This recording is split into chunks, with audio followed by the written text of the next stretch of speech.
How's it going, everybody?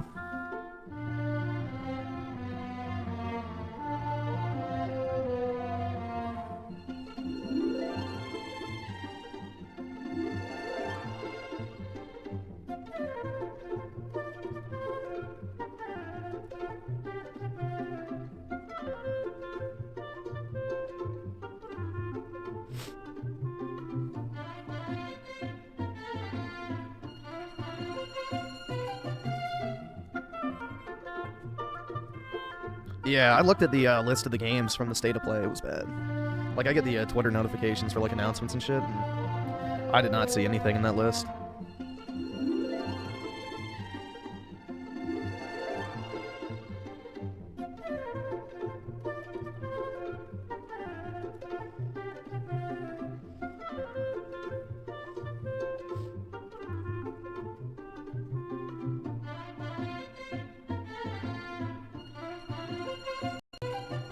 Let's see real quick.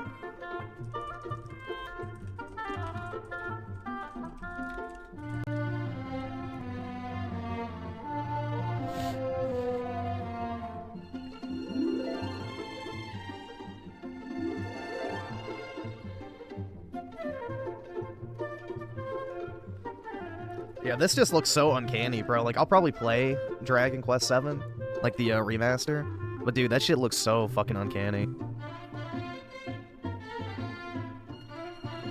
Like, dude, that looks so fucking weird. I don't know. That art style just, it kind of creeps me the fuck. You know what it looks like? It looks like that fucking Team America World Police fucking movie. That's what it kind of reminds me of, actually. Now that I think about it. And then, what is this? Inconbini, One Store, Slop, Coffee Talk Tokyo.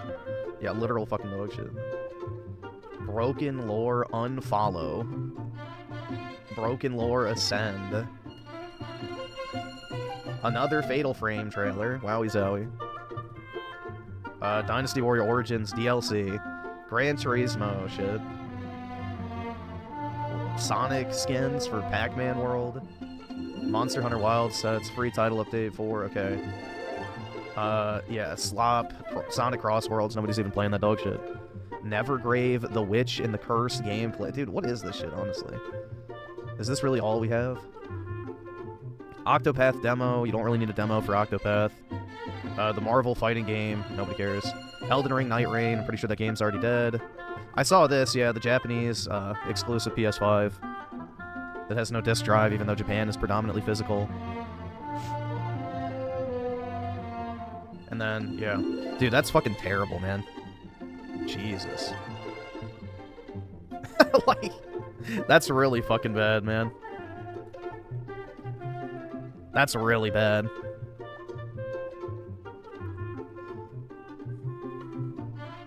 This is my Christmas wish list? Bro, let's be honest, I'm not getting anything for Christmas anyway, so... I'm a grown-ass man.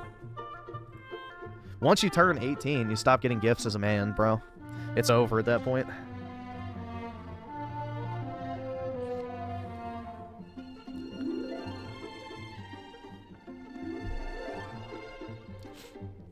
It's over at that point, bro.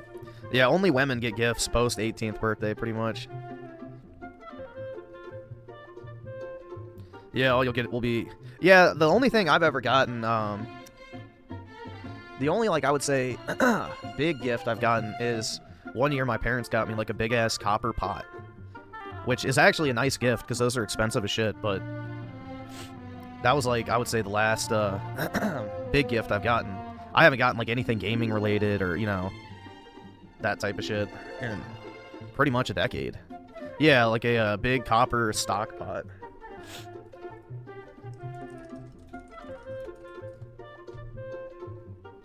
This exact one, actually.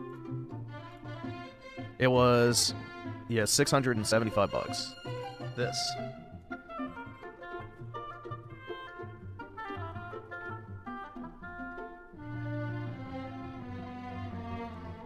That's the last big gift I've gotten.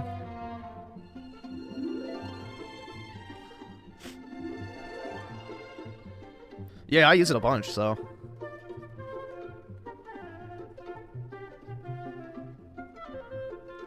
I can make a big old pot of Wendy's chili. But no, I use it. Usually what I'll do is you're supposed to use it for like slow cooking stuff. So I put like chicken in there and let it like really slow cook for like 8 to 10 hours. Bones and everything, and then you just like scoop out the bones, add some vegetables, let it simmer some more, and then you have like a big ass amount of like chicken soup or something if you want it. But yeah. When is Raymond not crashing out? He's always crashing out.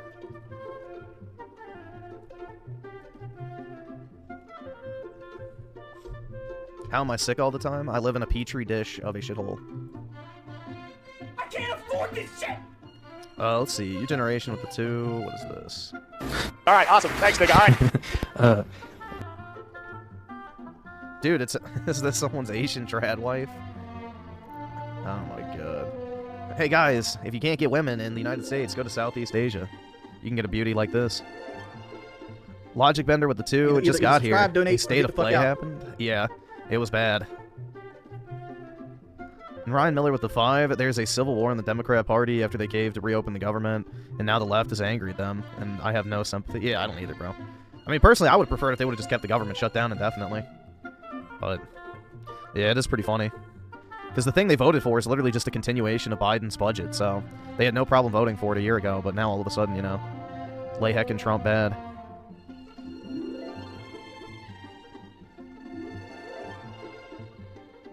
An eclipse of the 14 months. That state of play was terrible. Yeah, genuinely terrible.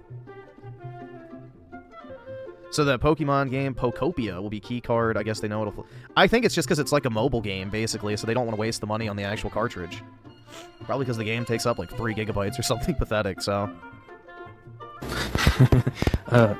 Whenever in real life streaming was like a big thing or whatever, there was this one dude that like nobody liked, but he just like, he tried really hard, but just nobody liked him because he's kind of really stupid. And fucking dumb. But anyways, his name was Burger Planet, and there was this one time where like he was in like a McDonald's or like a Wendy's or something like that, and there was this mentally retarded girl in there, and he was basically like, he was trying to like get her to do things with him, like make out with him and shit, and you can tell she was just like, ew, what the fuck.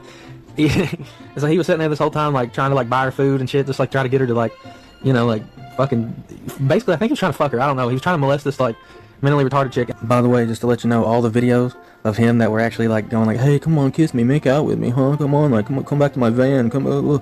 All those were actually deleted. I knew it, bro. Filipina. Yup, this is the which way Western men. This is the typical passport bro victim. All those were actually deleted, and I can't find them anywhere. The only video footage I could find of is this. And then like at the end, he finally finds out that she's like being pimped out by some dude. So basically, like, she was fucking people for money, and then he was like so like depressed, like, oh my god, I can't believe she's such a nice girl. And the whole time this chick was fucking mentally retarded. She was mentally handicapped, and like he was just trying to fucking mac on her, and she wasn't even having it. And then finally, like, it turns out like she can fuck anybody. He's geo-maxing Else but him for money, and then his heart was fucking broken. Oh shit, fuck you. What? What?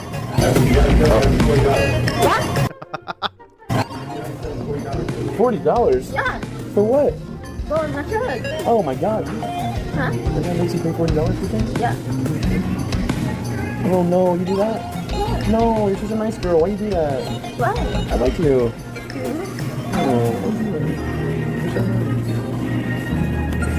Jesus Christ, bro. Huh? Yeah, the Geomax experience. Oh, $40. Oh god. I just feel like I'm all alone. I said sometimes I feel like I'm all alone. They ask you how you are, and you just... Alright, awesome. Thanks, nigga. Alright. Really fun. You just can't get into it because they would never understand. It is the average passport, bro. Dude, that is the average passport, bro. U generation with the 5, and this is gold. Alright.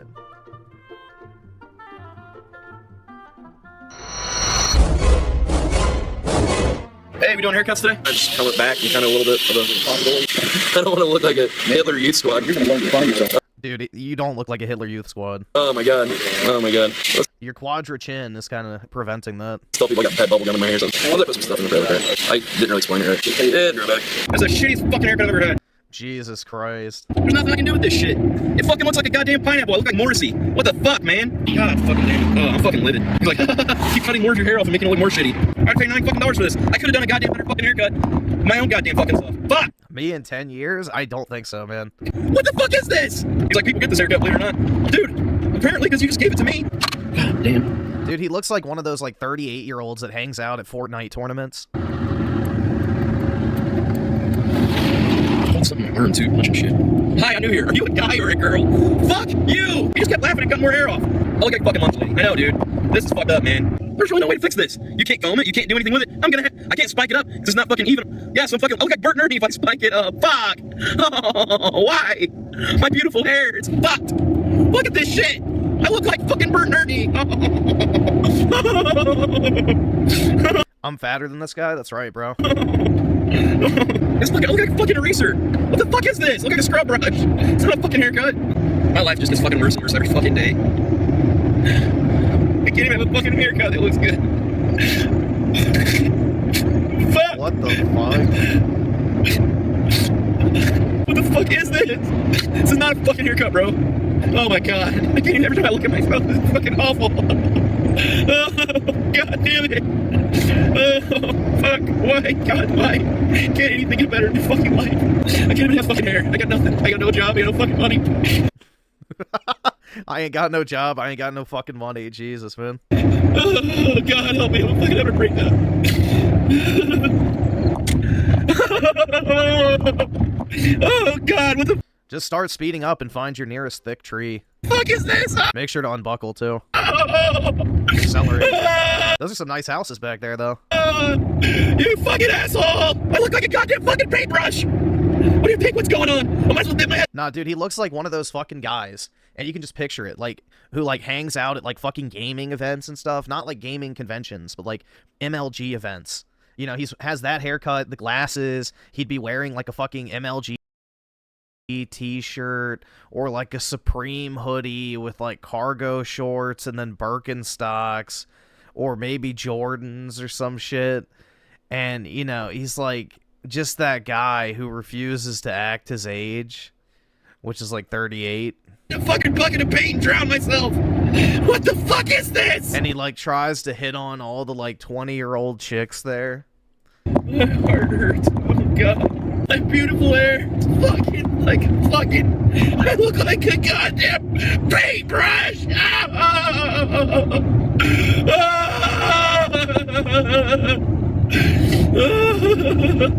I described myself. Well, two things make that impossible. Well, three. One, I don't have a Supreme hoodie or an MLG t-shirt. Two, I don't have cargo shorts. And three, I don't have Jordans or Birkenstocks. So, nice try. Oh, I'm trying to get a fucking job and look like a fucking dumb fucking douchebag. What the fuck? Oh my god, I can't even look at it. I can't even look at it. It looks so fucking ridiculous. Don't look at the road, neither. Like fucking Bert from Bert and Ernie, dude. What the fuck, bro? What the fuck, bro? I had to pay $9 fucking for this shit. Give me my money back. This looks like a fucking dog's nutsack. There's nothing to do, man. This is not a fucking haircut. This is a fucking hair travesty. I don't know what the fuck this is. This is a hair disaster. Oh god. Oh no. I can't. Every time I look in the mirror, it's just like, oh god.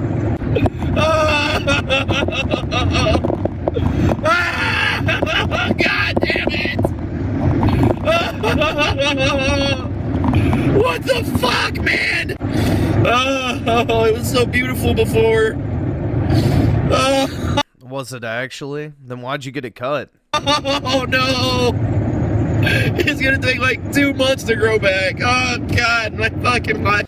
Dude, I'd still rather definitely have a son than a daughter because I wouldn't raise my son to be a... Skip it up, fucking loser faggot.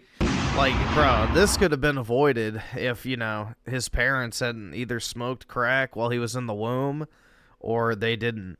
I have no idea, bro. You can just tell he comes from a real high-class background. Sucks. I just wish I would have never been born, I swear to God. Oh my god, I hate my fucking life. Oh great, I'm trending. Oh, fucking wonderful. I'm going to show my mom, dude. Fuck this, dude. Fuck this shit. The hair's like the only thing I can fucking control in my life.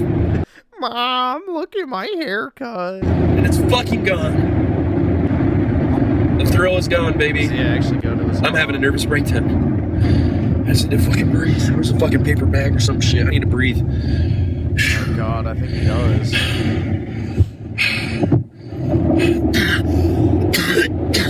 I don't know. There's nothing to do with it. It's so fucking short. I was like, leave enough to comb on it. I don't even want to go out in public like this. That's actually a good thing. I look like a fucking paintbrush. Stay inside, Oh, God. please. I want my goddamn fucking money back. Yes. I'm not paying for a fucking $9 haircut to look like goddamn Burton or A $9 haircut. Awesome. Thanks, nigga. All right. Dude, even for me to go to like the cheapest Asian run haircut place in my area is like literally $30 for a haircut, which is why I just get my hair whacked every like 6 months or so. I hate paying for fucking haircuts. No, I'm not. Holy fuck, man. That is a physio. Holy shit, Oh man. my god. What the fuck, guys? What the fuck is that? Oh, god damn it. Jesus. U-Generation with the 5. He also has a clip of Ice Poseidon canceling his flight at the airport, leaving this guy behind. R.I.P., man. Unfortunate for him. And Tim Marco with a 279. Who is this dent? I don't know his name. Let's see if it's in the description. Oh, Burger Planet. Or I guess Josh McCutcheon Show.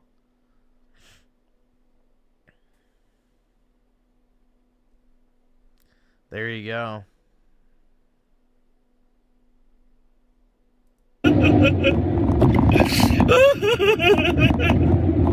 My beautiful hair. Yeah, he does look like a Tylenol enjoyer. Fucking cartoon character. Fuck this. Yeah, I forget what the place I go to is, but I think it's like a Great Clips or something like that. It's like $27 for a haircut. And then obviously you have to tip and all that shit too, so it's like 30-something bucks to walk out. Shit. All right. Awesome. Thanks, nigga. All right. Oh my god. Oh my god.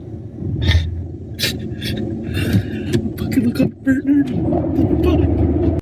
What the fuck is this on my head? What the fuck is this on my head? What is this on my head? Why am I crying? Look at my fucking hair. I look like Bert from Bert and Ernie. Ah! Ah! Yeah, find your nearest oak tree and accelerate right into it. U-Generation with the 5. This is how I found them. Let's see. Okay, yeah, we can watch this next, I guess. Holy fuck, man. Alright, so this is from 10 years later. Okay, that makes sense. Jesus.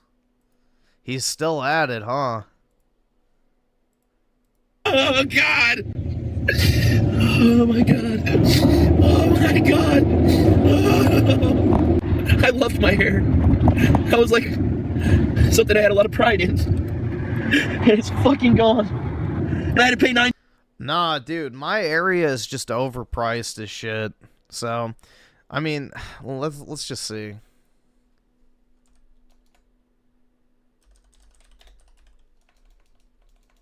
Average income.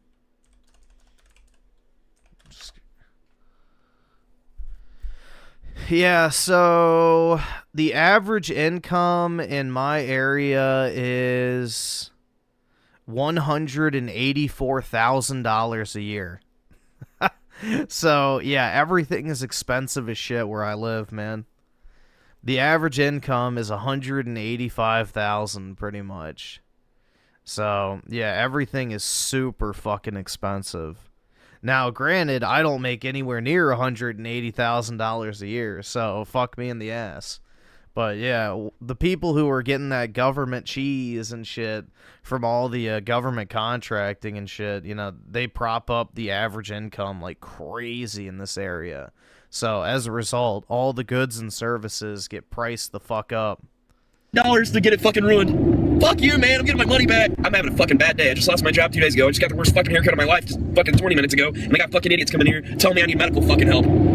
Fuck you. Let's give you this fucking haircut and see if you like it, bitch. Fuck you. I can't even look at myself and have any kind of dignity. I look like a fucking pineapple and fucking paintbrush and Bert and Ernie. I don't fucking know. Yeah, does this haircut come with a fucking hat to wear for the next 2 months? Yeah, I'm gonna have to buy a fucking hat or something. Sorry, I love. Yeah, I have to be like what Ben Shapiro says and to, you know, not live in a place I grew up in. Did you guys see that clip that's going around? Ben, it was promised to me 3,000 years ago, Shapiro is now telling white Americans that they don't have a right to live in the country that they grew up in. Meanwhile, saying that, you know, oy vey, Israel was promised to us 3,000 years ago. Pretty ironic. My fucking hair, it's the only thing in my life I had control of. If you had a haircut that you liked and you liked your hair, you wouldn't be upset that someone gave you this fucking haircut. Yeah, bro, that guy has gone completely fucking mask off. We should hold a treason trial for him and, you know, punish him in military court. And you look like fucking Bert from Bert and Ernie. Get the fuck out of here. Come over here and tell me I'm fucking crazy. This is the shittiest fucking haircut I've ever seen in my life. Let's give you a pineapple haircut that you gotta pay $9 for and see if you don't fucking get upset. This is not what I asked for. I didn't say, hey dude, make me look like Bert and Ernie. Make me look like fucking paintbrush. Hey dude, make me look like whatever the fuck this is. I don't even know. Get a wig. Yeah, a wig is hot as fuck and itchy. I'm not wearing a fucking weave. I can't slick it back. It's only like an inch high. There's nothing you can do with it. What, am I gonna fucking have a faux hawk or some shit? Fuck that shit. It makes my head look like a fucking point. I got fucking people coming in here telling me I need medical help. Mom, look at this haircut this idiot gave me. I look like Bert from Bert and Ernie. Mom? It's awful. And I didn't pay $9 for it. I look like Bert and Ernie. I did not ask for this haircut. It's terrible. Why don't you just have him take a little more off the top of it? Look at this. There's nothing you can even do with it. You can't comb it, you can't spike it, you can't slick it back. It looks like a paintbrush. Mommy. No, I'm going to get my money back from that. This is ridiculous. This is the worst haircut I've ever had in my life. Dude, imagine actually going to your fucking mom to cry about your haircut. Jesus. I could have done a better job than this. Yeah, why did you do it? I mean, that's not the way you're doing it at all. Let's just, because you're really emotional. Wouldn't you be? I know, I would be too. Look at this. Are you translating this stuff? Yeah. I got 100 people watching me cry like a baby. I look like Bert and Ernie. Look at this. Hey, what are we doing? Let's count numbers. What the heck is this? I might as well paint my face orange. No, here, come here. Come on, son. Yeah, I'd be more worried about my fucking quadra chin than the shitty haircut, personally, if you wanted to make a immediate impact. Come over here, sit down. I looked so much better before. Come on. I didn't think it was that bad to need a haircut. I just wanted it trimmed up, and then he just like, I don't even know. You watch it? Yeah, he just kept cutting more and more off, and it just kept getting worse and worse. No, it's fine. No, leave me alone. Come on, son. Come on. It looks so bad, man. Dude, the typical boomer parents. It's okay, son. I look like a paper. Dude, I would call my kid a cocksucking... Skip it up, fucking loser faggot. Dude, there's no fucking way I'd be giving my kid a hug if he was doing this shit as a grown-ass man. Holy shit, bro. Are you fucking kidding me? I know. Hey, with the suit. Hey, hair grows out. I know it's gonna look stupid for a bit.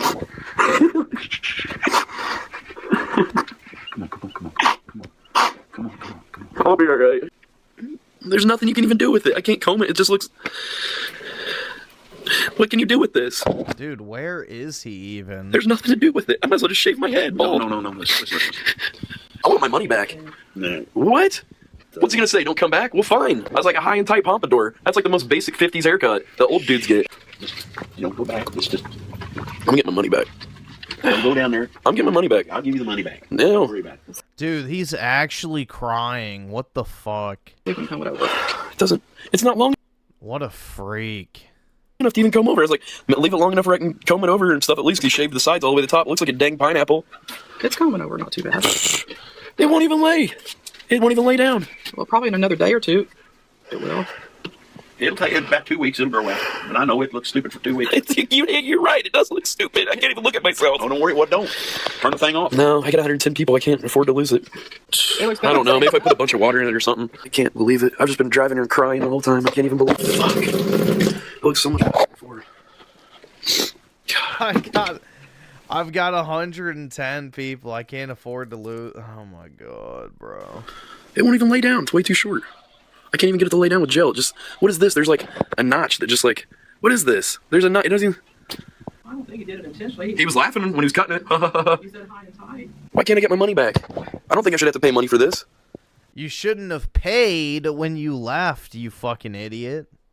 The time to complain about a haircut is when you're still fucking sitting in the chair. Don't worry about it. Why? You're afraid he's going to give you the haircut next time? There's nothing fine about this. This is not fine. There's nothing good about this. Holy fuck, bro. That phenotype is wild. The only thing I can do is put it up at the top like Bert and Ernie. Comb it over like it was. It looked alright. It did not look alright. It looks awful. I think I need to get my money back, honestly. Oh, yeah. You could have had a blind person give you a better haircut than this. This gives me, like, tipster vibes, you know? Like some creepy, overweight, middle-aged man who talks about teenage girl internet drama. I could have cut it with a weed whacker and it'd been better than this. Hey, honey, don't go down there in front of their business customers. Tell them I'm coming. Just tell them to have the money outside and I'll meet them outside then. That won't have to come in there. Yeah, just fucking buzz that shit off. Who fucking cares? Like, Jesus, man. No, I don't. It's not about the money. It's about it's about he does not deserve $9 for giving someone a haircut like this. I'm sorry. Oh no, I'm getting my money back. Screw this. I've been crying for an hour. Fuck it, let's get our money back. I don't know. I don't want to. Well, my dad's another worry about it too. Is there any way I can get my money back for this haircut? I've been crying for like 2 hours. I went home, tried to comb it. I can't comb it. Like my dad. He literally tells them he's been crying for 2 hours. That looks bad. Everybody. I don't know. It looks like Bert and Ernie right now. Like I look like a paintbrush on top. Maybe I just didn't explain the right thing, but. Yeah, I think that's what happened. I didn't know. I wanted to kind of look like James Dean. Like I already kind of looked just like shorter. Like I don't know. Are you mad at me? Like. Oh no, no big deal. Yeah, give me the money back. And an extra $1 on top. I only gave it paid $9 to give me a $10 back. It wasn't as big of a deal. He was a nice guy about it. I feel like a dick fucking asking him for money back. Well, you are. I guess that's over. We got a haircut. There's the $10. Jesus Christ, man. What a freak. Alright, well, what? So I guess this is him 10 years later, still at it, man. Still fucking at it.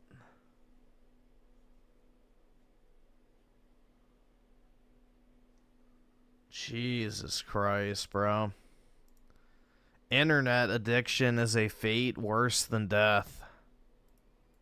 I hate my dad. I hate my dad, but I don't have freaking cuts all over my arms. I got scars from getting the shit beat out of me with his belt, but whatever. I guess I learned my lesson, you know, just... He didn't beat the shit out of you enough.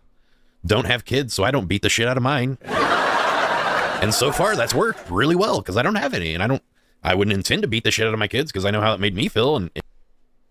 If my kids grow up to be gay, I'm beating the shit out of them. Look here, there's two choices in life. Wings. You pretend you're straight, or I beat you to death. It didn't make me feel good. It made me want to run away from home. It made me want to end my own life. It made me want to end my dad's life. It made me, you know, make me have so many bad feelings, and I would never want to put someone through the hell that I went through growing up sometimes, and I'm not looking for sympathy, but my daddy went to jail once for assaulting me. He beat the shit out of me. I was playing my drums in my room. I had a drum set in my room.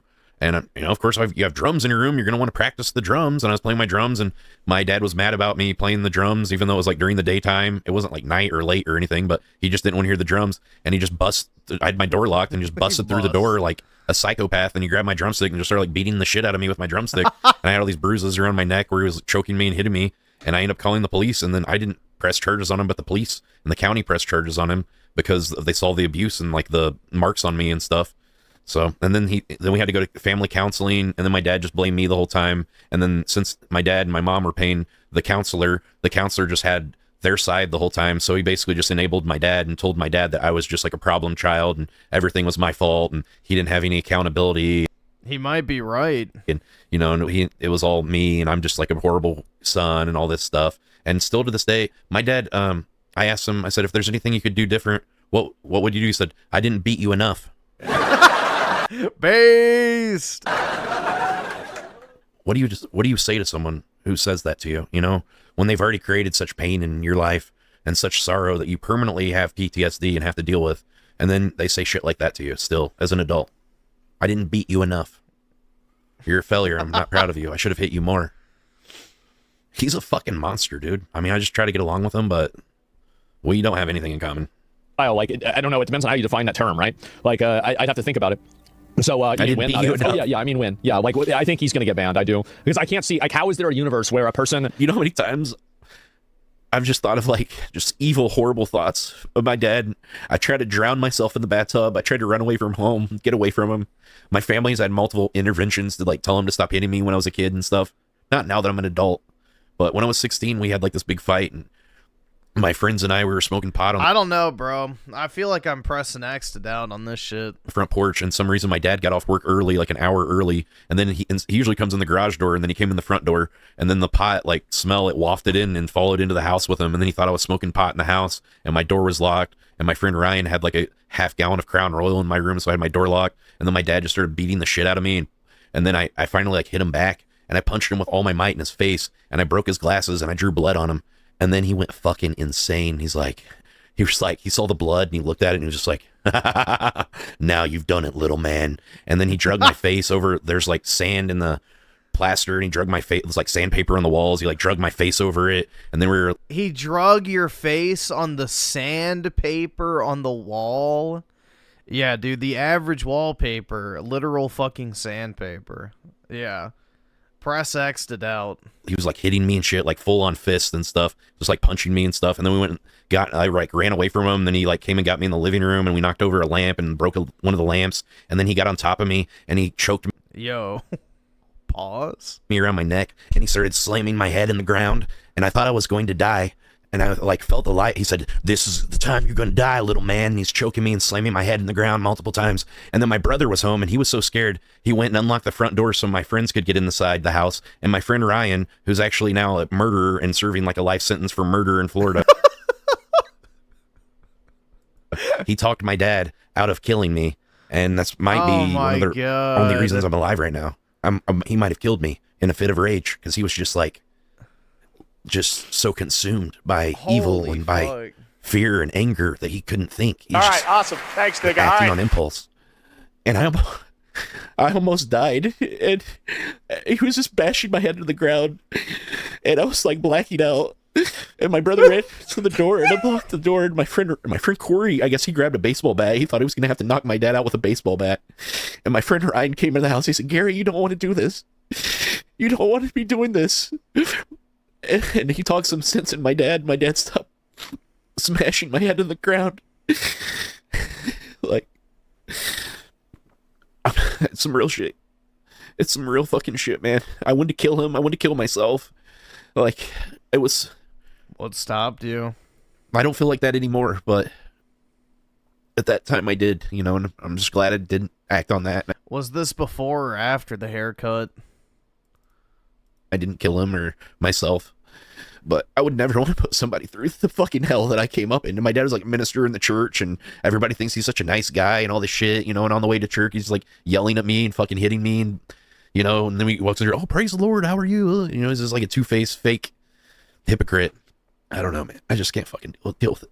You know, with so much verifiable evidence, you know, in terms of like holes in the wall, violence, like on camera things that he's done, like there's so many things, right? And it's like, there's really nothing that's going to happen about this on Twitch, is it? Like, what are we doing here? I love my dad so much, but like, I just wish he would have put me through that.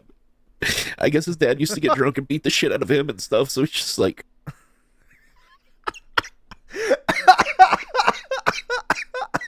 Bruh. Holy shit. Yeah, we go from his dad used to beat the fucking shit out of him to coddling him over his fucked up haircut. Press X to doubt, bro. Raging Boar with the 5 sub, Griffin, thanks for the stream. Last week or so have been shit. Sorry to hear that. Hopefully things get better. Did I ever buy that Chinese 3? No, I didn't buy it yet. I'm going to probably wait until after the end of the year, because I have to finish paying my taxes and shit, so I have to divert as much money into that as possible so I don't have a, I guess, pending balance at the end of the year. But yeah, I'll get it probably at some point next year, most likely. But I gotta quite literally pay my taxes. So I've been trying not to buy much stuff. Well, if it's good enough for me, it's good enough for you, but that's one of the reasons I never want to have kids, because I never want to put somebody through the pain. And I never want to, like... Plus, I have to buy Christmas gifts, too, so... Be like him, you know? I just want to end the cycle of, like... And sometimes I see my brother get mad and yell at his kids or something, and it's just, like, reminds me of my dad so much. And I'm like, I'm glad I don't fucking have any kids, dude. I don't want to fucking put anybody through what I fucking had. No, I haven't bought any cards lately, really, other than the one card, which, you know... Yeah, it was like $8,000, but I just deposited cash for that, so I didn't actually like pay it out of my bank balance. Yeah, this is clearly an act, bro. Deal with, you know, and I never got molested or touched sexually that I can remember, you know. I don't know, I guess people say you could repress something, and like as far as I know of and remember, I never was, but it was just like physical like abuse. Like I got the belt anytime I screwed up, like, and my dad would read weird fucking scriptures. He'd be like, you know, Genesis 3:17 says, "Spare the rod and spoil the child." So if I don't if I don't discipline you, boy, then you're going to be spoiled. The Bible tells me I gotta beat, you know, I gotta discipline you, you know. And then you just like lay into. Praise the Lord. DeVito Frito with the 5. I get this is heavy for him, but the stream isn't the place for it. Like, men need to keep this stuff buried and only show it to buddies in private. Yeah, exactly, bro. All right, you know, awesome. Airing Thanks, out nigga. All right. heckin' emotions on the internet will always come off as fake and gay. I agree. This is not the place to share this type of shit. If you're a man, literally no one cares about your problems. Me, and you know, like he just keep beating the shit out of me until you like scream bloody murder. Like growing up, when I was growing up as a kid, it was just like a war zone. I remember one time I bounced a bouncy ball in the kitchen, and I bounced it too hard, and I accidentally broke the light. The like globe that went on the ceiling fan in the kitchen. And I remember just being like, oh fuck, dude, I'm fucked. And I went and hid in my room, and I hid in my closet open that my dad could never find me. And then he found me and just like beat the fucking shit out of me, dude. He just kept beating me and beating me and beating me. It was like how much was that? Like $10-15 fucking piece of glass. Like, he's a fucking son of a bitch, dude. And no matter how hard I tried my life. Yeah, he went and cried to him when he got a fucking shitty haircut. Oh my god, yeah. This sounds fake as fuck, bro. It's never enough for this fucking piece of shit. He has never been proud of me. He has never encouraged me. Gee, I wonder why. He's only told me to get a job and give up streaming and doing everything I fucking do. Even though I work so fucking hard at what I do, it's never fucking enough for him. You work hard, bro. There is no hard work in a fucking live stream where you sit in front of a microphone and talk. And all he does is just like act like my brother is so much better than me. It fucking probably right. It hurts so bad, man. Yeah, this is the average Marvel consumer. Fucking hurts so bad to have him like just discredit any kind of fucking effort I put into my life. Like maybe I'm trying to do something different, you know, then I guess you just can't fucking understand it or something, but it fucking hurts so bad, man. And so, yeah, I just want my dad to be proud of me. I just want him to love me, and I just want him to respect me. That's all, you know? And he just doesn't. I don't know. He just never will. No matter what the fuck I do. Yeah, if you had the same, you'd be permanently banned. Twitch is unfair. Twitch is completely unfair. Sucks, totally dude. ideologically captured. We get and they're along awful. better now, so but hopefully that's what he happens. just never Twitch getting respects banned me as or- vacation unless it's permanent. Yeah, I mean, if I was He just Twitch, treats me like this I'm is what some I would do, fucking right? loser. If I was Twitch, I would look into and I Well, I guess he's right. would see like how many other people were $1,300 involved, this week. and I would go through like his whispers. You don't I would make that put out every I would put out a week. statement. I'd be like, if there's Yeah, enough people. I made $1,300 this week. Wow, man. And this guy's what? 43. Dude, $1,300 in a week as a 43-year-old is not anything crazy. Holy shit, man. That's not that fucking good. That's like $30 an hour. People at Costco make that much money. That make that every week. I don't know. Have Like, evidence of this. Yeah, is everything I do is like Bro, the people at the fucking checkout at Costco make $30 an hour. Of course, He's just got some Does Snyder Mitchell have to Mark retire or some genuinely? bullshit to say. Thinking about it. Like, I saw Anytime I I ever went through it. What do was his anything name? I'm Was he proud driving of, too he fast just and he texted her too much shuts or me something? down. But does he have to retire now? Like, what does he do now? He's Is it such a over for fucking him? piece Because of if that's shit. your dude. audience, how do you want Only to? reason I'm still alive is because of my mom. That's the only reason. I probably would fucking done it by now, dude. My mom, I love her so much. I would never want to put her through that. Oh god, I hit the laugh button. Fuck. I didn't mean it to laugh. A Freudian slip. Because you're not going to come over to this, like, you can't, after all that, it's going to be really tough for you to come over to this side. He could possibly come to Kick. Miskiff could start slamming one I'm sorry, guys. Remember you was shitting on gambling and he took a gambling deal, so he could just come over to Kick. Come over to the I green. care a lot about my family. It just hurts so bad when it doesn't seem like they fucking give a shit about me, you know? It's like, you care so much about people and they don't reciprocate the love back, man. It's just like, I don't know, man. I try to bury it and I try to act like it, you know? But it does hurt me. It really does. I'm, like, sensitive. And it fucking hurts, man. I just wish they'd respect me and, like, I don't know, man.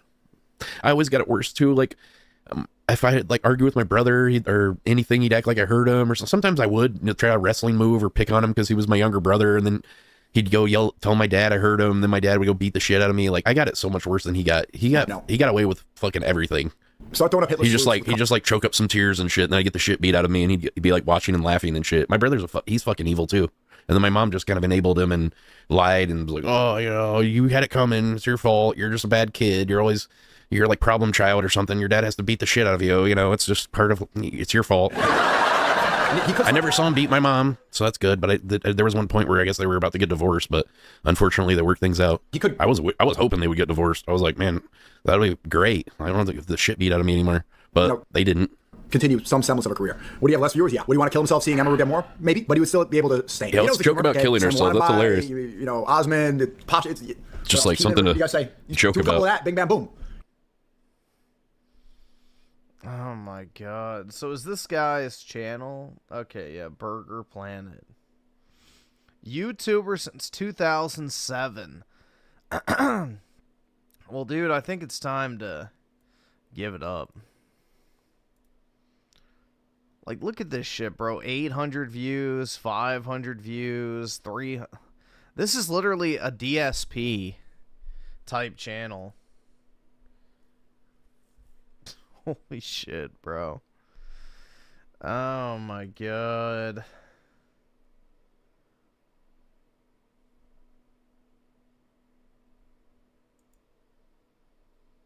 What a freak, man. Laugh my ass off. Exactly. My irrelevant ass gets more views, and I'm not a full-time content creator.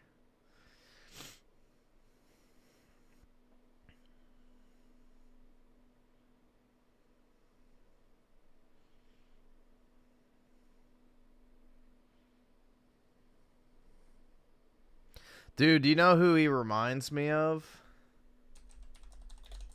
This fucking freak. This fucking freak, bro.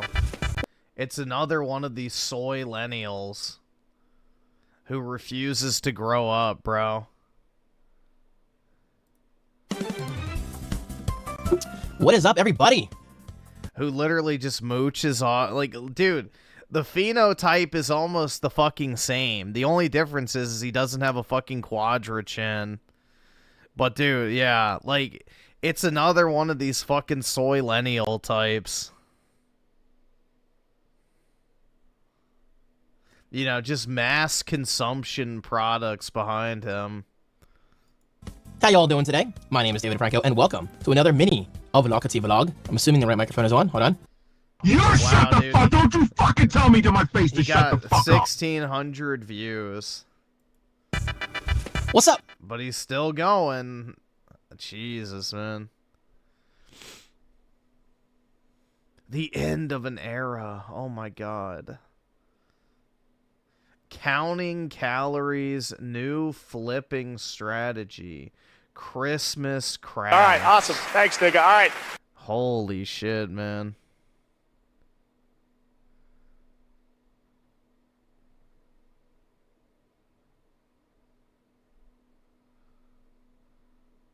I regret selling my DualSense controllers.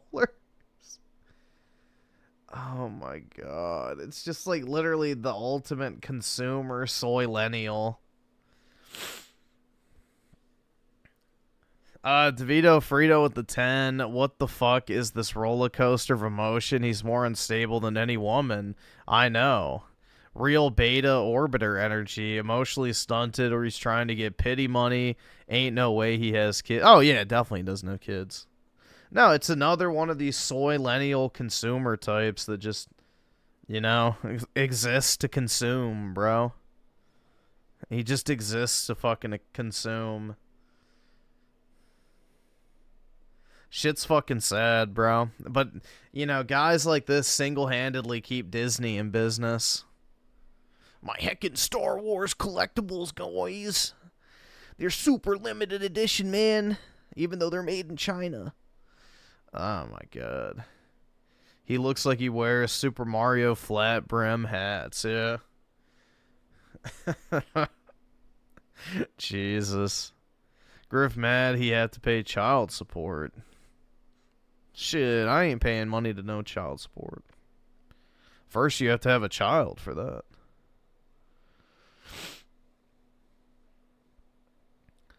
The type of guy keeping Funko from the point... Yeah, dude, exactly. The impending death of Funko is only, you know, prevented from guys like this.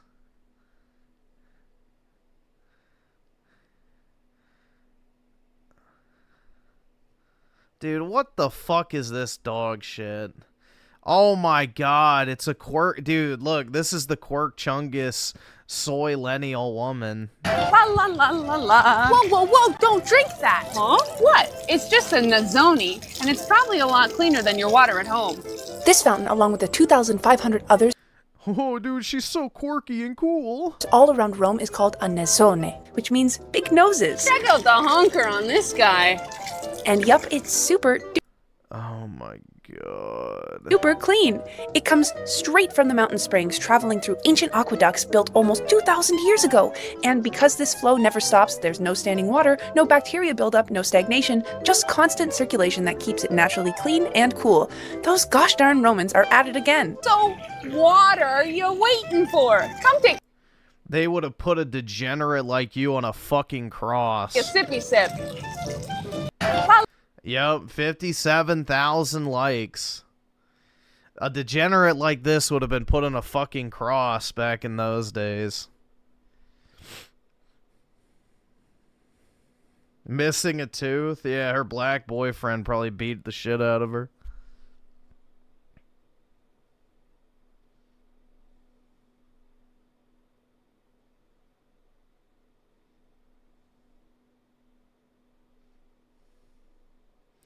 Jesus Christ, man. Are all American women? More than not, unfortunately. In America, bro, it's slim pickings for normal women. The Quirk Chungus plague is mass fucking spreading. JE5150 with a 5. The way he talks about his dad and bro, I imagine he's a male feminist / nice guy. Yeah, exactly. Yup. Abso-fucking-lutely.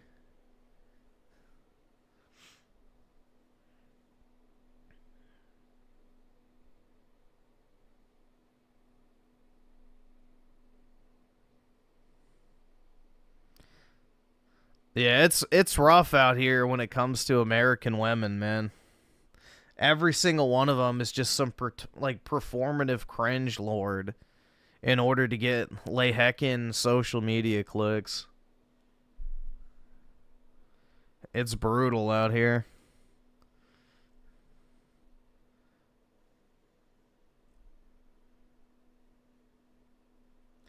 Dog, what the fuck? Everyday carry the Mad Men era? What is... So, like, a video about guys carrying their fucking keys? Holy shit. Who watches this stuff? Yeah, let's watch an entire video about what people bring in their fucking pocket? Oh my god. Dude, people have way too much time on their hands. Just go to Thailand. Hell no.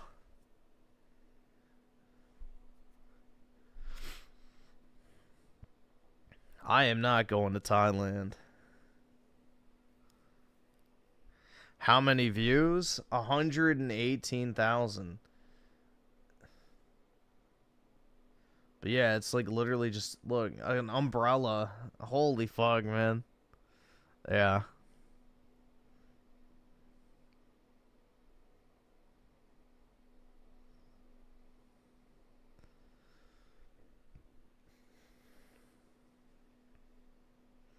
Oh my god. Shit. My back is itching. Give me a second. Date a ladyboy? No. Absolutely not. Ah, much better.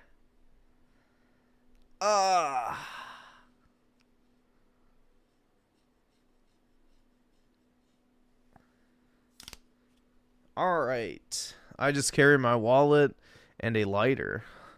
Dude, the only thing I carry is my phone most of the time. My phone, car keys, and I have like a little magnet wallet on the back of my phone. I can't afford this So, that's all I bring with me typically.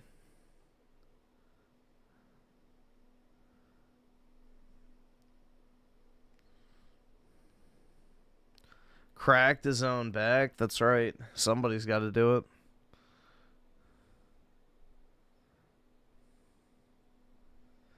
There was news from Australia recently. Morton Island, some chick on meth entered a house with scissors.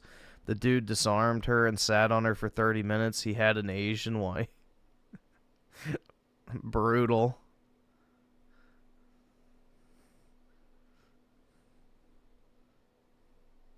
Which way, Western men? Well, aren't there a lot of Wasians in Australia? Like, I feel like the average Australian that you see looks like a mix, especially the women, look like a mix of Australian and Asian. I don't know. I've seen a lot of Australians on the internet where, like, you know, the women almost look kind of Asian. So, I don't know how prominent that is. A lot of Chinese live in Aussie land. Yeah, I would imagine that the white male, Asian female trend is pretty high in Australia, given the proximity.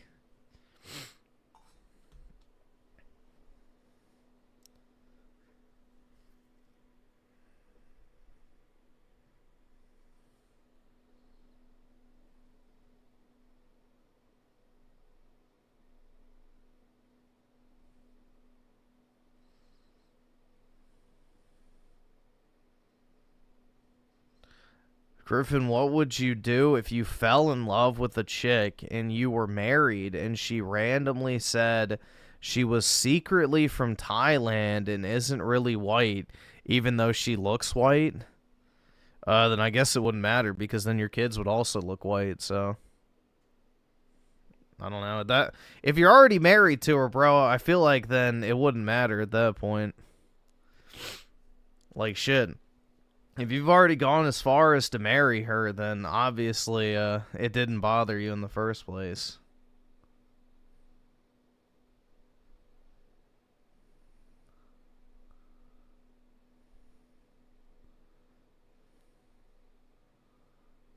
Let's see. Neumverse, the 2. Can we watch Kurt? Yeah, that's fine.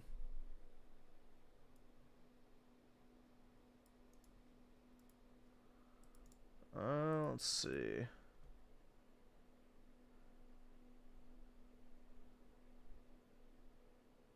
I guess just this one. In a world where Snickers rules the skies, one man dares to be salty. Please, no Snickers. Snickers! When the world goes nuts, only one man can wear the crown. What's up, fool? Not to... Hey, honey. I've seen a lot of crown memes recently. We are going to the room. Why don't you come sit in your special chair in your little corner? Yes, ma'am. Bruh, that's the guy we were just watching. Ma'am, right away. Disney's cuckold. Only he's not 250 pounds. Coming soon. What is it? I don't know, but it smells kind of sweet. From Disney and Pixar. 2 girls, 1 cup. Think it's chocolate? Only one way to know. No more spicy chips in my class, Valentina. Sorry. And hand away Ugh, dude, this phenotype is disgusting. from the face. This is your Latina mommy, guys. This is who y'all are simping for. Take your hand off your mouth and be your true self, Mika. All that makeup, why hide? I'm not hiding, Mama. It's just habit. Wow, Faust, in a world eager for a hero. One little bargain can change everything. From Disney and Pixar, power, glory. All you have to do is take it. But every wish has a price. Faust, coming this... From Disney and Pixar comes a story about curiosity and the moment you get caught. Mateo? Mom, I was Oh my god. just doing homework. This holiday season... Seriously, Milo? It's getting bigger again. I didn't ask for this. Honey, What the fuck? what makes you different is what makes you special. Show the world what you can do. All right, time to own it. Whoa! I think she's 14. Dude, it doesn't matter. You know exactly what I'm talking about. Those loud-ass ghetto Hispanic bitches that wear the fucking shitty-ass, like, Thrasher hoodie with the ripped jeans and the fucking, you know, flattened... what are you call? I don't even know what you call that shit. Like a hair straightener. They use it on their fucking hair. And, you know, they have the braces and they're just loud as fuck. And they're so fucking annoying, bro. They're everywhere in my area. I can breathe! This spring, I can breathe. the world hears his voice again. I have life, and I'm going to use it. This thing works. We're not just talking history, we're changing it. Then let's ride. Where y'all from? From a future that says you're supposed to be free. Patrol coming. We got minutes. Then we hit them hard. Y'all ain't gotta run no more. We're getting everybody out. All of them. Time to make history ours.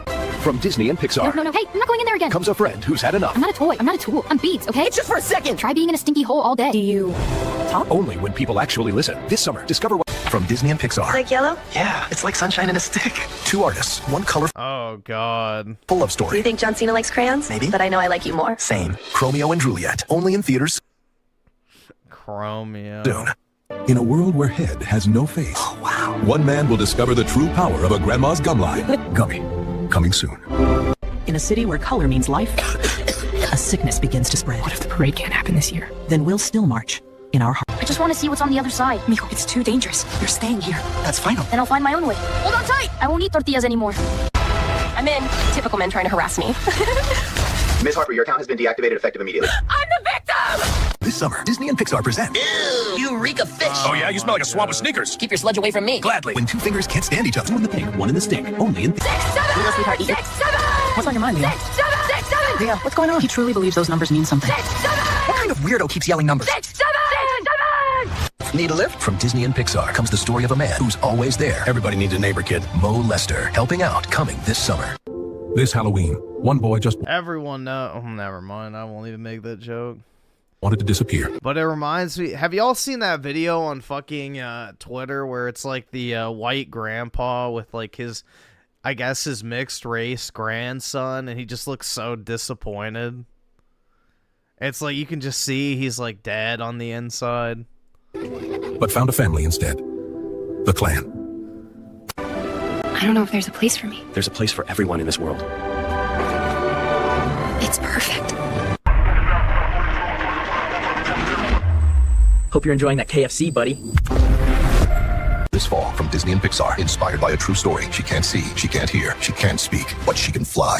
I'll go with you. Helen Keller. In a city where every girl is a pair of scissors, 2 blades dare to dance. Ready? Always. From Disney's Pixar comes a story about cutting loose and finding the... I just like how they click, you know? Maybe I could click with you. Yeah, I'd like that. Disney presents a story about finding the rhythm and the riz. Rhythm with the tism. Only... What's in the box, China boy? Smells like fish sauce. Hey, where you off to, Kung Pao? I'm not Chinese. I'm Vietnamese. Disney and Pixar present Not Chinese. Disney and Pixar. A story about finding love and sharing it. First bite's yours. Only if we share it. Deal. That's perfect. 2 girls in 1 cup in theater. This fall, Disney and Pixar present a story about a man who couldn't help to rub off on others. You just get paint on me? Bro, that's on my jersey. Jalen, my bad. Maybe it's time to accept who you really are.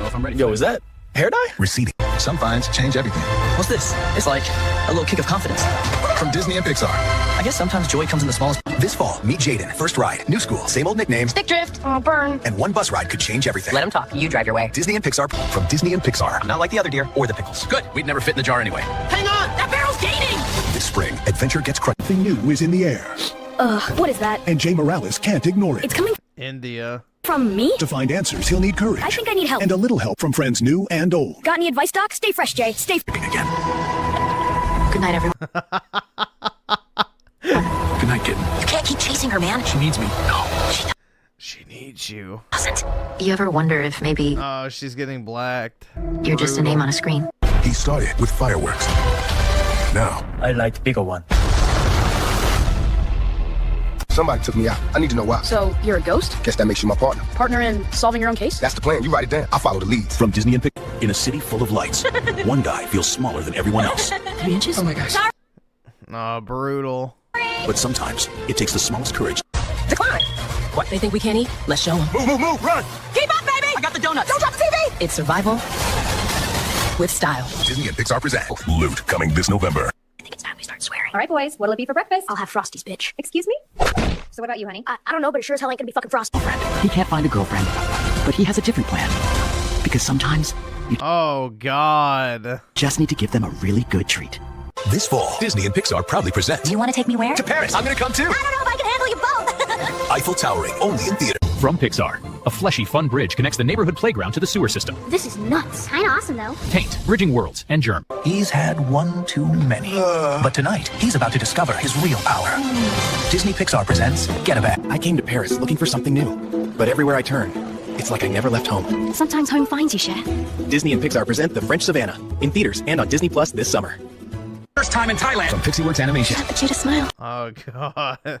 Careful, I might steal it. comes a story about finding someone who truly sees you. Oh, hi, I'm Gene. Hi, Jean. But she's got a secret. You look cute when you sweat. Oh, thanks. I haven't felt Jesus. Yeah. Geo-maxing, bro. like this in years. There's something I haven't told you. Ladyboy. I have a mess, yeah. This fall, Disney and Pixar proudly Oh present no, I'm stuck. a story about overcoming adversity Stepson, can you come help me? and finding unusual connections. Here, stepmom, let me try something. Disney and Pixar present You're Blue. Yeah, I know. I like it. You do? Looks good on you. Big Blue Waffle, coming soon. Mama, why we gotta pick all this? Because they say we ain't free yet. But one day, baby, we will be. Then I'ma find that day. The field's been my whole life, sun up to sundown. But a man can only bend so long before he breaks. You keep your head low, you keep your hands busy. That's all that's expected of you. Ma'am, you know the rules. Move to the back. I paid my fare. Don't make this harder than it has to be. I'm exactly where I belong. Do you know what's funny about fucking Rosa Parks and how astroturfed she is? She owned a fucking car. The whole I'm gonna sit on the bus thing was literally performative and planned ahead of time. The same people that propped up MLK, read between the lines, you know, are the same ones that got her to do, you know, that. It was all a fucking publicity stunt.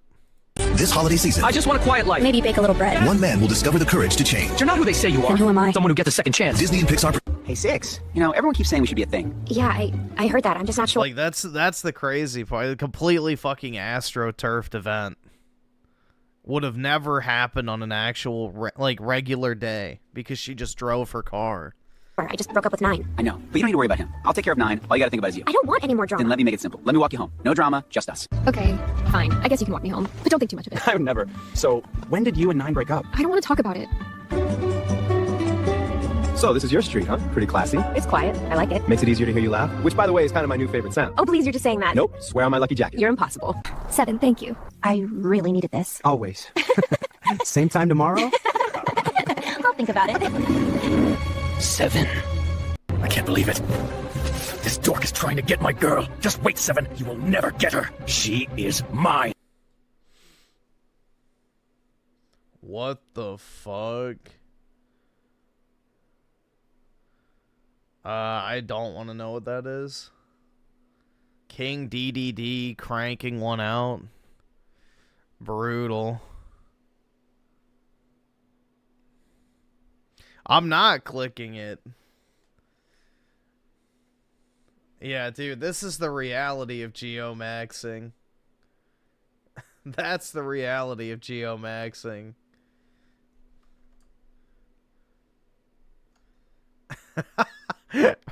Unironically, man. Because the thing is, bro, is like when you go to these like third world countries and shit, you're not bagging the 10 out of 10 women. Like, they're already taken. You're just getting the, you know, leftovers, basically.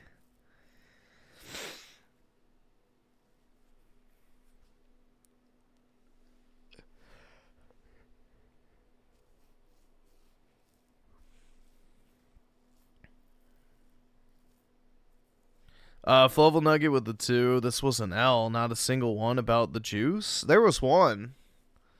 The cost one. But yeah. Sir, alright, we'll look it up, PK. But it better be good.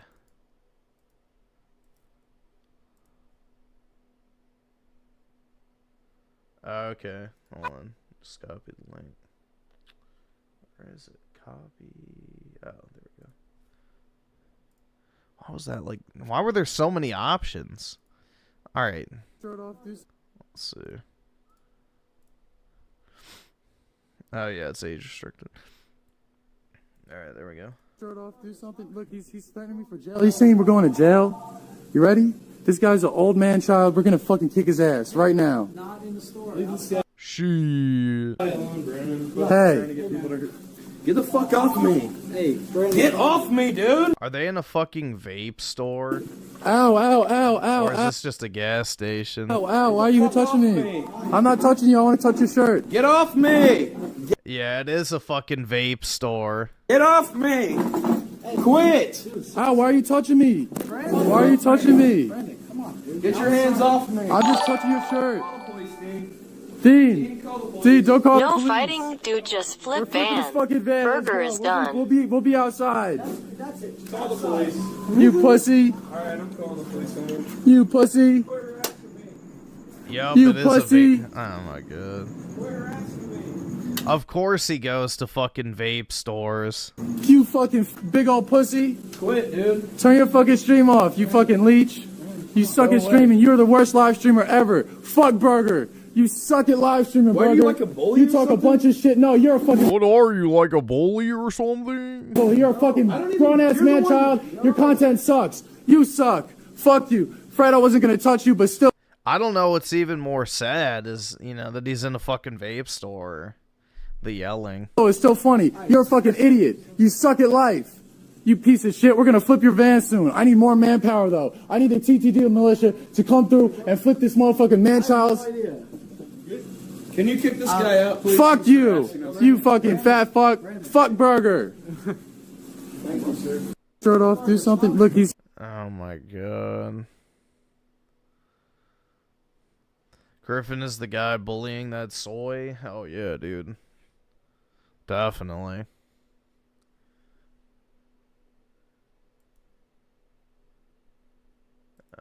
Yeah, wrong tab. Let's see. Hold on 1 second.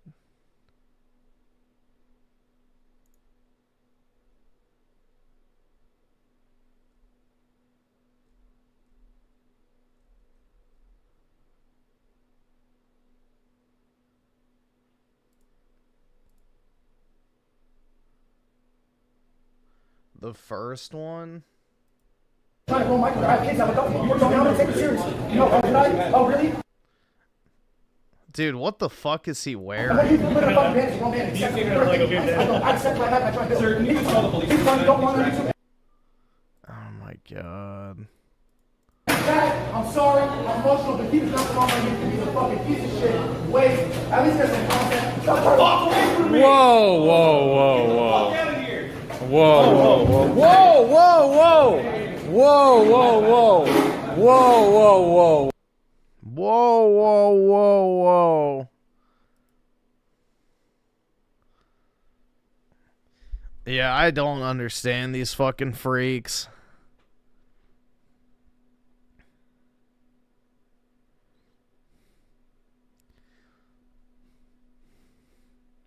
The IRL streaming shit is so fucking gay, man. I've seen it firsthand, too, in my area. It's just, it's so cringe. I don't know.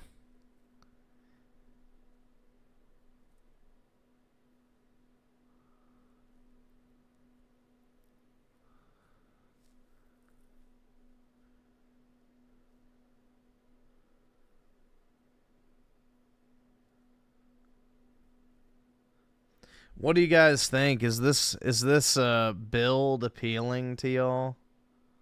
Jesus.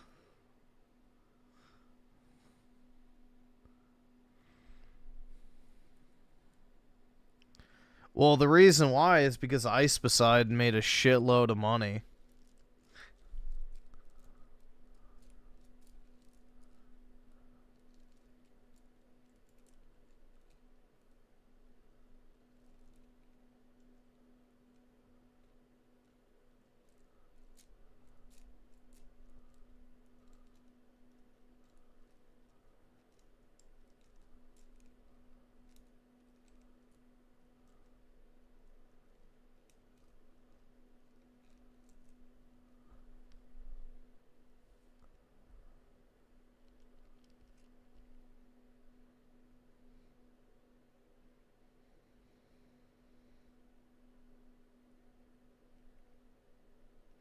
Ice Poseidon.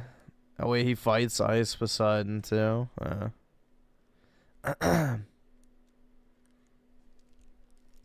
Sea generation with the 2. We watched this. Martin Luther King said that we should. We watched this the other night. Yeah, we've already seen this.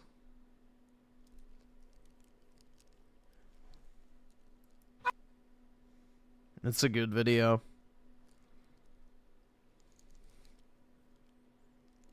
I wonder how long that guy's channel's gonna last, because, you know, he's too effective. It'll be like that Zoomer Historian guy's channel.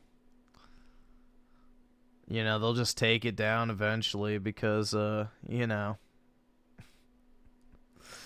the message is too effective.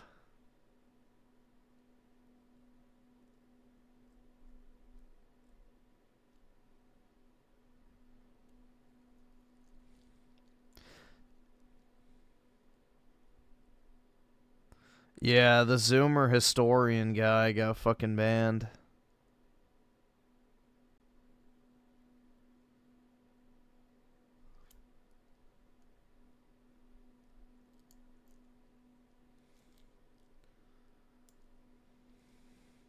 Zero strikes. They just banned his channel for hate speech, apparently.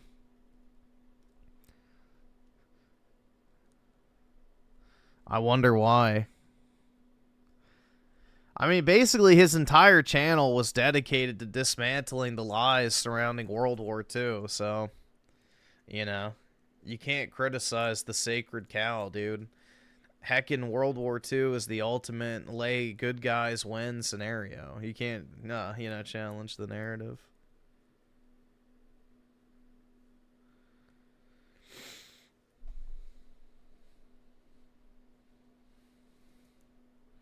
I mean, that's the crazy part, bro. Once you realize that the entire, like, you know, I guess the entirety of modernity is literally built on this, you know, fake representation of World War II.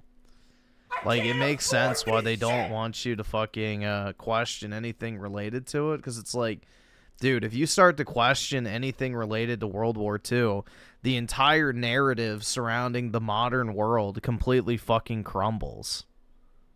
So it's pretty incredible how, like, you know, our reality is literally shaped by a false representation of World War II onwards.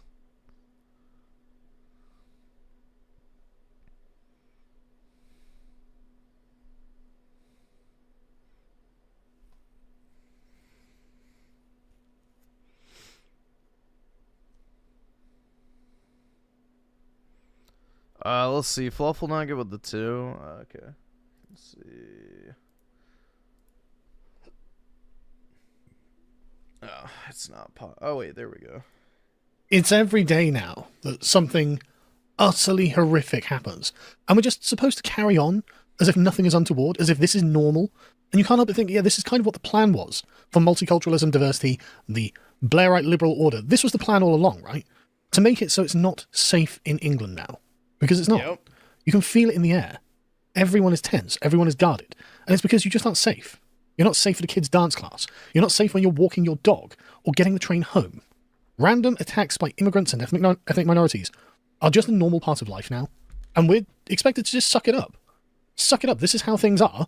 You wouldn't want to be racist after all. No, you're not even supposed to just suck it up. You're supposed to celebrate it because it's so amazing, man. Would you? We'll cover the train stabbings on the podcast tomorrow, probably, because more information will have doubtless come out. But I just really wanted to get this off my chest. I'm so tired of living in a dystopian hellhole. This liberal experiment is ruining our country. It's making it so it is just not worth living in, which is why so many people are leaving. And after every atrocity, like the stabbing on the train to Huntingdon, after every atrocity, all the politicians can do is come out and robotically say, well, thoughts and prayers, and then the nudge unit goes into overdrive, tell people, oh, don't look back in anger, as countless lives are ruined every day by the bloodthirsty barbarians we are paying to be here. Yep, because only 1 out of every 9 actually pays taxes. And the liberal globalists then sighs in relief of this train stabbing. Oh, the insane ethnic minorities who just created the bloodbath on the train were born in this country. Oh, Axel Rudikabana was born in this country. See, guys, this isn't an immigration problem. It's not just the immigrants, then. It's the children of the immigrants, too. The orcs have been let into the city and now they're on a rampage. And this is a bit of a problem for them, because all of these things are a consequence of... Yeah, England has basically, well, I guess I should say London, has basically been turned into the fucking, you know, the White Tower from Lord of the Rings, you know, what once was a, you know, beacon of good against evil, has been converted into a breeding ground of the very, you know, evil entities that it was designed to prevent.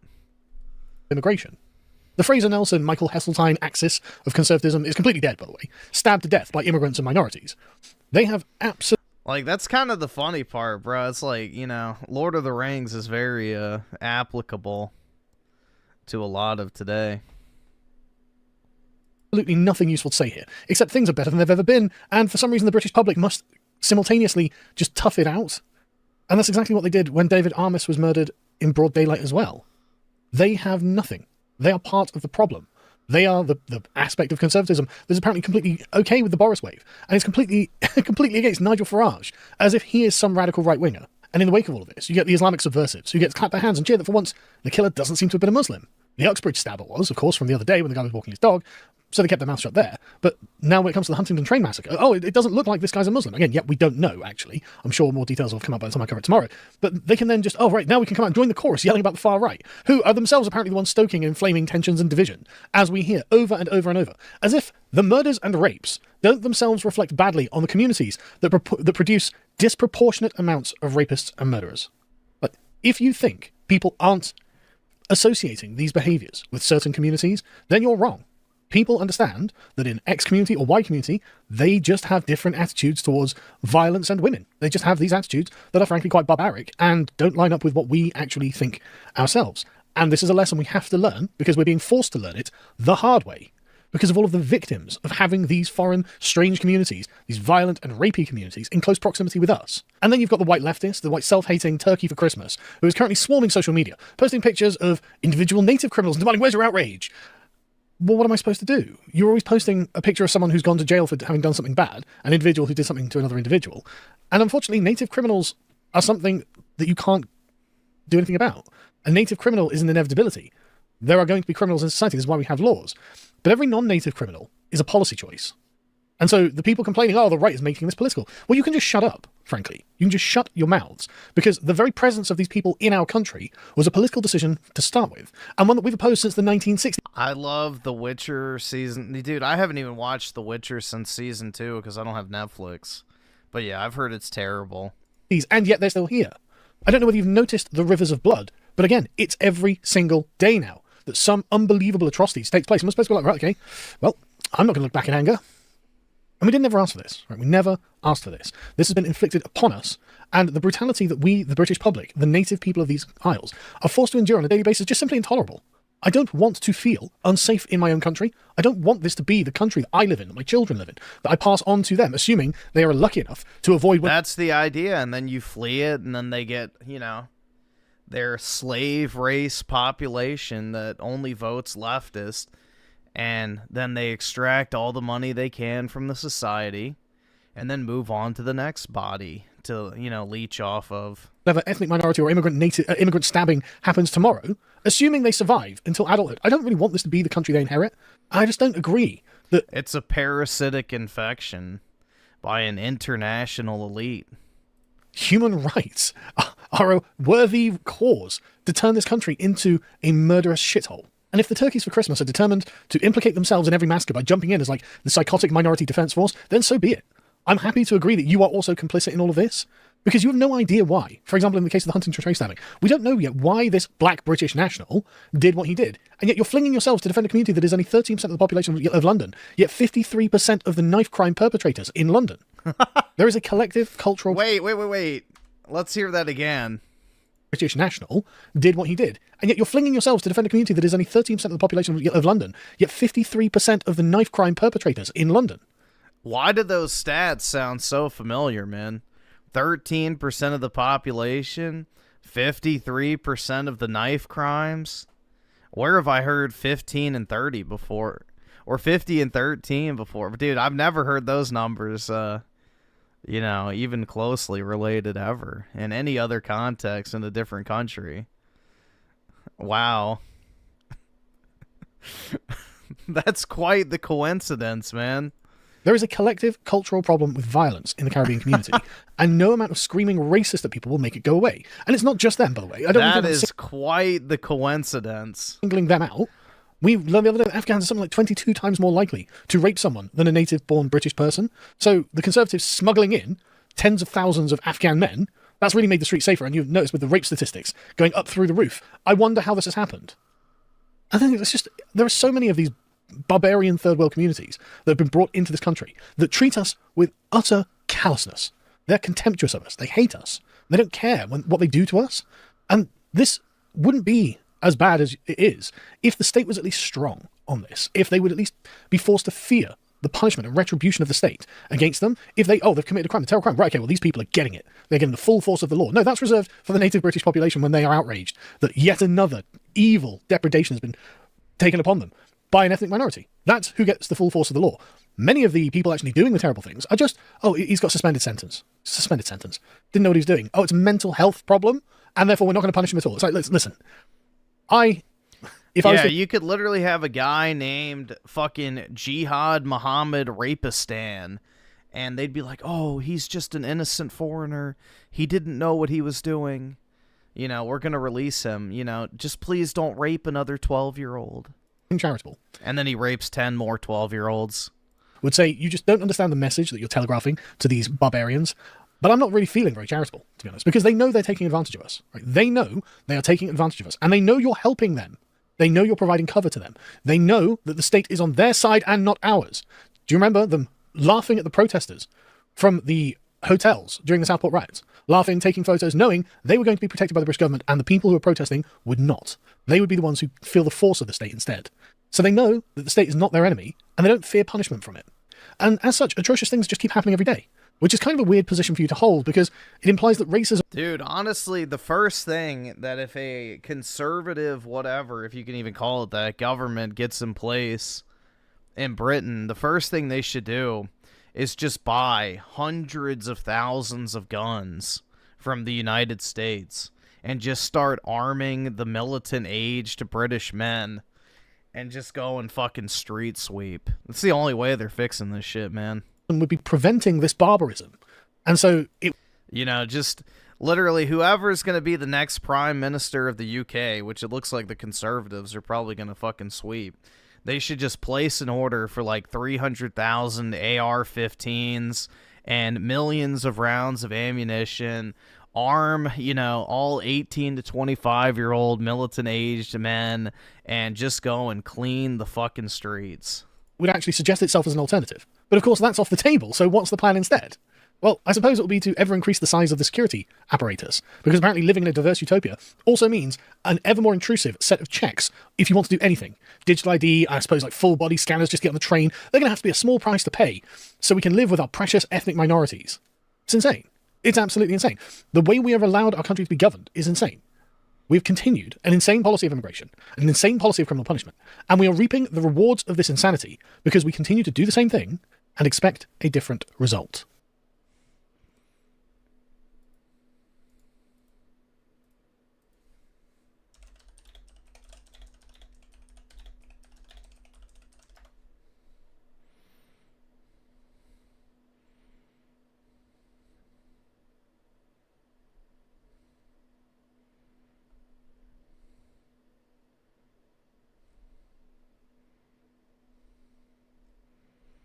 So, I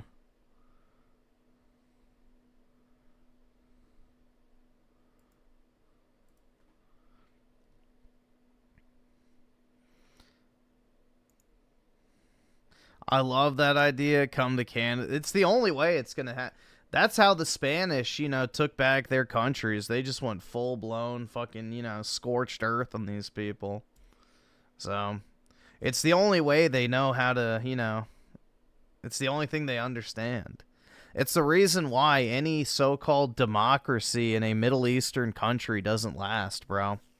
They're not, you know, civilized people, to put it bluntly.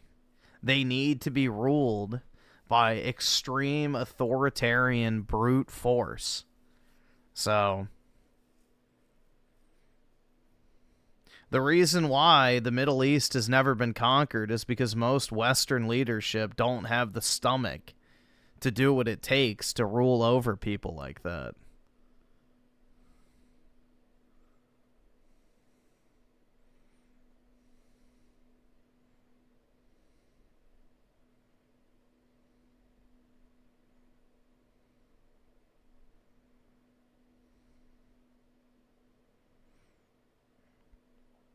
Lol, the conservatives are against us having guns. Oh, yeah, I'm sure, bro.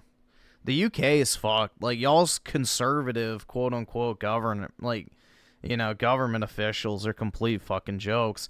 Because the conservatives are the ones who mass imported all of these fucking people in the first place. But that's because, you know, England, like the United States, and pretty much every other Western nation has been compromised by its central banking apparatus. So, the central banks have basically cuckolded, you know, Western governments because they control the money supply, which means they can tank the country overnight if they wanted to. So, they're forced to import all these wonderful diversity elements just to improve society endlessly.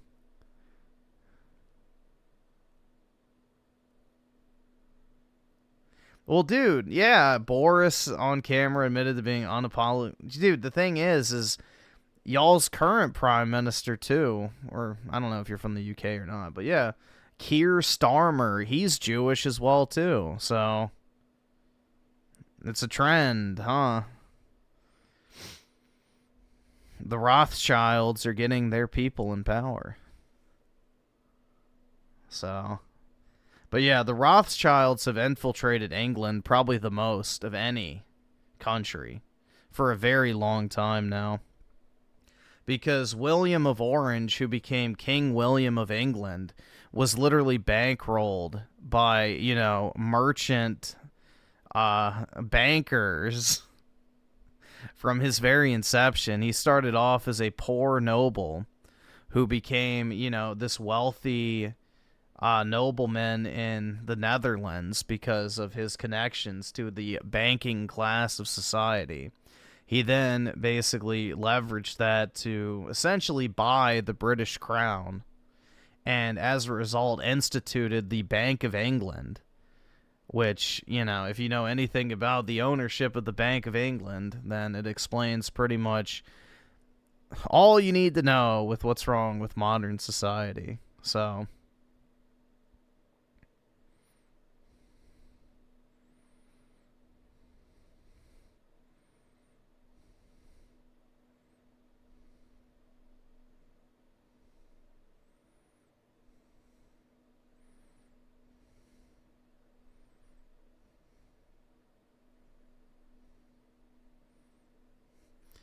mind telling us who funded the child brothels in Germany prior to World War II? I don't know, man.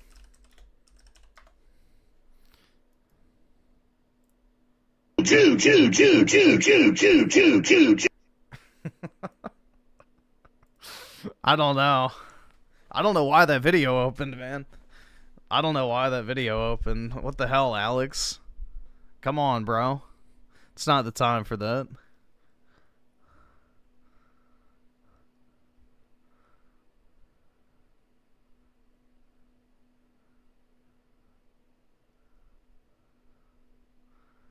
But yeah, hold on, let's just see real quick.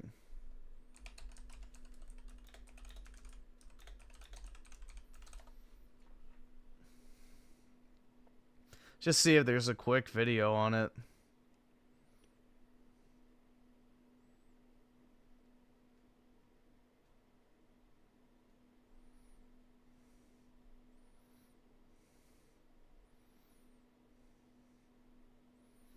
I highly doubt this one would be... Hold on, let's see. We'll just click on it. Imagine this. London, 1694. The streets reek of mud and coal. Smoke from chimneys mingles with the tension of the moment. England is at war with France. King William III has emptied the coffers. The crown's credit That's him. is at rock bottom. And while the country reels, a group of bankers, merchants, and officials quietly plan something that will change Listen to that. Listen to that. rock bottom. And while the country reels, a group of bankers, merchants, and officials quietly plan something A group of bankers, merchants, and officials. that will change the economic destiny of the modern world, the creation of the first central bank. Today, in Untold History, we're going to talk about the birth of the Bank of England. But this isn't just a story of finance. It's a story of war, power, debt, and how an almost invisible institution came to dominate the architecture of the modern world. To understand the rise of the Bank of England, you must first understand the chaos that reigned in the country. It's the end of the 17th century. The Glorious Revolution had placed William of Orange on the throne, replacing James II.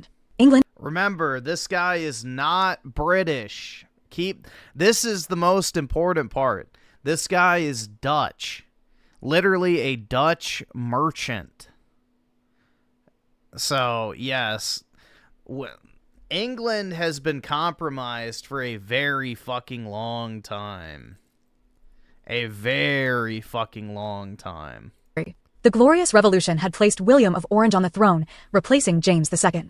England was not only facing internal conflicts, but also a costly war with Louis XIV France. Military expenses were unsustainable. The government was in debt everywhere and could not borrow more because no one trusted the crown to pay. The interest charged was exorbitant. The situation was so desperate that the king himself sent emissaries to seek new ideas for financing the war. And that's where a group of men entered the scene with an idea as bold as it was dangerous.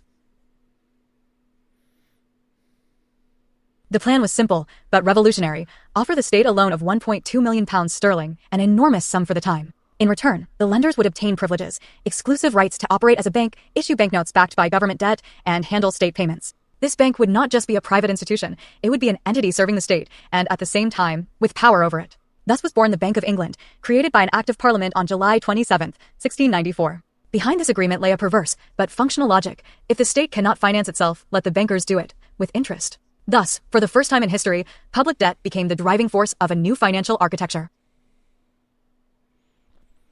Yeah, so basically they sold the right to print money. And essentially, when the government issues new money, they're taking out a loan from the central bank and have to pay interest on their own money that they issue. It's crazy. The bank began issuing banknotes backed by government debt.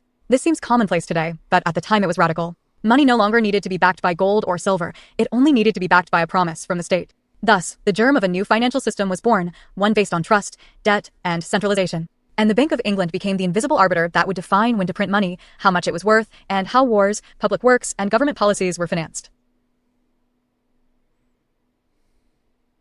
For centuries, the bank operated as a supposedly technical, neutral, apolitical actor. But its role was, in essence, political. It was the bridge between the state and capital. Its influence grew silently, amid balance sheets, treasury bills, and market operations. Throughout the 18th and 19th Yeah, it's the exact same thing as the Federal Reserve. centuries, the Bank of England model was replicated in other countries. France founded the Banque de France, Germany, the Reichsbank. The United States would have to wait until 1913 to create the Federal Reserve. But all, to a greater or lesser extent, copied the English model, a central bank that lends to Gee, I wonder why every single country copied the English model. the government, issues currency, and I wonder who decided on that model. regulates monetary policy from the shadows. Throughout modern history, the Bank of England has played crucial roles, rescuing failing banks, managing economic wars, combating inflation, and designing policies that affected the lives of Combating inflation. So is the pound worth more than it was back then? millions. It was nationalized in 1946 and regained its independence in 1997. But its most important legacy is the very idea of a central bank as the supreme monetary authority. Today, no serious country operates without one. They set interest rates, decide when to issue money, and act as lenders of last resort when the system collapses. And yet, well, no serious country operates without one that's allowed to exist. As soon as you break off from your, privately owned central bank, all of a sudden there's a reason to declare war on you from the international community. That's the reason why they took out Gaddafi, is because he was starting the Bank of Africa. Few institutions have so much power with so little democratic oversight. Who oversees those who issue money? Who decides how much our labor, our savings, our mortgages are worth? When we talk about power, we usually think of presidents, kings, or parliaments. But real power often doesn't wear a crown or uniform. It wears a gray suit, sits in boardrooms, and speaks the language of balance sheets. The Bank of England was the first successful experiment in this new kind of power. It didn't conquer So successful. territories, but it dominated the infrastructure of wealth. And its creation marked the beginning of an era where public debt, private credit, and monetary policy intertwine in a silent but decisive dance. This was untold history. Thank you for joining us on this journey through the origins of the modern financial system. If you enjoyed this episode, don't... But yeah, basically, you can thank William of Orange for our wonderful international banking syndicate controlling Western civilization.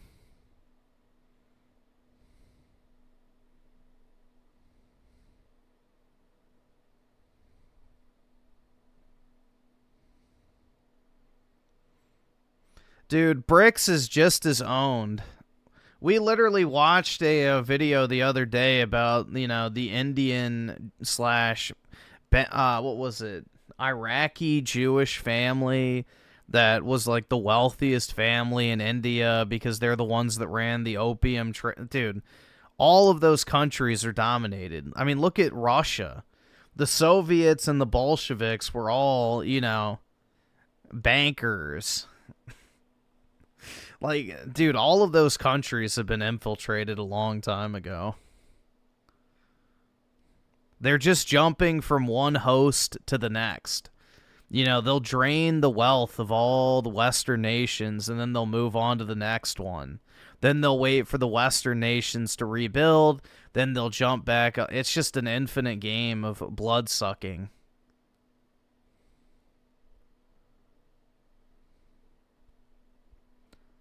It's just, you know, a parasite jumping from one host to the other, but just leaving enough life in them so that they can eventually recover, and then once again host them.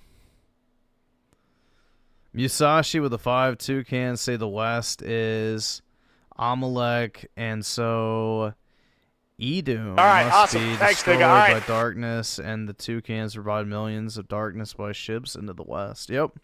Well, I mean, it's all cash extraction at this point. So the Western countries, they have decided it's their time to fall.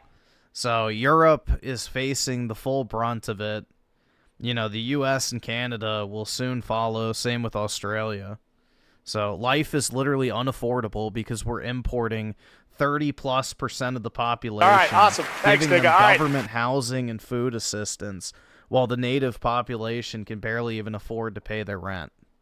So this is a deliberately done, you know, one could argue genocide on, you know, native European populations. So life is being made purposely difficult and bad for Europeans, Americans, Canadians, and Australians.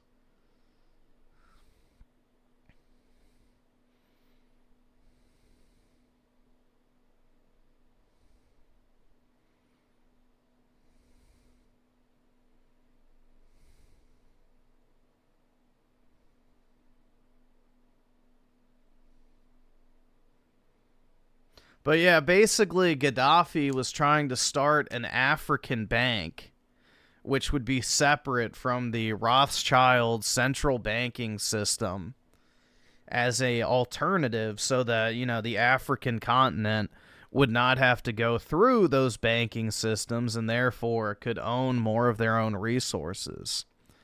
And, you know, we came, we saw, he died. Hillary chuckle insert, but yeah. Just like JFK had to be shot because he wanted to get rid of the Federal Reserve System and put us back on the silver standard. So, same with Lincoln, too. Lincoln got rid of our central banking and issued something called greenbacks, and he was, you know, believed to have been, you know, assassinated for that reason. Or one of the reasons, at least. So anytime the monetary system is threatened, you know, you don't really last very long. You don't usually last very long if you're daring to threaten the international banking cartel.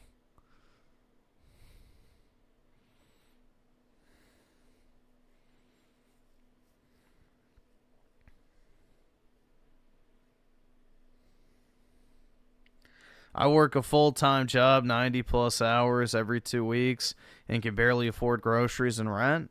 Well, dude, that's okay. The solution to that problem is to bring in 10 million more people, give them free government housing, and then $15,000 a year in food stamps. That'll improve your life so much.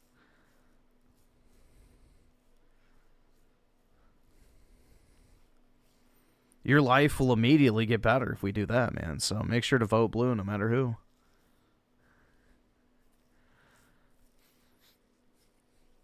Fluffle Nugget with the 2. Watch. Juice danced. Okay.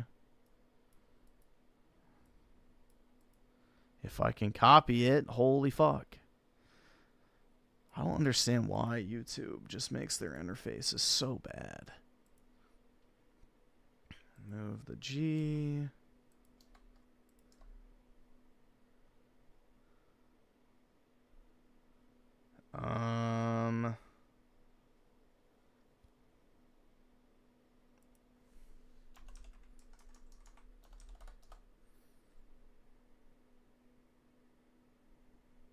Is this it? Bitches in the obituary column. We would. No. If I can't find it, I'm not. Okay, there we go. Rape.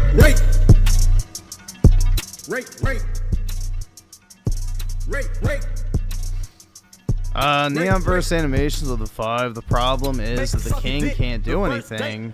You scared to rape a bitch? I can't relate. Because back in the day when everyone had revolution, they put the parliament there to restrict the king. Yeah, I mean, technically, if you want to get technical about it, the king can suspend parliament at any time. Now, this would create a modern-day crisis for, you know, the British government because no monarch has done so since that provision was put in place. So in theory, the king, if he had the loyalty of the people and military, could dissolve parliament and at the very least hold new elections or just get rid of it altogether. But that would be almost solely reliant on his ability to rally the general public in support, which King Charles is another globalist shill. So, you know, he's all for the shit that's happening. I mean, he literally is celebrating Muslim, like, you know, holy days and stuff like that. So, I mean, look at what's happening with the Church of England, which is he's essentially the head of. The new archbishop is literally a woman, which is, like, biblically unallowed. Like, it's completely contradictory to the actual Bible itself. But, yeah, that's the head of the Church of England. So, they're all in on this shit. That's the problem. Is there's no, like, actual, you know, opposition to the shit that's happening. They all want it. Because they've all, like, signed the same fucking blood-called oath. You know, it's like a, you know, 2,000-year-old death cult, and they're all members. She said she can't fuck, I'm like her brother. Kick down the door unannounced. While she lay on the couch, I give a fuck this your house. Place that crotch on my mouth. Rape on the first fucking date. Rape. Put that pussy on my motherfucking face. It feels better when she ain't awake. It feels better uninvited to her place. Put that coke on the plate and put that coke in my face. See, I don't need your permission. I want to see how you taste. I rape.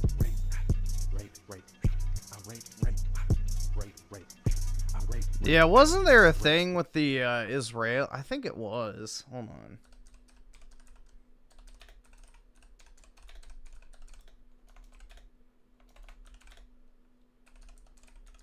Wasn't this like a thing? Yeah, this. Protesters rally for their right to rape prisoners. Didn't they, like, break down the fucking door to a prison or some shit? It was, like, something wild, bro. Like, they literally stormed, like, some government building demanding that they have the right to rape prisoners because they're goys. And it's allowed in the Talmud.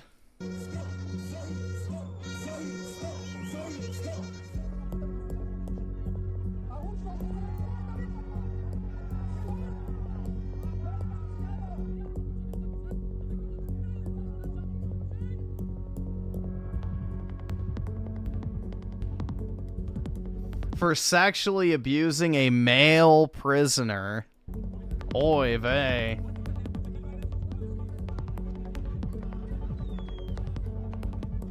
בגדול, עוד פעם, זה מעניין לי את הלקוז מסו לאיש חמאס הזה. אני כל הזמן זוכר, קודם כל הדבר היחיד שמבחינתי הוא בעיה פה, זה שזו לא איזושהי מדיניות מוסדרת של המדינה להתעלל בצעירים. כי בגדול, זה גם, קודם כל מגיע להם, זה אחרי נקמה שאנחנו צריכים לתת להם. ודבר שני, אולי זה גם ישמש אותם קצת יותר כהרתעה.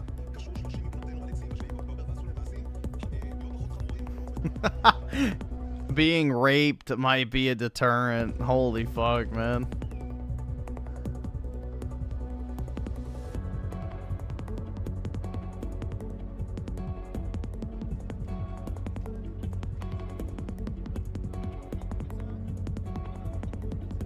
If it's done for the sake of national security.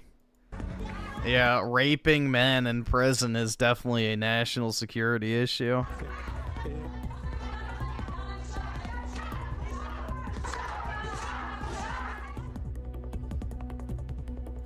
Yeah, it's like, but yeah, they like, I think broke into the prison and like tried to free the soldiers that were arrested for raping the prisoners. So, yeah, it's like fucking wild, man. It's wild, bro. The right to rape protest.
Yeah, that's actually true.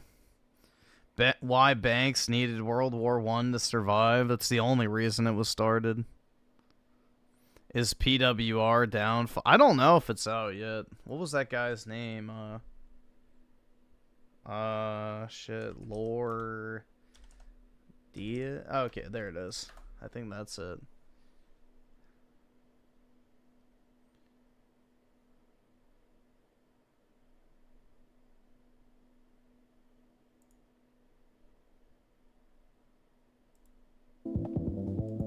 I don't know. Let's see.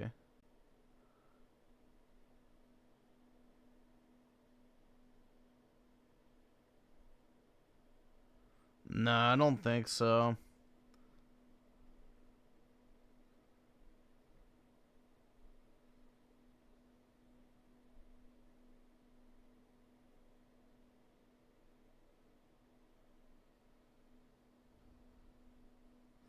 It's the one with the snow. Oh, shit. Hold on. Give me a second.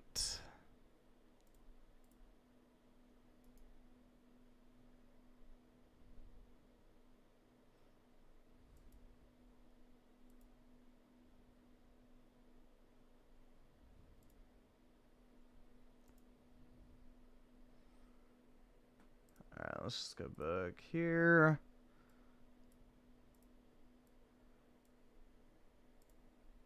I got my Shawn Michaels line. No, they are genius. You think that I know how to take advantage of the DSP detractors? They know how to the DSP detractors. That's the honest truth. They know how to take every cent from these detractors. Like, they're smart, especially PP. I don't know much about this Ashton guy. I really don't. I know Ashton. I've had brief conversations with what? With him, and I was like, man, this guy's a genius. Like, he knows how to do this shit, man. He knows like how to work this system. Bald cell, yeah. Indeed. I don't. I'm just a beginner, like learning this avenue. I don't give a. I think he's a. Yeah, bro. Honestly, the craziest thing that he said was that he wants to fuck DSP's wife. Like, I don't even think DSP wants to do that. Badass. I like Ashton, and I don't care if they be over. If they make a 12-hour documentary on how I'm a piece of shit, I don't give a. He is a smart who knows how to actually take advantage of these. So here's a line. Yeah, he wanted to have a threesome with PPP and Cat. Like, obviously, he likes some big and chunky, bro. Real fans, I love you guys. See, that's the thing. I do love the real fans. I love the people who actually come and hang out with me. I remember you. I know who your names are. I respect you. Here we go. Here we go. That's for the click, baby. Here we go. That is the concept of this match. Be more righteous in sending some kicks. Dude, like, I appreciate it. And that's the thing. I'm not DSP. Like, as much of these pieces of shit want to say, like, I'm DSP, I actually do care. Recognize the people that are in the chat and the people that do give monetary support, man. I do give, like, honestly, and it pisses me off that these detractors try to say, like, oh, I'm yeah, he cares because he needs the money to go buy more fucking coke. All about the wallet, dude. I'm not. Like, I'm here drinking, wanting to talk wrestling, and you know we got like 64 viewers here right now. And man, nah, like, dude, I won't even say that DSP's the reason the cat got fat, bro. 90% of women, when they get married, blow up like a fucking blimp. Like, there's literally a scientific study that's been done that directly correlates, you know, women getting into a relationship with weight gain. So women, on average, when they get into a relationship, gain about 20% of their body weight and fat. Because they stop trying as much, they get comfortable, they start eating more, you know, they're not on the meat market anymore, per se. So they gain about 20% body weight because they get comfortable. And then when they get married, they just stop giving a shit. I do care. So, that's actually a thing. Most women blow up like fucking balloons when they get married. I really do give about, like, who? We got Kill Larry, we got Revolver, Begwad, we got Pot of Desires, we got Deuce Vincent, Kill Larry. Like, I do care. I literally do. And the truth is, man, if I get to the point, like, you know, I'm going to be open and honest. Explain the fat single women. They will just get fatter when they get married. Made a lot of money. That's the way you have to look at it, man. When you start dating a chick, she's only going to get fatter. So what you see her as when you start dating her is basically the skinniest she's probably ever going to be. I made a lot of money screwing these pieces of shit that, like, want to bury DSP in the darkest hole in the world. And like, here, let's see if I can find it real quick.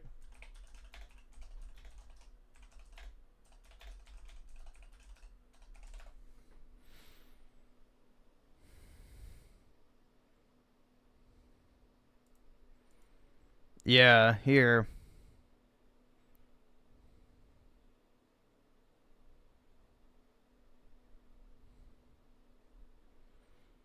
This is what it's called.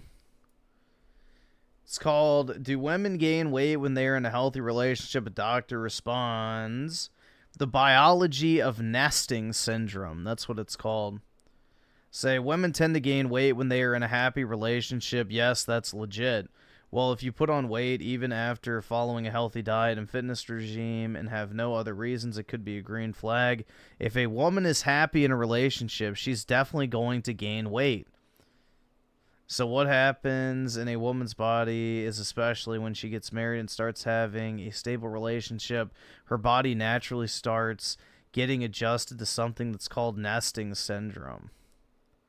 It's a way, this condition is the body's way of starting to prepare for pregnancy and conceiving a child, which, you know, cope. Food is a love language for many people. Couples often share meals, indulge in romantic dinners, or attend social gatherings, which can lead to higher calorie intake. It's also a big part of bonding. Unlike single life where meals might be more controlled or skipped, relationships often bring a sense of comfort that encourages relaxing eating habit. Yeah.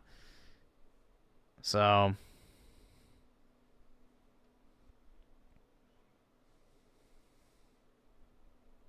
there's a psychological shift. There's less pressure to maintain a certain physical appearance. So I see a lot of women stopping going to the gym or being on a diet or trying to do something consciously to look their best. The doctor added, so if your partner has started to gain weight, it's for the good and not the bad. That's right. If your wife gets fat as fuck, it's a good thing. Crazy, dude. They're literally saying that women stopping caring about their diet or working out and shit is a good thing. Crazy, man. Isn't it just wonderful? They just stop caring and they stop trying for you, but that's a wonderful thing, man. And you know what, man? If I get to the point, like, and I'm not going to say if I do have a job or I don't. I'm never going to say that. That's not part of my content. But the truth is, man, I am never in my life going to sit here and be like, oh, Scazo, you have to pay my bills. Oh, do said you're going to pay. He'll get there. He'll absolutely fucking get there. My bills for me, because never, that will never happen. And all these detractors that try to look at me like Phil, they can themselves, because I actually do have a good heart. I'm a Christian, baby. Like, I went to Bible school. Like, they're pieces of shit. Shit, man. They are. And you know what? I appreciate you guys. I do. And now that I'm not a cokehead, man. I like to sample some shit here and there. I like to sample some shit here and there. It doesn't make me a cokehead. You know what the truth is, man? I can't get the shit. I'm such a loser. I can't get the shit. I had to literally beg somebody to find me some. I messaged this girl, and I know this girl. She's not going to sleep with me. She's not going to hook up with me. She's actually not bad looking, but she's my friend, and she knows how to get it. And I messaged her. I was like, so-and-so, what's up tonight? Hey, if I give you like $200 and I'll buy you a gram, like, can you get me a gram? And she was like, yeah, no problem. Like, so I drove down and I picked her up. She got me a gram. She got herself a gram. I dropped her off and I came home. Like, that's it. Piece of shit. And that's it. Nothing but high-impact stuff. No, Scazo, don't worry about it. Don't worry about it. If you can't get, like, honestly, I don't understand this culture of people that are like, he begs his off. I'm not begging my audience, man. I'm doing something like love. We're 5 hours in. And like, I was like, hey, if we get subs, I'll take a shot. Like, these DSP detractors, they're pieces of shit, man. They want to equate me to Phil. Like, they're like, PWR is Phil. I'm not Phil. I do give a shit about the people I do see in my chat that are here stream after stream. If they contribute or they don't, I do give a shit. He does not give a... He cares about only iced coffee. He cares about the pieces of shit that give him money. I don't. And the truth is, man, you don't... He cares about the pieces of shit that give him money. I don't. So you don't care about the people who give you money? Know my life. You don't know if I work or if I don't. And the thing is, you don't work, bro. I will never say if I have a job or if I don't. And if I do, like you, for thinking I'm doing something wrong by doing streaming where I have a partnered account, where I'm a Kick affiliate, where I make money, because like you, it's my right to do this career. If I make money or if I don't, you can go for yourself, because like literally you can't make money unless it's about Phil Burnell. I can make money not based on Phil Burnell. So you all, Phil. Oh my God. Jesus, bro. This is brutal. Phil Burnell is a piece of shit. Yeah, he was. No, I think his kick was only banned for 3 days, so he's back. The hero of my youth, but at this point, I his wife right in front of him. I like literally like fill up his wife right in front of him. Bro. On Phil Burnell. So you all, Phil Burnell is a piece of shit. Yeah, he was a hero of my youth, but at this point, I his wife right in front of him. Phil was a hero of his youth, but he'd fuck his wife right in front of him. God damn, man. Like, literally, like, fill up his wife right in front of him, and then we're done with it. Like, that's it. I don't give about you pieces of shit. I care about the 65 people in my chat that want to be here. Phil can go himself. Phil of like 2010, 2011, 2012, man, I love you. Like, you inspired me to do this. You inspired to put my face, my name, my identity on the internet. But 2025, Phil, you're an absolute piece of shit who takes advantage of your audience, doesn't provide any sort of entertainment, and you're literally just like... Cat is his curse, bro. Yeah, dude, I don't know. The chubby chasing shit's wild to me. I want the money. So you can go yourself, you're a literal piece of shit. And if your wife is gone, I'll her ass and I'll fill her up. So that's it. Yo, hold on. Yourself, you're a literal piece of shit. And if your wife is gone, I'll fuck her ass and I'll fill her up. God damn, bro. Wife is gone, I'll her ass and I'll fill her up. So that's it. Like, I honestly, I don't think she's that bad looking. All you effing DSP detractors want to shame her. I think she's not that bad, bro. Oh my god. She's not that bad, bro. Yeah, she's just like 400 pounds. That's it. Like, if she was my girlfriend, if she was my life... Yeah, when you're fucking her missionary, you can bounce up and down on her stomach like a trampoline. Even if when she's big, I have no problem filling up that ass.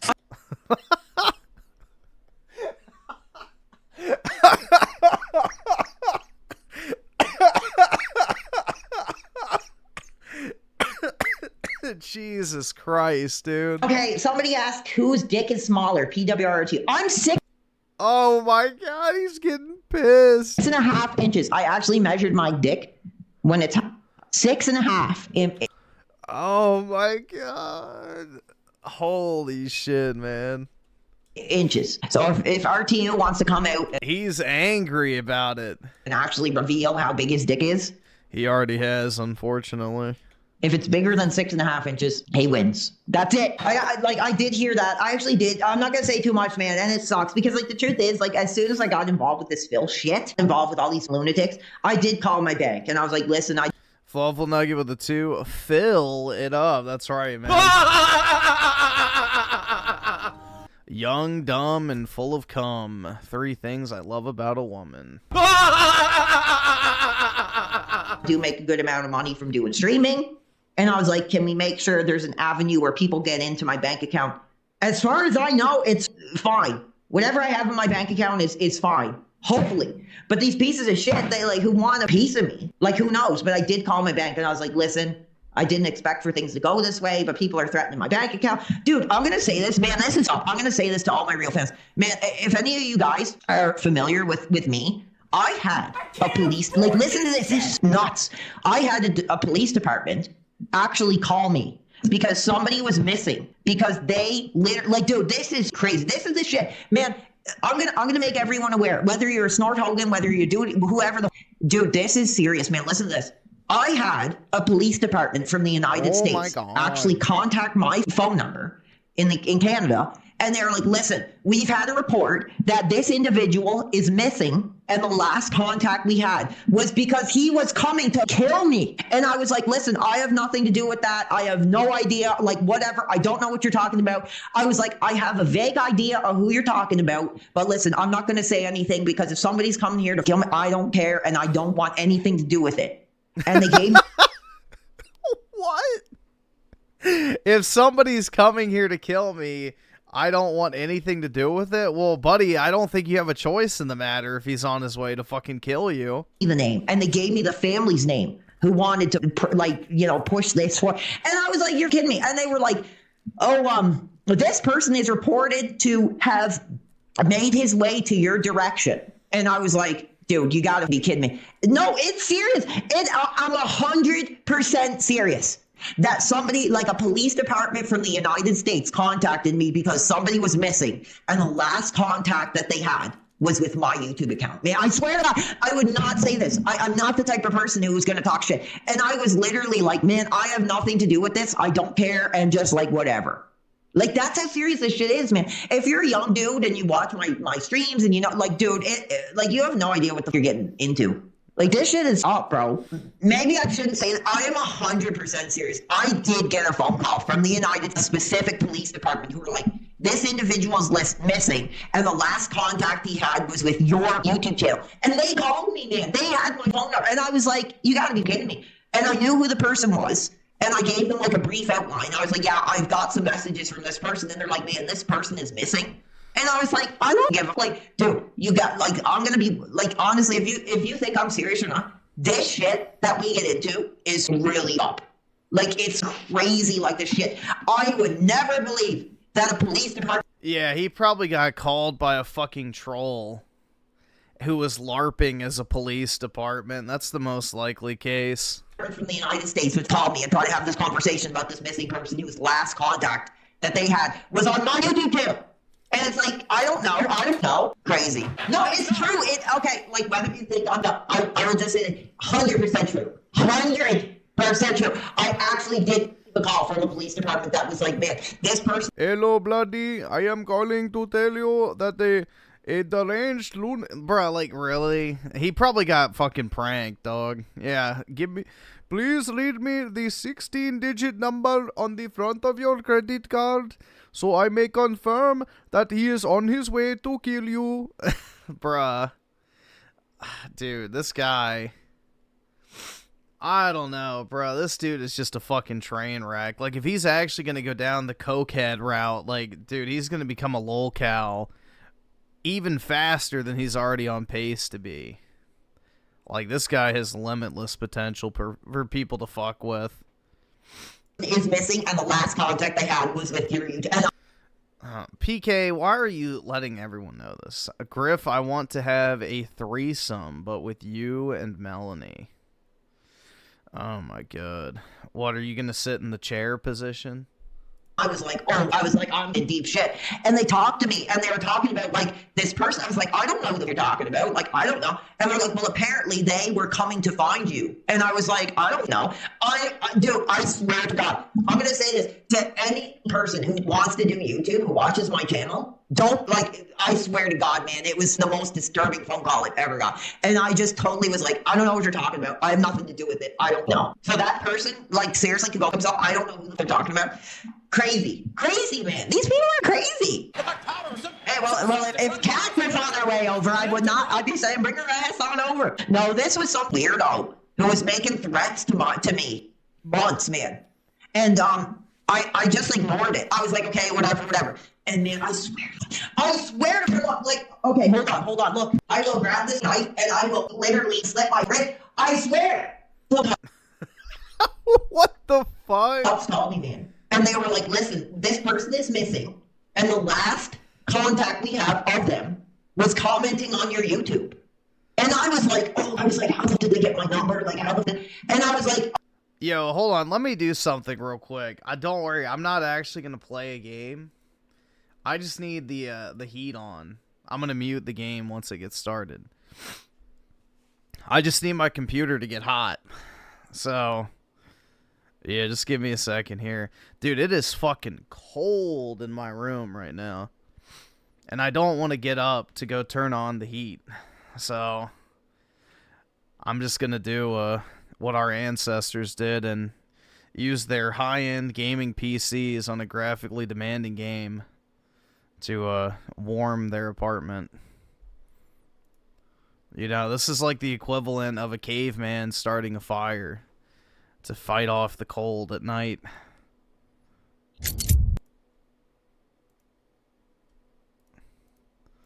You know, just like our ancestors used to do back in the day.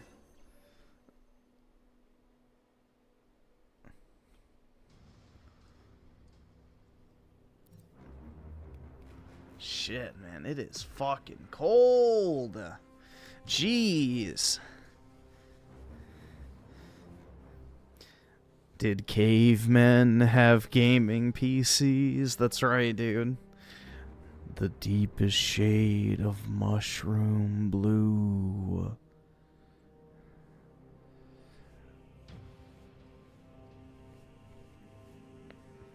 You can't afford your heat bill? I know, that's why I'm going to use my massive fucking computer to suck down even more power.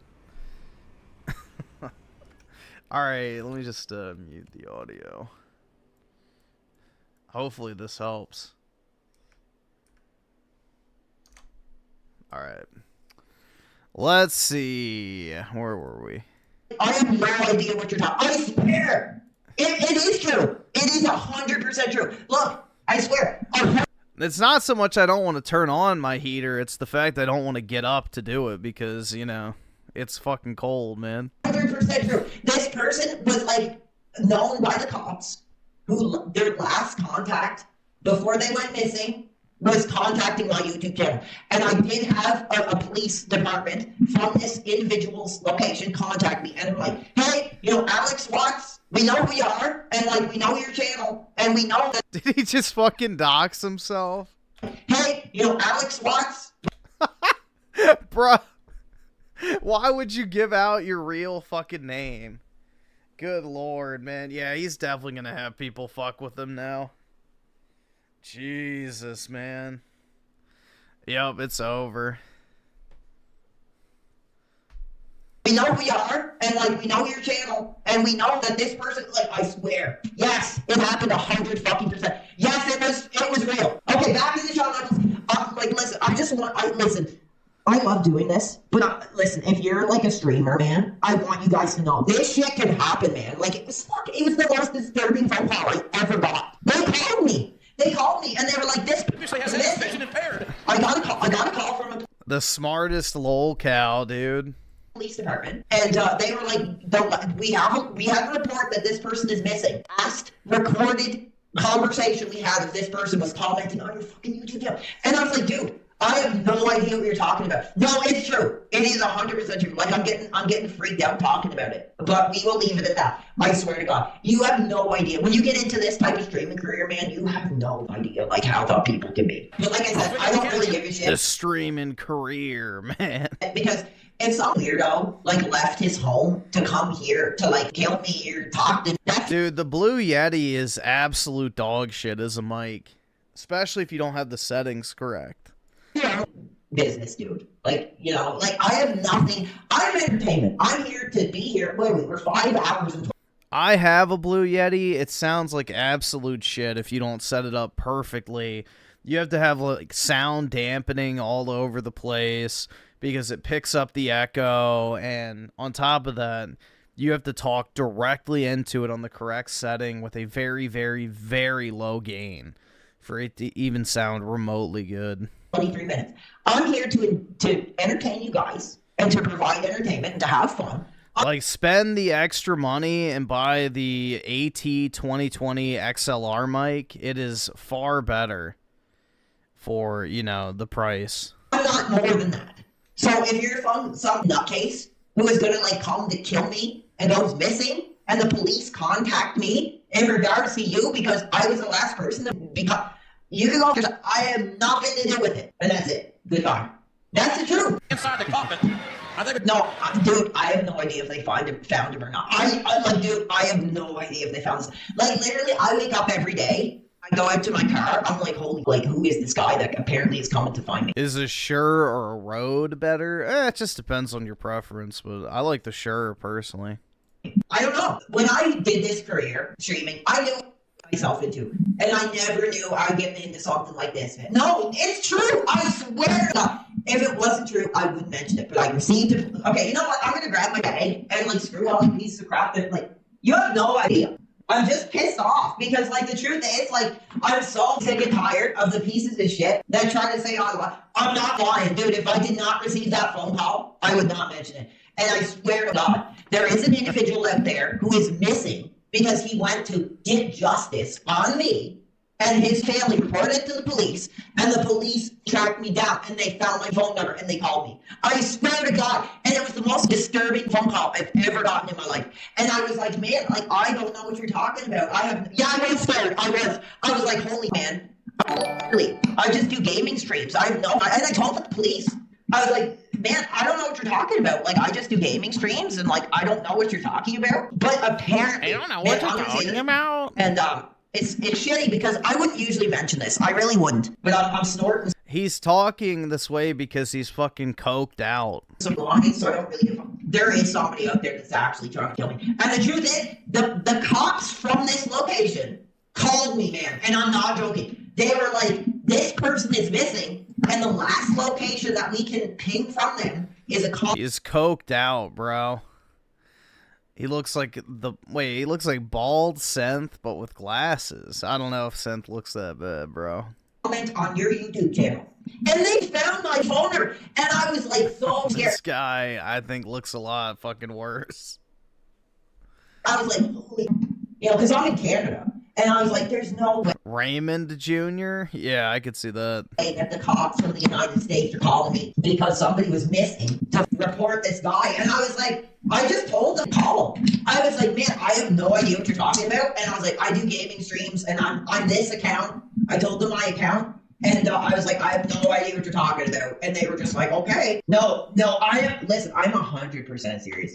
It's crazy. So any of you dudes who want to get into this career, like seriously, you will have some fucked up people like after you. It's crazy. Okay, I'm not making it up. I'm 100% serious, man. Like, you have no idea. Like, I love doing this, but when I received that call, I was like, man, like, am I serious? Am I gone too far? Like, should I be doing this shit? Like, is this like, no, I swear to God, I got that call. And I was like, man, this is so like every day I go down to my car and go out. I have to think like, oh, this crazy who's missing could be trying to kill me. It's crazy. But here I am, and I'm gonna snow. Here's some casino for you, bro. Smacking and bouncing, and now, like, okay, you can argue all you want, but the truth is, man, I wouldn't be talking about this if it wasn't something that's been on my mind for like weeks. I shared it. That's all I'm gonna say. If this dude is dead on some ditch somewhere missing, I don't give a like, honestly. But I did have a serious police call that was like, this guy is missing, and the last link we have of him is commenting on your YouTube. I was like, oh my God. So just like be skin, bro, he does not look like Synthetic Man. Super careful. I'm gonna say this. So like, if you are putting your face on camera, he does not look like him. Man, like, be careful, because this shit is up. Like, these people are crazy. If you believe if I'm true or not, but I am like, to anybody who wants to get involved in this type of shit. Seriously, they do not look similar, bro. 100% serious. And that guy, like, because apparently he's missing right now, and if he's like dead in a ditch, I don't give a like, it's not my responsibility that some guy that wants to kill me and get justice is dead. Like, honestly, it's not my responsibility, dude. Like, people have to understand that this shit is entertainment and this shit is for fun, and that we have fun and we do our thing. But if you seriously are in the point where you have to travel all the way to where I live and threaten my life, and you get in trouble or you get in a like, it has nothing to do with me. It's not on my conscience. Well, because like I said, the police from where he lived called me, man. Called my phone number, which like my phone number was leaked, man, on a PS3 stream. So my number is out there. My number, like, I answered a phone call. So you're admitting that the fucking, cops, quote unquote, could have just found your phone number from your PS3 stream. And anyone could have, like, dude, he's such an idiot. He really is. And I was like, this is the so-and-so police department. And this is just like why the poor stay poor, man. We have a missing individual. Because most of them are like this. Individual from so-and-so. And the last contact that he had. Okay, that's it. No more. I'm sorry. If any of you dudes do streaming, just realize that shit can happen, man. And like, I don't know what to do because like I said, I talked to the police and I was like, listen, I have nothing to do with this. I live in Canada. I have nothing to do with this. And they were just like, okay, yeah, that's fine. Like, that's it. But there was an individual. Listen, fans, I swear to God, I swear there was a fan or a viewer who actually traveled apparently to where I live to like kill me. And he went missing. And like, apparently nobody knows where he is. And the police called me and they're like, we have a link to your YouTube channel. And I was like, I have no idea what you're talking. That's nuts. And yes, I am on the cocaine. But like, seriously, anybody who does. And yes, I am on the cocaine. Streaming, like, be ready for that type of shit, because that weighs on my heart. I'm like, holy. Hey, if it was Kat looking for a good time, I would have paid for the trip, bro. Bro. If it was Kat looking for a good time. Bro, remember, he said that he felt like Phil and Kat were like his parents. So this dude's all sorts of fucked up, man. Kat? Hey, Phil, if Kat is down playing Skyrim and she's bored, I will e-transfer Kat the money to come down to Canada and be treated like a real woman, baby. Let's leave it at that. Holy shit, man. Be treated like a real woman. He took a hell of a lot of punishment and a pounding from his near 7-foot opponent. And look now, who's in charge? Yeah, he's on top of the world. But Put the HBK in the back. Dude, like, honestly, I love the real fans. Like, the truth is, sometimes I'm too open. Sometimes I think I say too much. Because I actually do care. I have a conscience and I do have a heart. But this poor guy, man, like, if he, like, apparently, I'm going to say, this is it. This guy traveled from the United States to try to find me to get justice. So I don't know what that means. Is he going to kill me? Is he going to have a talk with me? I don't know. But apparently, this guy is missing from his home, and his family has tracked my account down and reported my account to the police, and the police contacted me. I swear to God, it's crazy. I hope he's dead. Hey, I don't, like, if some schizo wants to get justice and kill me, like, I don't have any responsibility. If you're dead in the ditch, then I don't have any. That's crazy. Like, when everybody that wants to say, oh, you're not a big deal, that's the type of deal that you can have in doing this internet shit, man. You can really with people's heads. And I don't know where that's going to end up, man. But I swear to God, I did have a call from that police department, and they were like, this individual is missing. And the last contact he had before he went missing was your YouTube channel. And I don't know how they found it, but they called me. I swear to God. Dude, if he keeps this coke shit up, he's gonna become a massive fucking target. We'll leave it at that. I don't care if you believe me or not. I just want to do a warning. This guy is a fucking idiot. To you people who do streaming, like, seriously, that's... Circumstances. Look, yes, he's asking for the lid to be raised on the casket. I don't know how the Undertaker's landed this far. Arms out on the steps. Shots with a chair. Oh, yeah, I'm done. I'm so done with all you fucking DSP detractors. I'm for the, like, you know what? Sean is awesome. Sean is the legend, but I'm literally going to give you, I'm serious. I'm so detractors and these pieces of shit that want to fuck my life up, that this is what you drag me to. Here we go. Hold on. I'm going to do it the right way, so you pieces of shit know what I did through here. No, but seriously, that story I told, if you believe it or not, man, anybody who does streaming, especially if you get involved with, like, a tough community like the DSP, be warned, man, because all of a sudden I'm like, I could not believe it that this, like, dude, I'm serious. I'm 100% serious. I got a call from this police department. They were like, this person's missing. And the last contact they had was your YouTube channel. I was like, oh my God. Like, I was like, I have no idea what you're talking about. No, it's not fake. It's 100% true. And I shouldn't tell it. I wasn't going to tell it, but because I'm drunk, I am telling it because I'm scared. I'm like, holy, this person, like, wants to kill me. And apparently this person is, like, dead or something, or he had it, like, somebody was literally coming to my address or to where I live to get justice on me. And I was like, dude, like, that's all. I was like, I'm like video game streamer, man. Like, I'm done with this shit. I'm just literally, like, for the real fans, man, whoever wants to be here and hang out with me, that's cool. But I'm done with these psychopaths, bro. Like, if you want to be like that, I will give everything to the real fans. But if you're like a psychopath who wants to threaten to come to my house and get justice, like, you know yourself. Oh, I'm a fake gamer. Yeah, sure, dude, whatever. Go yourself. Honestly, go yourself. I am not a fake gamer. Honestly, you could, like, I'm so pissed. I'm so done. Here it is. Here's the one. I'm so, like, these DSP detractors, they're all pieces of shit, man. They don't know what it's like to deal with this shit. I do. And I've only been doing this for a little bit of time. And I'm so done dealing with this shit. I just want to have my own audience. I don't want to be threatened. Do you think I want to be threatened by somebody? Do you think I want to get calls from the police that somebody's missing because they wanted to come find? No, I don't. Oh when PP did the shit, bro. sure, okay, whatever. This is what you drove me to. Here it is. And then I'm pissed off. I am pissed off. You know what? I am pissed off that I shared a personal story of what I'm going through. And all I'm reading is that's fake. That's fake. It's not fake. I swear to God, it is 100% true. And when this guy is found, like, in a ditch somewhere, you'll know. It is. Dude, it's 100% true. Okay. Woo! I'm so pissed off. No, I love the real fans. All these pieces of shit that just want, like, no, it's true. It is real. Okay, I don't give. It is real drugs. Honestly, I could probably find more real shit than having no life than you ever could. I have no life and I can still find real drugs, just like Sean did in his day, bro.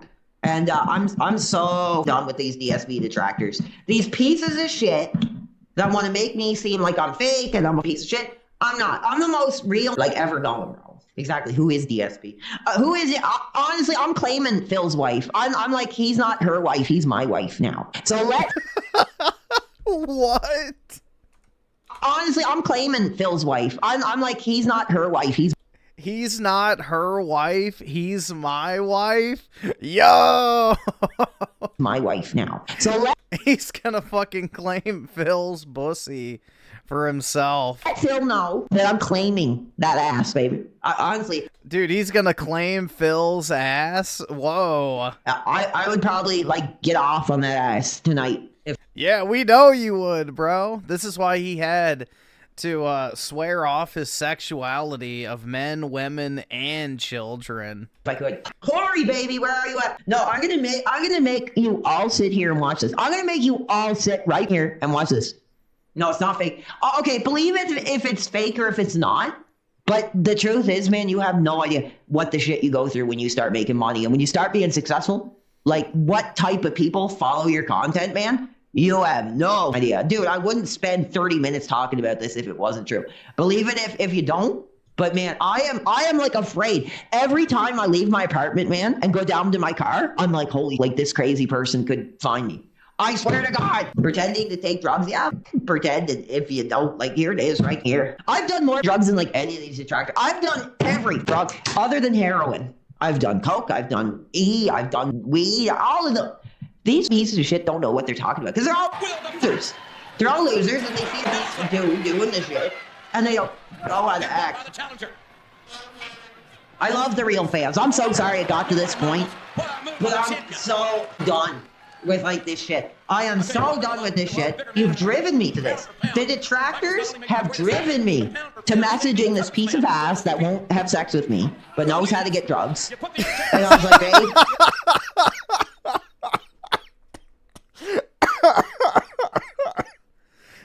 The detractors have made me text this piece of ass that won't have sex with me, but will get me drugs. Brutal. I'll give you $200 if you can get me a gram of coke. I'll give you a gram of coke, and we'll get that, and we'll do that. And she's like, no problem. Here it is. That's it. I'm starting to get pissed off. Honestly, I really am. I'm really starting to get pissed off that I can't be taken seriously.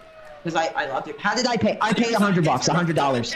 And I bought, so $200, I bought her a gram, and I bought myself a gram, and I went to go pick her up and drive her to the dealer's house. She got a gram, and I got a gram. Yes, I do talk to women, but I don't sleep with them. Hey, bro, this is Canada, bro. If 100 gram per gram, that's Canada, man. No, I'm not faking, man. I'm the realest real I ever come across. And I'm so sick and tired. Because this is supposed to be about Sean. This is supposed to be yeah, I will. You know what? Fucking piece of shit. I will start the Discord calls. Hold on a second. Hold on. I will. Okay, that's it. I'll get my phone for all these pieces of garbage that don't leave. Here, hold on. Screw y'all, bro. Hold on, my phone is up. 1 second. Shit, man. Yeah, the ball would be about 2:30 here in Canada. I'm opening up my Discord now, right now. Let's get some calls. Let's get some calls. I will take any call from any fan right now, and let's talk. Let's talk, bro. No, I'm a very like honest person. I really am. I'm a Christian. I went to Christian Bible camp. Yeah, bro, very Christ-like. Yes, I'm not even a real Canadian. Discord is open, bro. Here, hold on 1 second, guys. I will talk to anybody. I like to talk. I do. And you know what the truth is? I will go on any show, anytime, anywhere. And the truth is they just don't want to believe it. They don't want to believe it. 1 second. PWR World Live. Here it is. I'll share it. PWR World. Oh, and I'll talk with anybody. I'll talk with anybody, bro. Yeah, I can't message on Kick. So, WebG. Listen to WebG. He will, There you go. We got some friends. He talks a heck of a game, and he can wrestle a heck of a game. I will talk with anybody right now. Anybody, detractor, friend, whatever the. Okay, here we go. Hey. Okay, what's up, bro? Listen, I will talk with anybody right now. What's on your? So the thing is, like, why are you sniffing powder sugar? Like you're pretending to take drugs on stream? I'm not pretending. Like I said, I have a history. I do my own stuff on my personal time. But when I get pissed off, if I go on the stream and I want to do what I want to do, especially on the alternative, I'll do it. Yeah, I respect, like, at the end of the day, it's your choice. If you want to take drugs, you can take drugs. But what I don't understand is... Yeah, Snort's super fucking, what's that shit called? Like, super cut cocaine, like... Yeah, he's probably snorting more baby powder than anything else, man. Why are you trying to tell a story to big yourself up when... It's probably mostly just fucking baby powder or, you know, some other bullshit. There's probably very little actual coke in there at all. There's no proof, there's no evidence behind it. Well, yeah, that's true. Okay, here, I will admit there is no truth at this point. But the truth is... You just admitted there's no truth, you were lying. There was no... No, dude, I'm not lying. It's just, it's an ongoing... Hey, wait, you idiot. You tried to... There's no truth, but it's an ongoing issue. You have no idea. Like, getting involved in this DSP detractor universe, you have no idea the nutcases that I deal with. And I swear to God, hey, if I wasn't honest, I wouldn't bring this up. I did have a call from a police department that said they had a missing person, that their last contact was on my YouTube channel. And I was like, man, I have no idea what you're talking about. And I had these Discord messages that were like, man, I'm going to get justice on you. You're a loser, blah, blah, blah. I'm trying to warn you people. Yeah, but like, why can't you just show me the cool logs on your phone and show me that you got cool from the police? Like, Maybe I will. You will? Maybe? Why don't you show it? I'm just telling the truth, dude. Listen, the way I think about it, man, listen, being involved in this DSP detractor schism. I don't agree with DSPs. Yes, you do. You're calling into my show. You know what DSP is. Being in this schism of this DSP detractor community, these people are nuts, man. They're crazy. So if they attach onto my brand and they want to leave their home to get justice on me, and they have their family wondering where they are, they contact the police somehow find that this individual commented on my YouTube channel. The police are messaging me, and I'm like, I have no idea. No, because they don't live here. They're from the United States. They called me. The police from the United States called you. What was the number? Was it actually like official number? Did you Google the number to make sure it was a real person? Yes, no, I did have a serious conversation, yes. But it wasn't the police. I guarantee you this was Okay, it was some Kiwi Farms loser. I don't know. Dude, I get what you're saying. I know what you're saying. But, dude, I had a police department saying we're from the so-and-so police department and we have a missing person, and the last connection we have is their comment on your YouTube channel. They had... Dude, he's such a fucking idiot. My phone number, they called me, and dude, I will say, it scared the shit out of me. I was like, man, no, I was like so scared. I was like, I don't know what you're talking about. I have no idea. So, on your Gmail account, that's linked to your YouTube account, yep. Did you get any email saying that there was a formal request for your information? Yes, I did. Around the same time that you received it? Yep. And did you share that with me? I'm not going to share it because, again, that's just throwing my email out there to these Kiwi Farm losers. But then, there's nothing, like, you said you have the evidence here, but you just don't want to show it. Yeah, the fact that he's like going so hard on Kiwi Farms and fucking Josh Moon and shit like that is gonna end absolutely amazingly for him. Well, listen, man, I'm gonna be honest, man, I do, but I do in a way have sympathy for this person that apparently... You know who he reminds me of? Is that fucking, what was the t-shirts guy from fucking TikTok or whatever. That fucking retard that gets drunk all the fucking time. And, like, you know, gropes bitches. And, like, dude, he's, like, literally that guy. He's just waiting for his moment to shine. He wants to, as I said, get justice on me. That literally... Yeah, he's obviously retarded. Left where they live to drive where I'm from, which people know where I live, to get justice on me. This dude is missing. This person is literally missing. And I'm involved. And I said to the cops, I have no idea what you're talking about. I have no idea. And just like I told them, I do YouTube. I'm a content creator. I have no idea what you're talking about. And they just left it at that. But there is an individual missing at this point who is on their way to get justice on me. Yes, you're saying there's a person who DM'd you. You can't show the DMs. No, he never messaged me. He commented on my YouTube channel. Okay, can you show these comments then? I mean, I might be able to. Yeah, show the comments. I'll see if I can. Dude, what do you want? What do you want me to say? Kiwi Farms piece of shit. Like, what do you want me to say? That I'm making this up for sympathy or to... Like, you're an idiot. Dude, I'm the fucking one who's putting my life on the line to do this stream. I'm on Kiwi Farms. They're putting all my information. He's putting his fucking life on the... Oh my god, bro. Holy shit. Is it really a surprise that some schizo would drive to my location to find me? Yeah, his life is on the line. I'm not making the story. I'm 100% honest. Somebody left a comment on your video trying to troll. And the police called me. Man. No, they didn't. They did, bro. They did. If I wasn't serious, I would not bring this up. I'd be doing my streams. I'd be playing my games. I'd be watching my... He swears on his kids. Wrestling. But man, if this wasn't a reality, I wouldn't bring it up. I swear to God, this is a real thing that's going on. And whether this guy is crashed in a ditch somewhere, I don't give a... Because it's not my problem. I don't give a fuck. Supports my point. You're making this up. Because now you're making it like a means to end. You're saying he's crashed in a ditch now. I'm just saying, hopefully he is, because if somebody's going to threaten my life that they're going to show up and get justice, then what am I, like, am I going to wish them well? Am I going to invite them into my door? You're an idiot, bro. That's the Christian thing to do, PWR. Dude, listen, do you do content creation? Listen, do you do content creation? Yes. Do you show your face? No. Is your information all over Kiwi farms and all this garbage? No, my information. Then yourself, because you have no idea what I've had to deal with in the last few months because of this shit. But I just want to be for the reason. Okay, you. Honestly, I will take any other. Let's get more calls. I will take any other. That, like, honestly, man, we got the police. Oh, hold on. Respect. Welcome to the line. How are you? Let's have conversation, bro. What's good, bro? I'm doing my thing. I'm trying to watch Sean and Taker here, but I am having a conversation with the real fans. What is on your mind, bro? Ask any question you want. I just want to say congratulations on having a 6.5-inch wiener. Yeah, I mean, it's not that bad. I mean, you know what? Honestly, I'm not Michael Jordan. I don't have a 9-10-inch dick. I have a 6.5-inch cock. I don't get. What? Hold on. What are the? Ask any question you want. I just want to say congratulations on having a 6.5-inch wiener. Yeah, I mean, it's not that bad. I mean, you know what?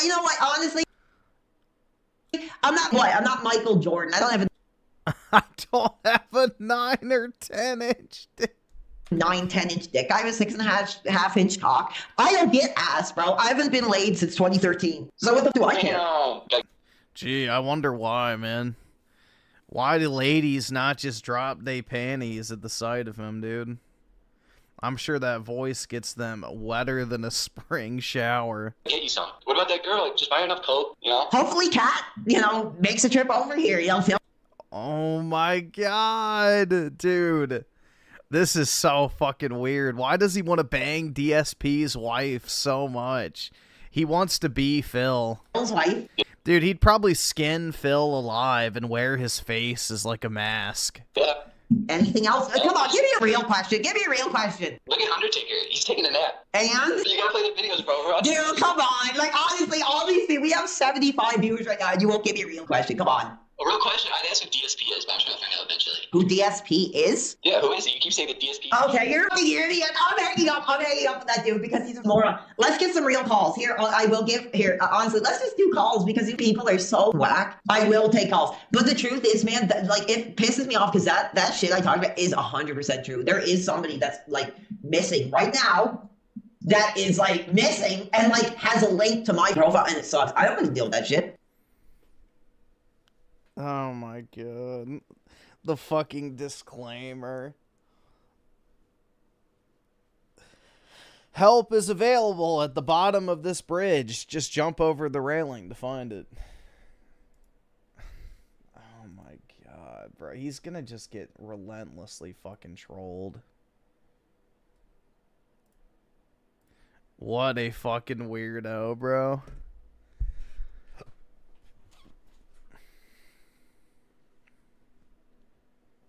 These dudes just need to hire some night entertainment. Yeah, I mean, for real, like, at that point, if you're that fucked, like... I mean, like, Raymond, for example, he should just go on one of those, escort sites and just pay the $300, $500, $600 or whatever and finally get his fucking cock sucked. Like, Jesus, man. It's like, I don't understand. Like, it's so easy. Like, these guys make a million videos, too, about, all women care about is sex. And it's like, all women care about is getting money for sex. It's like, all right, well, then pay them fucking money. Simple.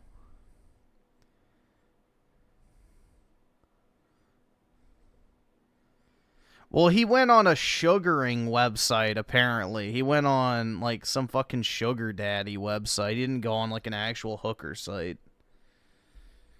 Like, there are sites for sugar daddies, and then there's sites for literal fucking, like, escorts that, travel to different areas and go to, like, a hotel and then sell time slots. So, there's different forms of it.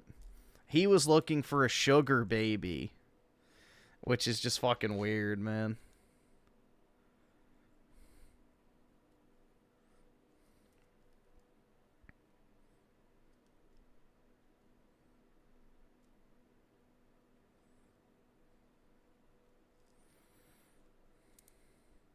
What's the sugar mommy link? I don't know, bro, but I need to give me one of them. Shit. I need some single cat mom to pay for my Pokemon card collection. Please and thank you.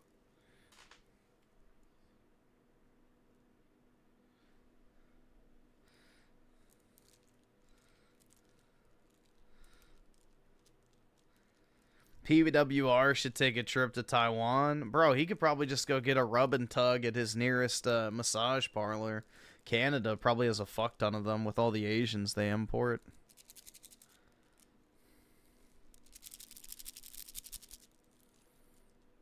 Raymond has no... Yeah. Hey, cutie.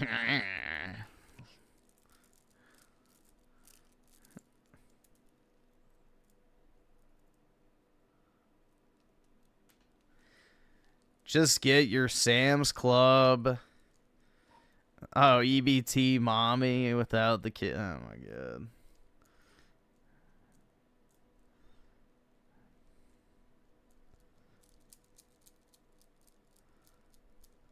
Aren't Canadians notorious hoes? How can... I have no... Dude, honestly, I have no idea.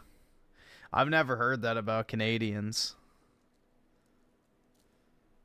The only thing I've ever really heard about Canadians is that they're very nice. I've never heard the whore thing.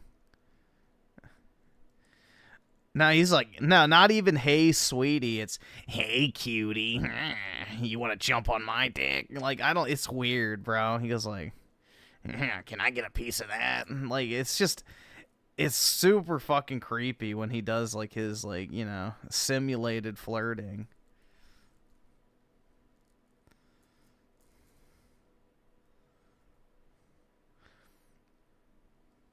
You just wanted to tell me that I have a very large wiener?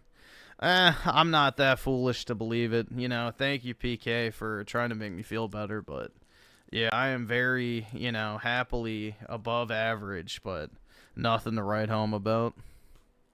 You know? It's alright. I'm happy with it, and that's all that matters, because I'm the only person that's ever going to see it. I just can't do it. I can't take this shit no more, man.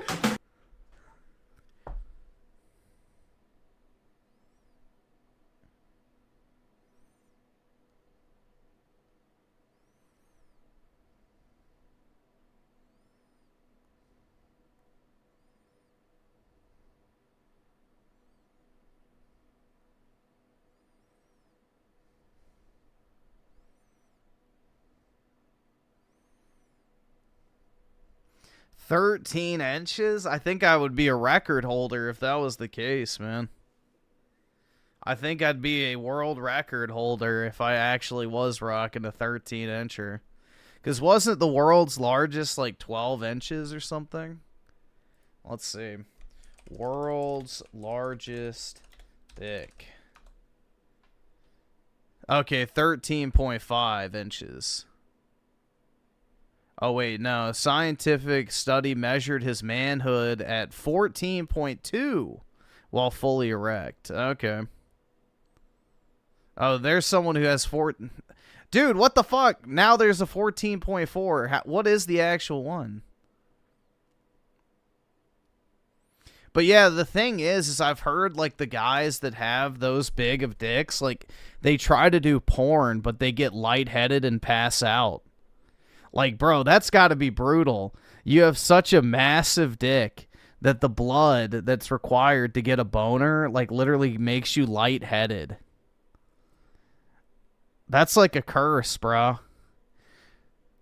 So, yeah, I remember there was, like, some story back in the day where, like, one of the guys who had, like, the world's largest penis, they, like, signed him to, like, a contract with one of the porn companies. And he, like, literally couldn't film anything because when he would get hard, he would pass out. Because, like, the blood that was required to go in to, you know, give him an erection would make him lightheaded. So under physical exertion, he would get lightheaded and pass out. That's brutal, man. You know, it's like when you get lightheaded when you've been sitting down for a while and you stand up and, like, the blood rushes from your legs. It's something like that, similar. So, yeah. That shit's brutal, dude.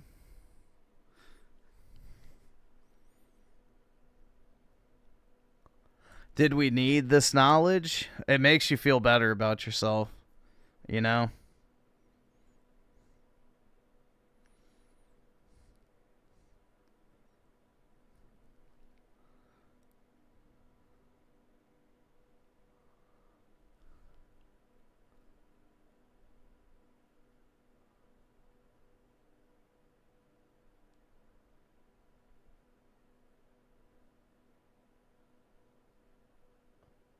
Bro, what the... You think Jeff Keighley is packing some heat down there or nah? I don't know, you'd have to ask Melanie. I have no clue, bro.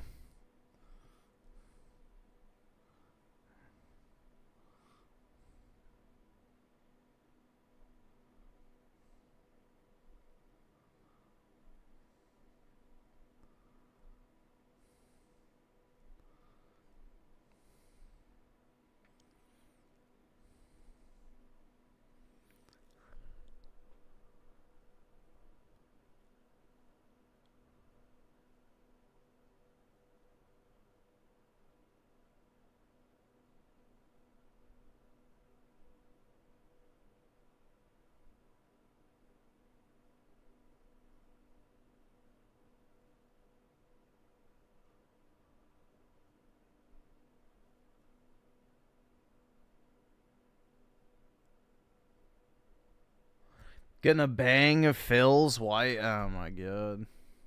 Go for it, man. She needs a real man in her life.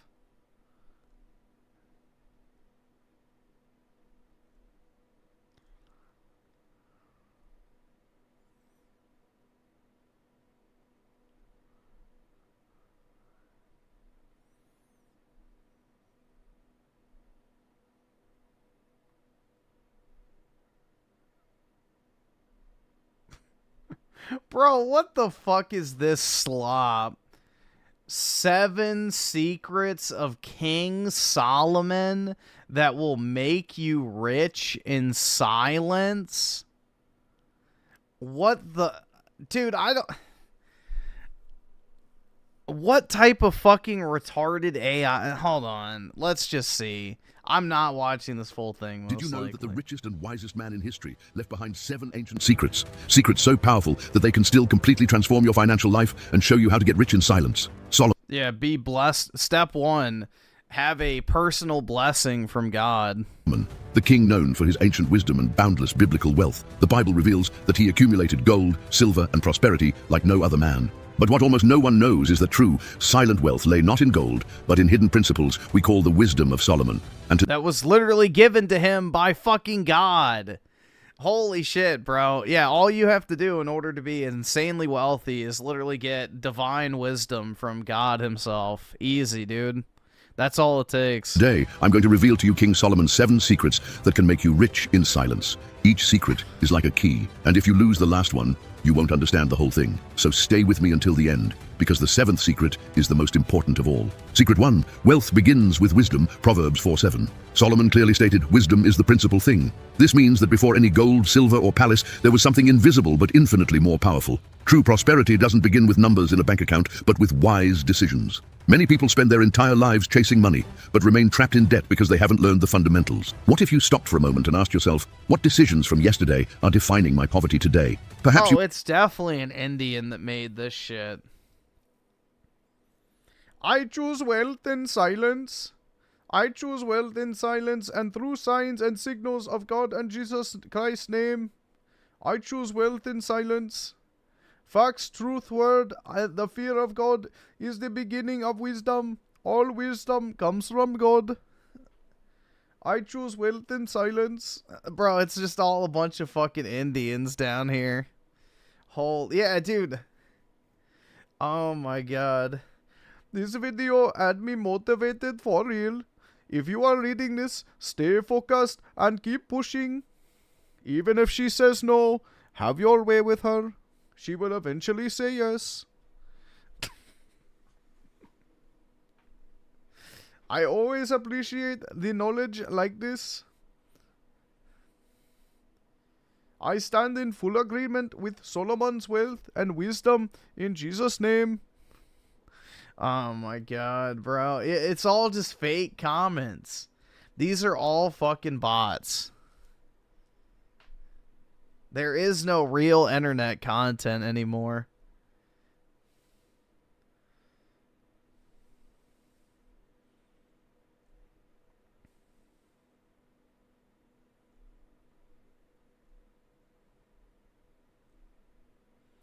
Yeah, it's just all the same shit. I started journaling daily, cut out junk food, and picked up The Law of the Signal book by Aaron Griffin. It's wild how much it opened my eyes. Oh my god, yeah, quick little product plug. She would realize that the wisdom you rejected cost you far more than... She doesn't just deliver a finished dish, but empowers them to feed themselves for a lifetime. Wisdom works like this, a silent ability to multiply hidden riches over time. Without it... God, man. It's just pitiful, dude.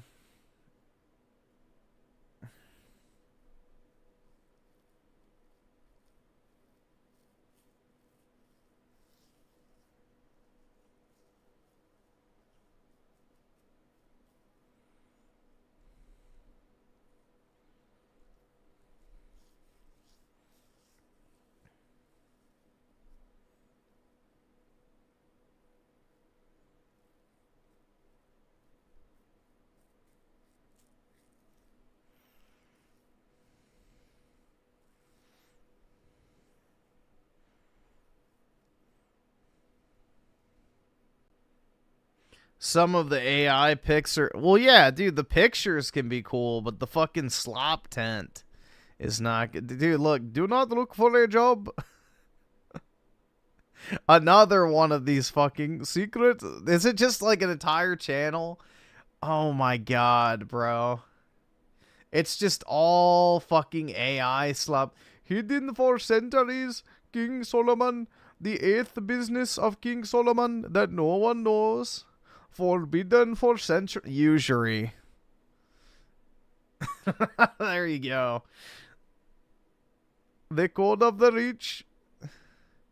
The financial wisdom. Dude, it's just literally Indian slop.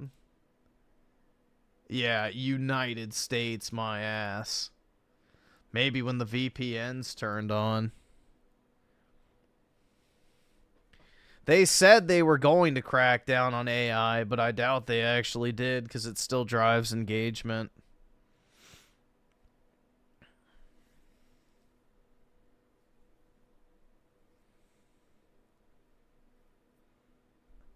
How one man triggered the Great Depression? That is absolutely fucking false. Who is this they're trying to pin October 24th, 1929, Black Thursday. In 6 hours, Americans lost $14 billion, more than the entire Canadian economy was worth. 13 million shares were sold in panic. Phone lines couldn't handle... Charles E. Mitchell? Unless he was the governor of the Federal Reserve Board, then... Yeah, no, I don't think so. Communication with the stock exchange was cut off. But few people know that this crash began with the decision of just one man, a man whom newspapers called Sunshine Charlie. America's most popular banker. This was Charles Mitchell. He was the one who triggered what we now call the Great Depression. 7 months earlier, Charles Mitchell uttered... Dude, look at this shit. As always, the rule of thumb is, if it seems too good to be true, it probably is. Simple rule of thumb. Never risk more than you can afford to lose. Bro, like, the two top comments are basically the exact same fucking thing. It's all just AI shit. Like, almost none of these comments are actual real people. It's crazy, bro. All of this shit is just fake.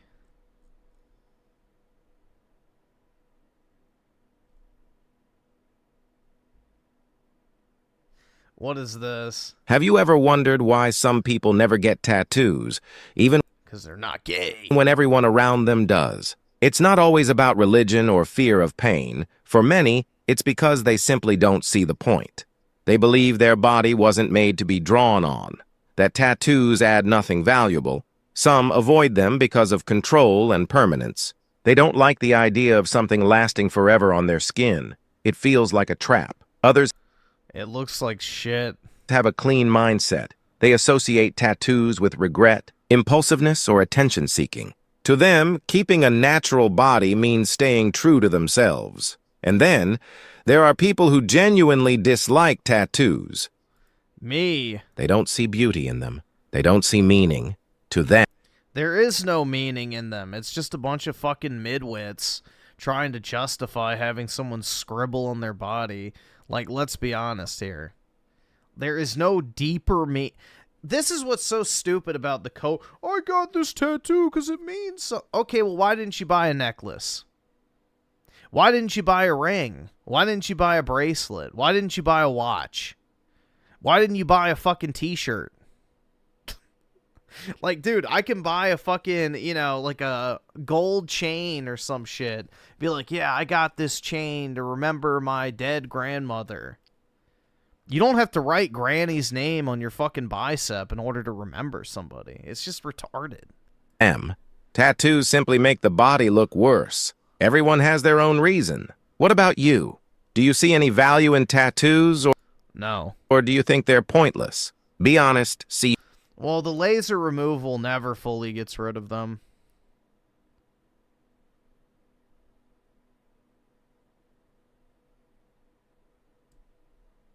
Same reason you don't find bumper stickers on a Ferrari. Exactly. I agree with that. That's what I've always compared it to. It's like putting a fucking bumper sticker on a Ferrari. It just looks tacky as shit. These women ruin themselves. It's sad, bro. Like, that's genuinely heartbreaking shit. Like, you'll be at the gym and you'll see, like, this one chick from, like, behind or whatever. And, you know, she's, like, you know, really hot. But then she turns and then she has the dreaded fucking front thigh tattoo of, like, a fucking flower bouquet. Like, all down her entire fucking thigh. And it's just like, why? Why? Why would you fucking do... It's just terrible, man. Every single time, it's just like, fuck. Or the bitches with the tattoo between their tits. That's another massive red flag. Or the bitches with the sleeve tattoos. It's just sad, man. It's just truly tragic.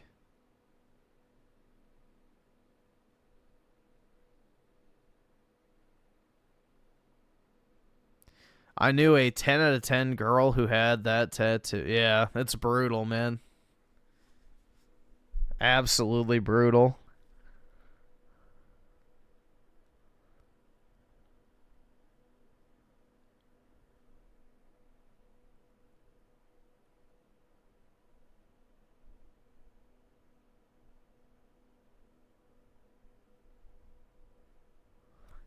What is this?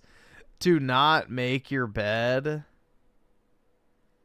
Oh my god. Jordan Peterson doesn't approve. No. Stop. Do not make your bed in the morning. Your health depends on it. You see, whether you have a partner or not, you are never sleeping alone. These are dust mites, and there's over 10 million of them on an average mattress. Dust mites? If you have a 2-year-old pillow, 10% of its weight are dust mites and their poop.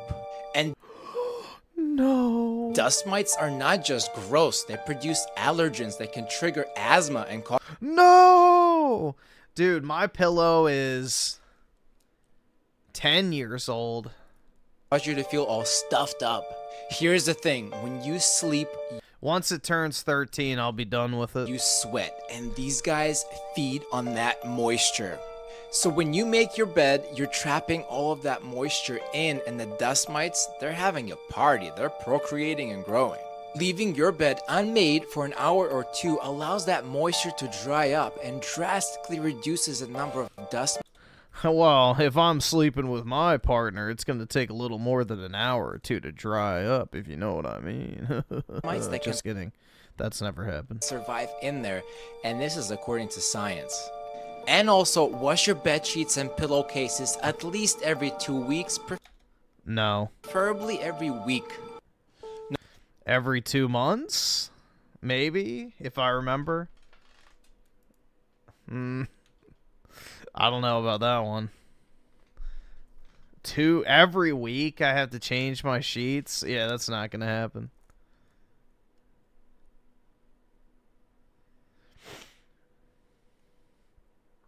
Yeah, dude, he has to show how much of a doctor is by wearing his fucking stethoscope.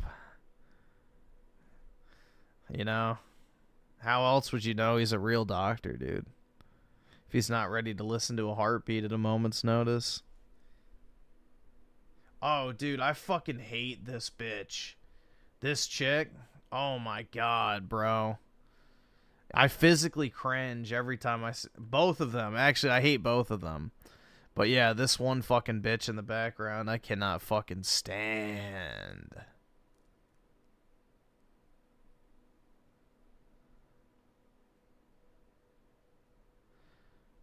Does Chad change his sheets?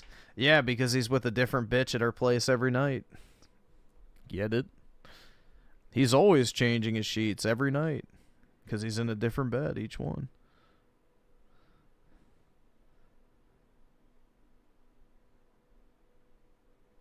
The chick in the foreground is the most stuck. Dude, both of them are pick-me's.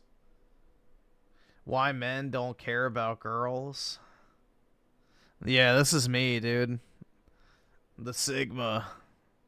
Some men just don't seem to care about girls. And it's not what you think. They're He's gay! Often focused on themselves, their goals, their growth, their life, not ignoring girls, just prioritizing their own path. Psychologically, they feel secure.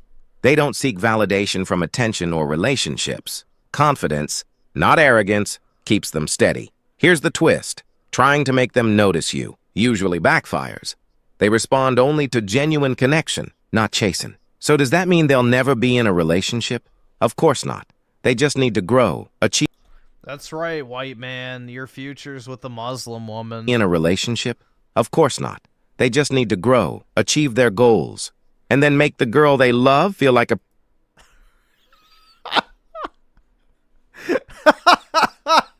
bruh. Princess. So, ladies, would you wait for a man focused on his goals?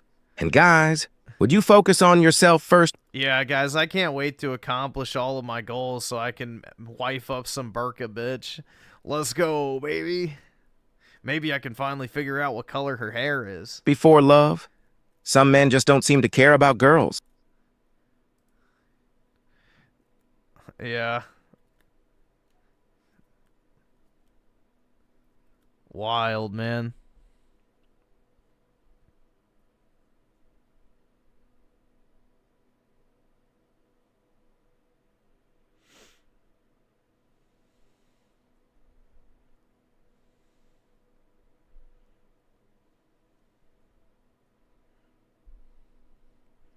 Griffin gonna get that fit.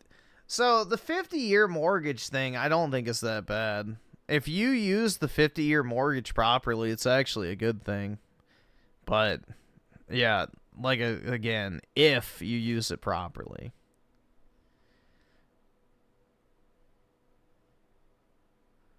So that's the if.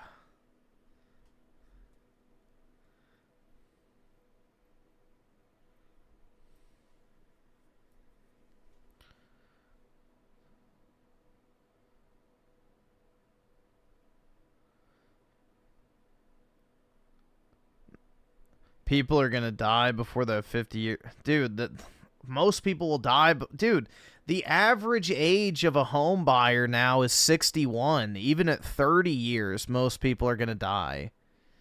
So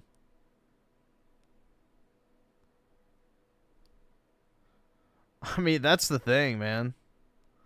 It's like you're gonna die anyway, most likely, when you're getting a mortgage. The whole point of the 50-year mortgage is basically to ensure that you lock in a price. So that's the main thing. Is like, say the house is, I don't know, let's just say $100,000 to make it easy. And housing prices increase at what? I forget, what is it?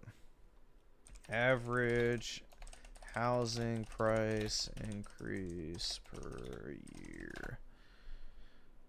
Around 5%. So here, let's do this real quick. We're gonna do some quick maths. Ready? So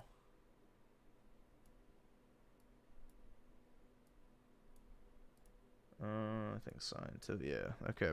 So if you do 1.05 to the, so let's do the 20-year difference, okay? 20-year difference.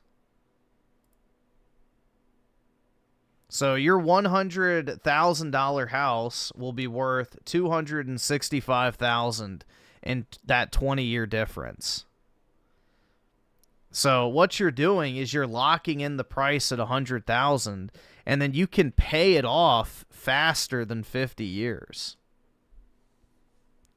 So there's no limit in how much money you can pay on your mortgage each month. Like, you could have a 30-year mortgage and pay it off in 3 years, in theory. You could have a 10-year mortgage and pay it off in 1 year. You could have a 50-year mortgage and pay it off in 20 years. You could pay it off in 2 years. It just depends. What you're doing is you're locking down the price. So let's say instead of doing the 50-year mortgage, you wanted to do the, 30-year mortgage. Well, by the time those 20-year difference passes, you're going to be paying 2.65 times the price of the house. If, the average rate holds. So that's basically the premise behind it.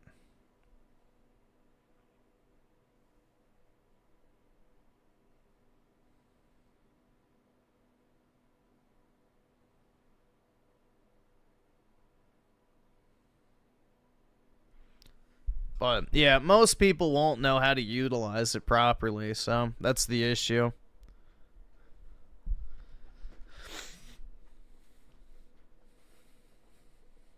Most people are too stupid to grasp financial topics, unfortunately.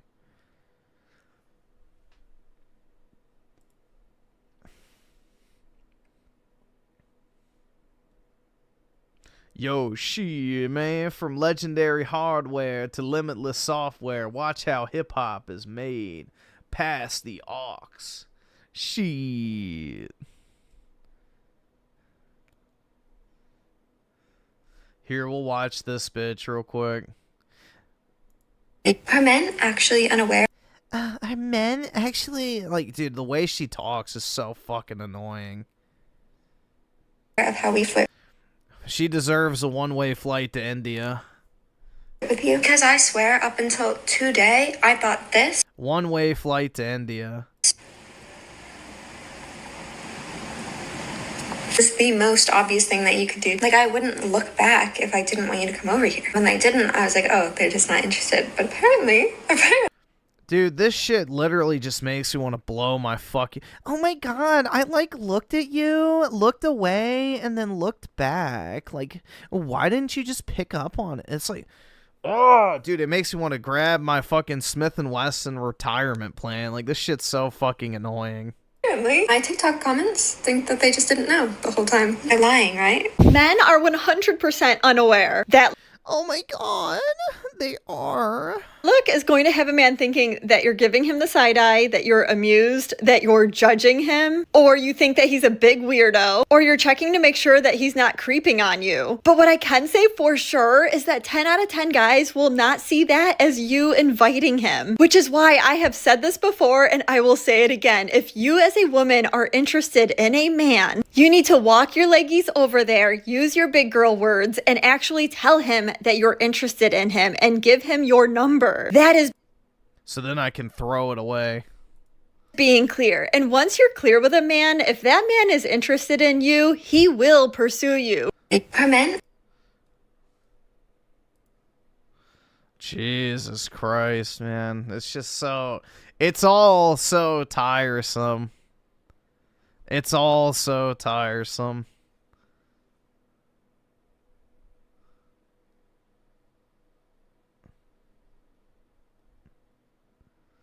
Ban women for... Yeah, we need a 100% tariff on TikTok videos.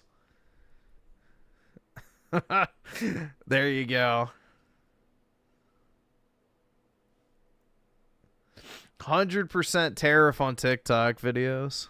Remove the front-facing camera on smartphones, too.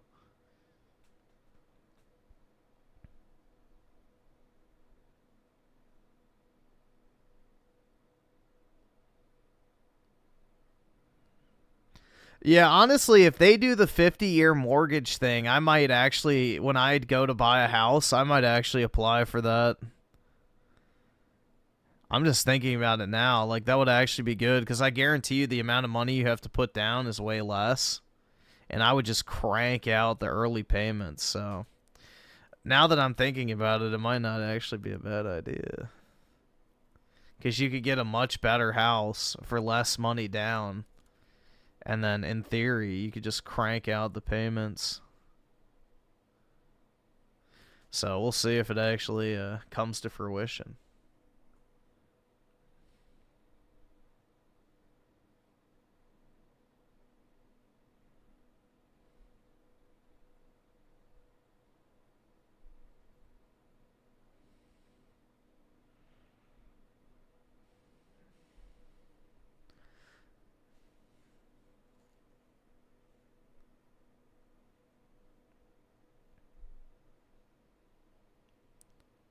I'm gonna buy Raymond's house. No, thank you.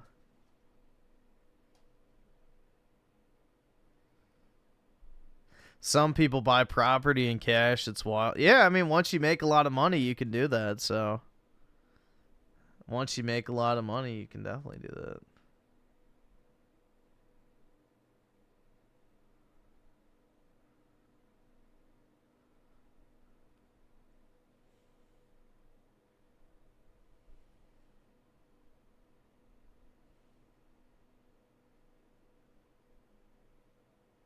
Plus, with a 50-year loan, the actual needed payment, yeah, the minimum payment would be low and easier to keep up. That's the thing, is like the 50-year loan, in theory, is not a bad idea. It's just if you use it properly or not is the question. So, that's the thing. Your goal should be to treat the 50-year loan like it's a 30-year loan or shorter. But if you need to fall back on it being a 50-year loan temporarily, then it's a good thing. Because, like, I throw in a couple thousand extra in my payment each month to pay it off early, so...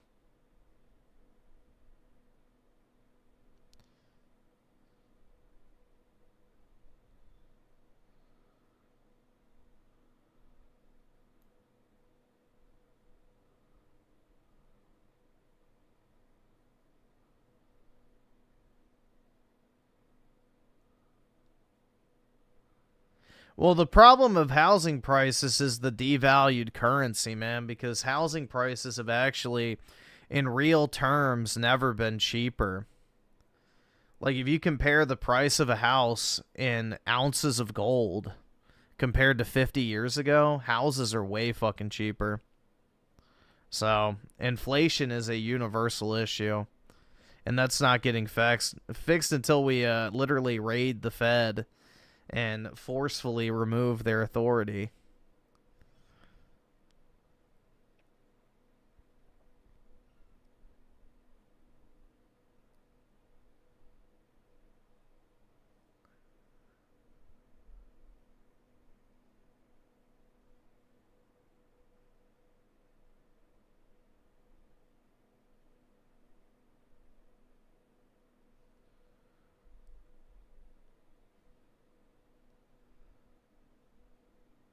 Stop using the term comfy cringe. I came up with it. Oh, yeah, dude. You came up with everything, PK.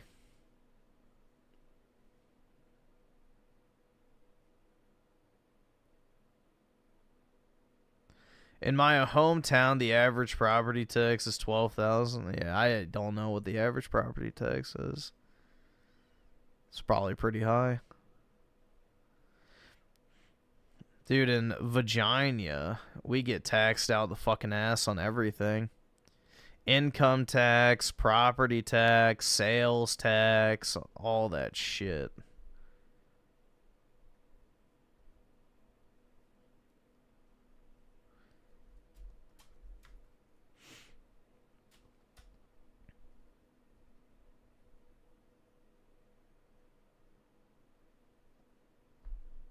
Dude, they try to get me to pay a tax on my dog.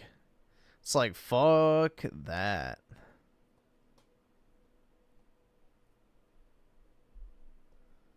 They want me to pay like an annual tax on my dog. Like, yeah, keep dreaming. That shit ain't happening, man. I'm not paying a tax on my fucking dog.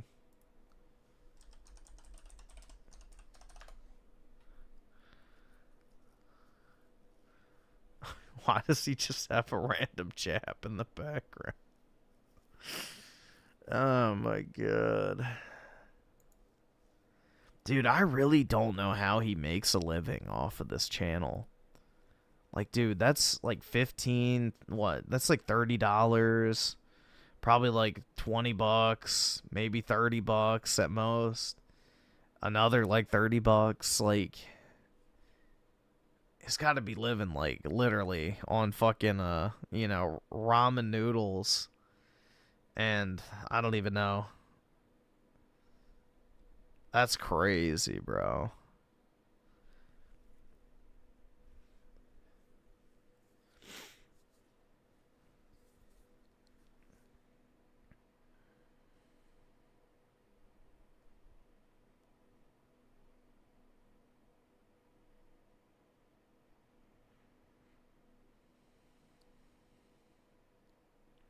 He has a bunch of roommates. His rent's probably only like 300. Maybe. I don't know, man.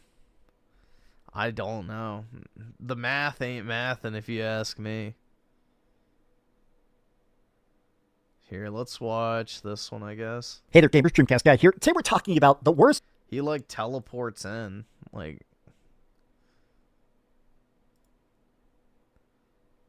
Let's put it on that.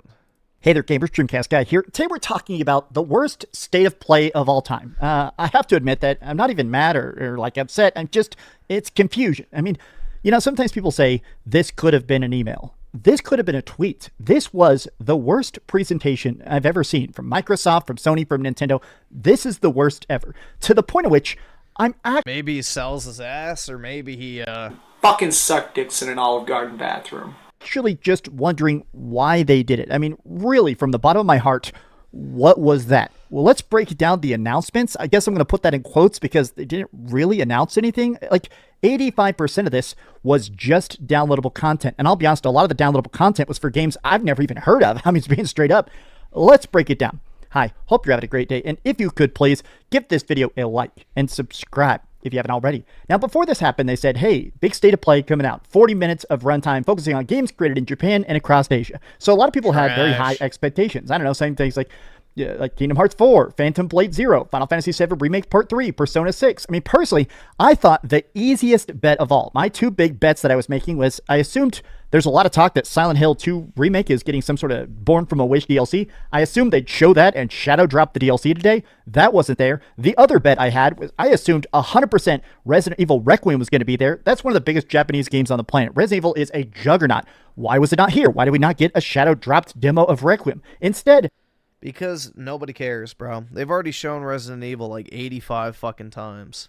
We got a lot of very, very, very confusing announcements. Like, I'm just going to scroll through this for a second. Almost every single game, legitimately, I had never heard of. I had never even seen. Some of this stuff, I mean, it's literally like, I don't get it at all. Now, some of this stuff just made me laugh. New PlayStation gaming monitor, hooray. There were actually leaks talking about this. Apparently, PlayStation's doing a bigger effort to get even higher sales in Japan. So already, in Japan, the PS5 is cheaper than the rest of the world. But it's even higher sales? Like, yeah, dude.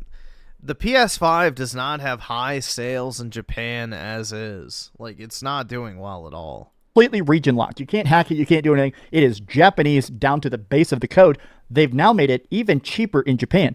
So I guess that's cool, but that's good.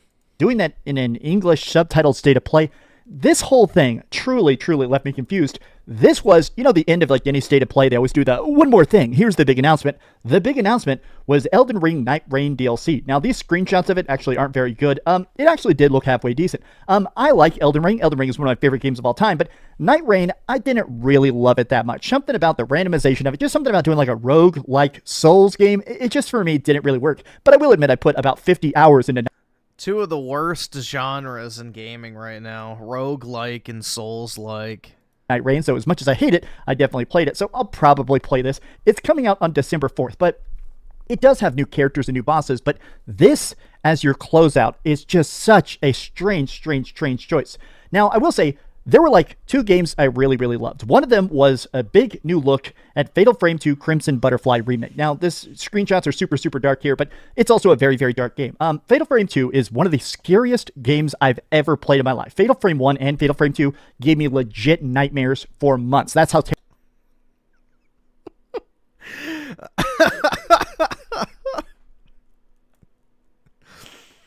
Oh my god. It was the cause of several nights of pissy sheets. terrifying they are. And honestly, this one they showed here is a complete overhaul. The original game had a lot of load screens. A lot of times, every time you click the door, anytime you tried to go to a new area, it had to load. Obviously, right? It came out on the PlayStation 2. It had to load a lot. Now it is completely open. Walking into areas, it looks like the ghost can chase you now from area to area. There's new stuff. An incest ghost game? Yo? Styles of you basically the way you attack the ghosts. You have this ghost capturing camera called the camera obscura. There's new filters, there's new attack animations. Honestly, this looks like a 10 out of 10 remake. I am super excited. The fact that it's coming out in March, honestly, pretty dang cool. They also interviewed the developer, and he basically was talking about how much they're really trying to crank up the frights on one of the scariest games ever. I'm going to play this and probably, hopefully, have all new nightmares. Now, the other remake they showed today, I feel bad there's only 2 games out of this that really blew my mind, but the other one that really blew my mind, I am a very new Dragon Quest fan. The only Dragon Quest games I've ever fully beaten was Dragon Quest 7, 8, and 11. And now recently, I 100% Dragon Quest 1 Remake and 2 Remake. And I'm super curious, Dragon Quest VII is a very unique game. It actually had very little combat in the original version, and they've remade it a couple times now. But this reimagining of it definitely looks more action-focused. It definitely looks really authentic to the original while being updated. I will say, there's a new chapter where you play an adult Kefir. That's pretty cool. I'm curious. I definitely want to play this. I'm actually currently about to replay it. I just got the original version of Dragon Quest VII they put on the 3DS, so I'm about to play the DS version again. But some of this stuff really confused us. When I was watching this in the chat, the one that definitely confused the chat the most, they spent a solid 10 minutes of this 40-minute presentation talking about Marvel Tokon Fighting Souls. Now, Yeah, they're really trying to hype this game up, and it's going to be a 1 million sale game at best. Bro, most of these niche-ass fighting games do not sell well at all. Like, the fighting game genre is super fucking niche, and they're trying their best to convince, the mainstream audience to shell out a ton of fucking money for this, because they probably, had to pay a shit ton in order to license it.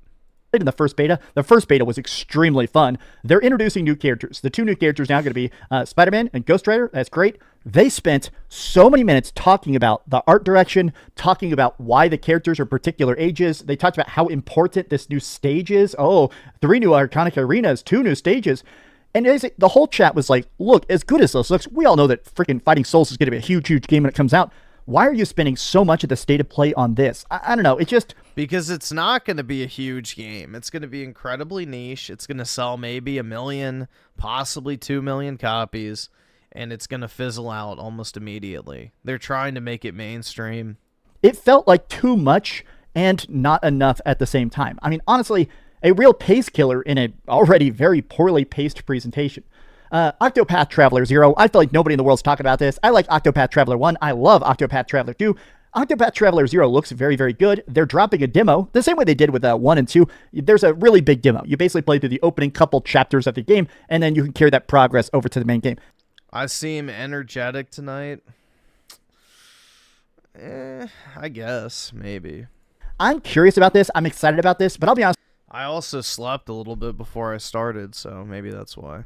The first 2 games were over 100 hours long. And as much as I'm excited for that, I'm not sure I really have time in my schedule right now to play a 100-hour-long RPG. I'm definitely going to buy Octopath Traveler 2. I'm probably going to install the demo just because, it's fun to get a head start on it. But again, like, of all the Square Enix games to show, I really wish they'd showed some sort of teaser for Final Fantasy VII Remake Part 3, Kingdom Hearts 4, something. You took literally the... They're saving that for a bigger stage. This was not the place to announce that shit.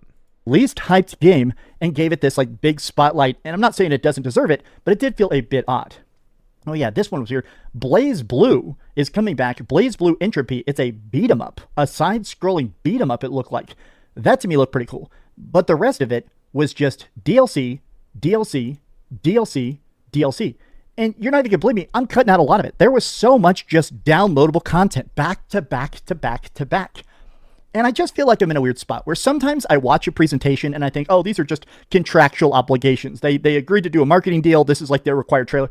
There was so much in this that it felt very, very bad. This was the most boring state of play I've ever seen by a mile. It was just terrible. It had bad pacing. Trailers look bad. I'd say a solid 95% of these games you couldn't even pay me to play. And it's just odd, right?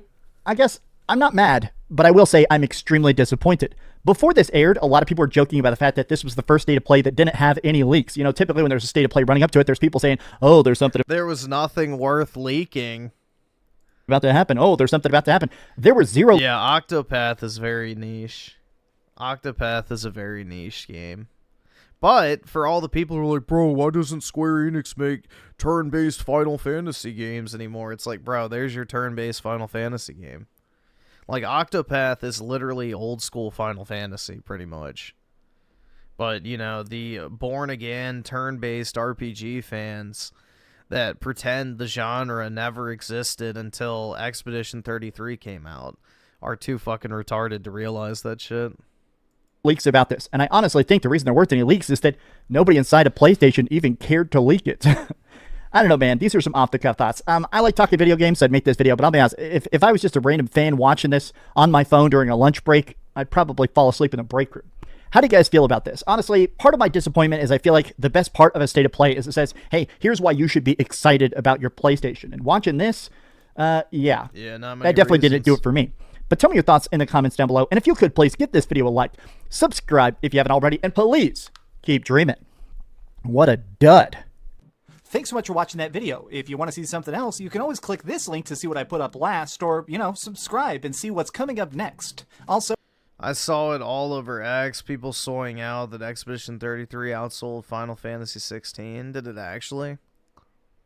Because what, Final Fantasy 16's at like, what, 5 million or something like that? I don't know. Wouldn't really surprise me. The circle jerking around Expedition 33 definitely probably helped it. So.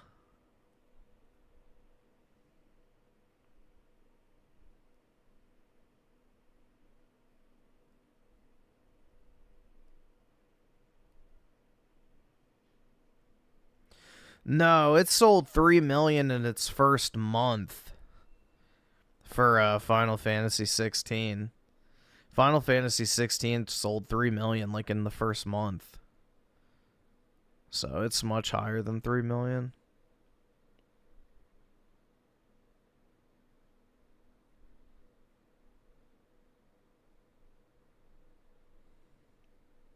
Yeah, Goy Slop 33 was a lot cheaper, so that's $20 cheaper. And it was on multiple platforms at launch too, so yeah. It doesn't matter though. Reddit will Reddit anyway, so. We heckin' did it, guys.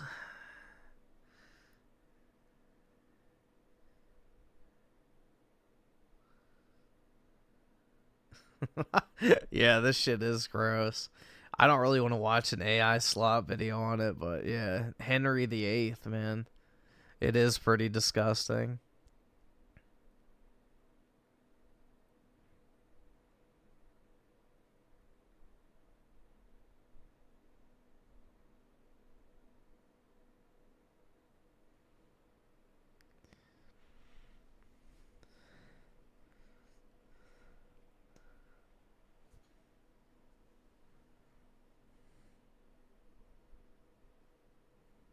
We live in a painting, dude. So cool. I know.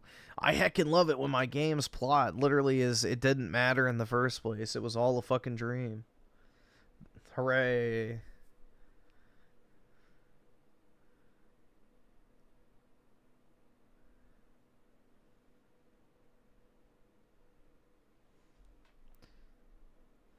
A masculine trait women simply find, women find simply irresistible. Give me monies! There you go.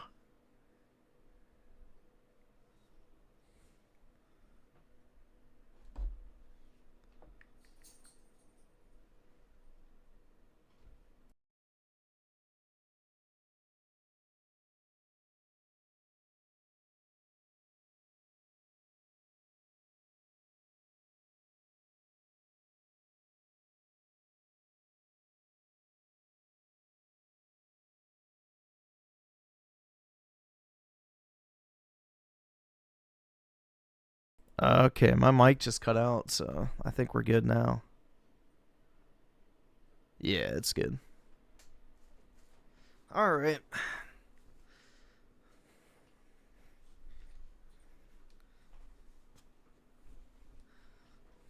Money is a trait. Yep.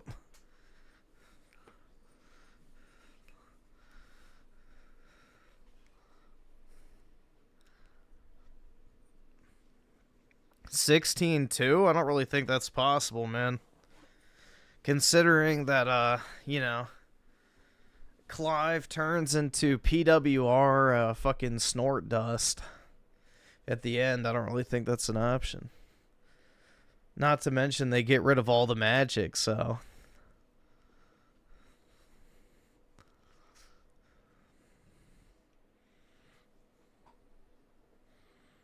Dude, my dog is just snorting. He's like... Come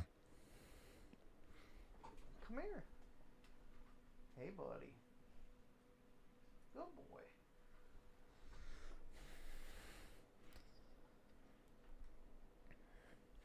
Yeah, 16 didn't really leave much room for expansion. Same with... I mean, the thing is, like, it's kind of tropey, but, you know, a lot of Final Fantasy games end with, you know, death. So, there's a lot of death of the main characters in Final Fantasy, so...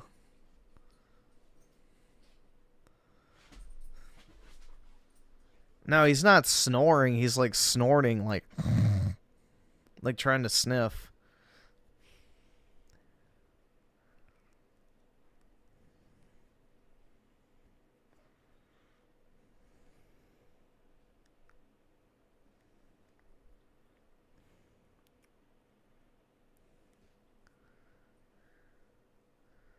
Does lightning die? Well, 13 concluded, which... I don't know, man. 13, I don't really think they need to continue. 3 games, I think, was plenty for that. The only reason it had so many is because of, you know, the guy who was, like, in charge of it literally just, you know, gooning to the character.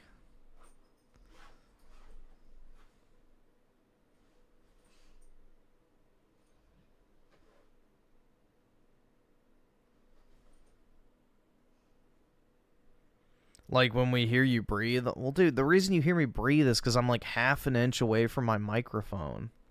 So, I'm literally sitting...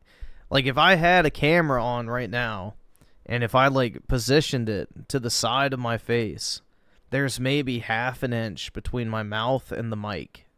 Because that's how you're supposed to use this microphone. You're supposed to talk, like, right into it. You're not supposed to have it off in the distance... or whatever. So, it picks that up.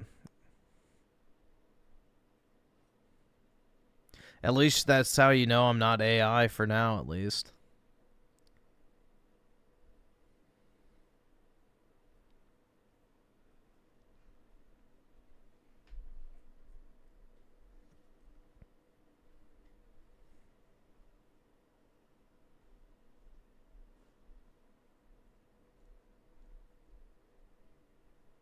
I'm not AI yet.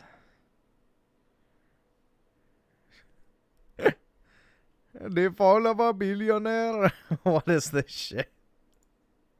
We all love a story of rags to riches. But how many times have you heard about someone going from multi-billion-dollar riches to empty pocket rags? Well, that's exactly what happened to Indian businessman Anil Ambani. From the most expensive sibling rivalry in the world to jail bailout scandals and a mind-boggling $7 billion debt. Here's how one man went from $42 billion to zero.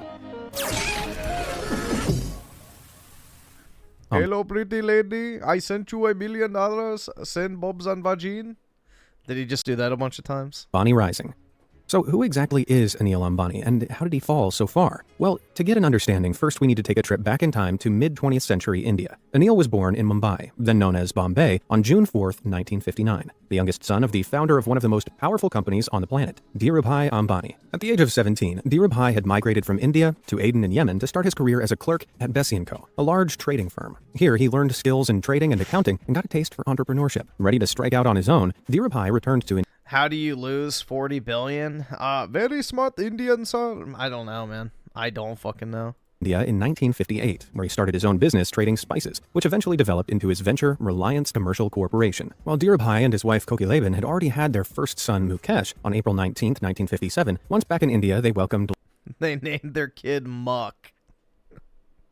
Brutal, man. Little Anil. As a young family, the Ambanis were living in a humble two-bedroom apartment at the Jai Hind estate in Baleshwar, Mumbai. But Dhirubhai's business was on the up. He soon expanded into the textiles industry and followed a strategy of offering high-quality products at a much lower cost than his competitors. This risky approach, which depended on high-volume sales to be profitable, was a raging success and saw business grow quickly. Soon, Dhirubhai was able to move the Ambani clan into a 6-story apartment in the Usha Kiran building, Mumbai. Considering his humble beginnings, Dhirubhai was determined that his sons should learn the value of hard work and would often organize incentive-oriented family outings. Anil later recalled that he and his elder brother would go out on challenging 6-mile treks in the pouring rain and receive a box of mangoes as a reward, to show them that hard work and determination pays off. But we'll soon see how successfully those attempts to inspire business savviness worked out for each of Dhirubhai's sons. By the 1980s, Reliance had begun to expand into other industries, including the profitable industry of petrochemicals. By 1983, Reliance had gone from a single, minimal office in Mumbai to being worth $122 million. As profit continued to pile in, Dhirubhai purchased a colossal 14-story high-rise property in Cuff Parade, a significant business district in Mumbai, which became the official Ambani family home. There was never any question of whether brothers Anil and Mukesh would join the family business, and by their mid-20s, both had important roles within Reliance Industries. Aged just 24 at the time of their respective inductions into Reliance, Mukesh joined in 1981 as a hands-on facilities manager, and Anil came through the door in 1983 as an executive dealing with business investors and the press. The roles suited each man perfectly. Yeah, Mukesh was the more... box of fucking mangoes. It's just like, it's so fake, too. Low-key, rigidly focused businessman who liked spending his evenings in with his wife Nita and 2 children. Anil, on the other hand, was a little more extravagant, enjoying running with Mumbai's elite crowd, mixing with socialites and Bollywood stars, developing a reputation as something. Wow, dude, what a star-studded crowd here, man. Bollywood stars, developing a reputation as something of a playboy. While Mukesh shied away from the spotlight, Anil relished in it. But Anil's love of stardom proved quite a problem, in more ways than one. Ambani Civil War. While Anil loved mixing with those in the Bollywood Hall of Fame to strengthen business relationships, he also had his very own romance with Bollywood actress Tina Moonim. While they say love is blind, Anil's family certainly weren't when it came to Tina's profession. At that time, being in the film industry was slightly taboo for a traditional family like the Ambanis, and Anil and Tina were soon encouraged to call it quits. However, after a lot of convincing, Anil's parents reluctantly gave their blessing, and in February 1991, Anil and Tina were finally married. While Anil might have thought that this was the last major feud he'd have with his family members, he had no idea the storm that was coming. By 2002, Reliance had grown into a $15 billion conglomerate, but tragedy was about to strike the Ambani family. On July 6th that year, Dhirubhai Ambani died suddenly of a heart attack, aged 69. At the time of his unexpected passing, Dhirubhai was ranked the 138th richest man in the world according to Forbes, with a net worth of $2.9 billion. At the time, the Parliament of India had strict rules about inheritance, and the Ambanis had to follow a law called the Hindu Succession Act. Under the Hindu Succession Act, the personal property of a man who dies without leaving a will has to be divided among his widow and children. In the case of the Ambanis, the responsibility of running Reliance was the biggest issue to iron out. As the eldest, Mukesh took on the mantle as chairman of the family business, and Anil became the vice chairman. While this might seem like a logical conclusion to the problem of succession, the two brothers were very different, and cracks began to show as soon as the power shift occurred. Oh my god, bro, that's crazy. Problem of succession, the two brothers were very... Oh my god. different, and cracks began to show as soon as the power shift occurred. As the eldest, Mukesh saw himself as the sole boss of things, whereas Anil The fucking bald spot. saw the two as equal, and it reached a point where each brother was making important decisions for the company without consulting the other first. Sibling rivalries aren't exactly uncommon, especially when it comes to arguing who's the best, but the role of Reliance had become so important for India's economy that something needed to be done. Things got so bad that even India's finance minister tried stepping in to get these bickering brothers to make up, to no avail. It was going to take even more than a government official to quash the most expensive sibling rivalry of all time, and no one was more suited to settle this rift than Mommy Dearest, Kokilaban Ambani. However, despite Kokilaban's attempts to knock some sense into her sons, the issue of leadership remained, and neither brother was budging on the all-important point of who was to have ultimate control of the Reliance empire. Eventually, Kokilaban was able to get the squabbling boys to settle on a solution. Reliance was to be split in two, one half owned by Mukesh and one by Anil. While their views on who should be running things differed greatly, keeping Reliance as a multi-industry enterprise was one thing the brothers could agree on. Mukesh took on the already established profitable companies, namely Reliance Industries and Reliance Petrochemicals, whose main business was selling gas. Anil, on the other hand, wanted to take on the newer, flashier companies that showed great promise for growth, including Reliance Communications and Reliance Power. The split included a fraternal truce, in which neither brother could enter the other's industries to compete with their business for 10 years. It also contained another agreement called right of first refusal. This allowed either side to get a chance to buy out the other ahead of any other interested parties, in the case of business shares being sold. But while the truce seemed like a great solution, it would ultimately contribute towards some of the worst problems the brothers would ever face. After 3 years of negotiation, Reliance's split was finalized and approved by India's Supreme Court in December 2005. The brothers were able to go their separate ways, each giving a soft rebrand to their respective halves of the business. Mukesh dubbed his venture Reliance Industries Limited, and Anil's side became Reliance Anil Dhirubhai Ambani Group, more commonly known as Reliance ADA Group. By 2006, each was settled in their new roles as leaders of two of the biggest Oh my god, bro. corporations in all of India. While they were still living under one roof at the Ambani huge family home, there couldn't have been more distance between the two, and both were determined to become the most successful Ambani. The Golden Years. In his early years as a solo act, Anil thrived. His first big venture was into the world of telecoms, and he successfully disrupted the industry with a low-cost mobile network provider dubbed Reliance Communications. This venture saw Anil invest around $2 billion in securing 3G wireless signal technologies to keep up with the advancements being made in the telecoms industry. In the late 90s, 3G was the height of tech, and soon, Reliance Communications was the number. Yeah, dude, it's the same kind of mentality where it's like, you know, what could lead an entire population to pick up scamming is one of their main industries, and it's like, yeah. #1 mobile provider in all of India. Very money hungry. Anil didn't stop to enjoy his success, though, and pushed on to the next. In his quest to It's the reason why scamming is so prevalent in the third world is because, you know, there's a lack of morality in a lot of these places, which is why society has never actually, you know, been able to develop to a point. You know, it's like I always say, you know, Christianity is the fuel that, you know, fed the flame of Western civilization because it provided a moral code by which people had to live by. And it, in cases of people being immoral, it enforced a, you know, set morality that all of society adhered to. And because of that, we were able to develop and create, you know, these nice places to live. Well, the places that don't have that, you know, cohesive glue or, you know, spiritual/moral fabric, you have very low trust societies that never really advance at all. And this is case in point, that no matter how much money they have, they just, you know, fall back onto their old ways. Their strength in his hold, Anil purchased the profitable AdLabs Films and their chain of movie theaters in 2005, renaming it Reliance MediaWorks. By 2008, Anil had become the owner of the largest multiplex operator in India, with more than 700 screens. Anil also made Hollywood connections and signed a $1.2 billion deal with American filmmaker Steven Spielberg to help fund his production company DreamWorks in 2008. His collaboration with DreamWorks meant that Anil reaped the benefits from some financially acclaimed titles you may recognize, including Warhorse, Lincoln, and Bridge of Spies. In 2012, Reliance MediaWorks helped fund movies garnering 11 Oscar nominations, including a win for Octavia Spencer's performance in The Help. Anil even held private screenings of his Hollywood hits at his home, and had a star-studded roster of guests that included everyone who was anyone in Mumbai society. All except for Mukesh, that is. In 2008, Anil's golden years peaked. He made Indian stock market history when he put shares in Reliance Power up for sale at an initial public offering. The company finished with a demand for 10.6 times the number of shares available, all of which were bought up for $3 billion total in just 60 seconds. To cap off his financial successes, Anil was finally listed on Forbes' 2008 list of billionaires as the 6th richest man in the world, an astonishing $42 billion to his name. And despite all this, it still wasn't enough, and Anil still felt he was in the shadow of his older brother, who was just one step ahead of him in position number 5, $1 billion richer. Little did Anil know, however, that his jealous ambition was about to see him come tumbling down. Phone problems.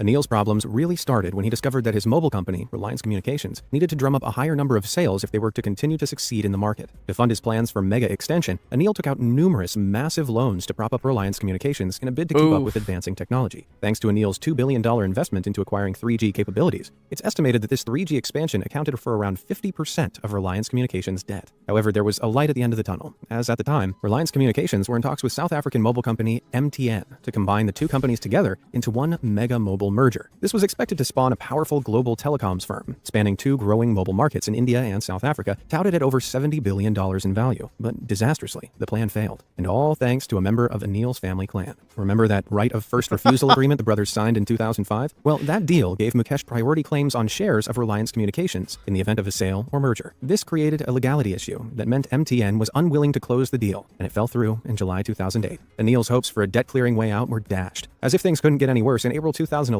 Anil's managing director and 2 vice presidents were arrested on suspicion of conspiring to acquire mispriced mobile network licenses for companies Reliance Communications invested in to deceptively... Zong Xena with the 5. It's so over, bro. They got Zoomer Historian. Yeah, the World War II and stuff.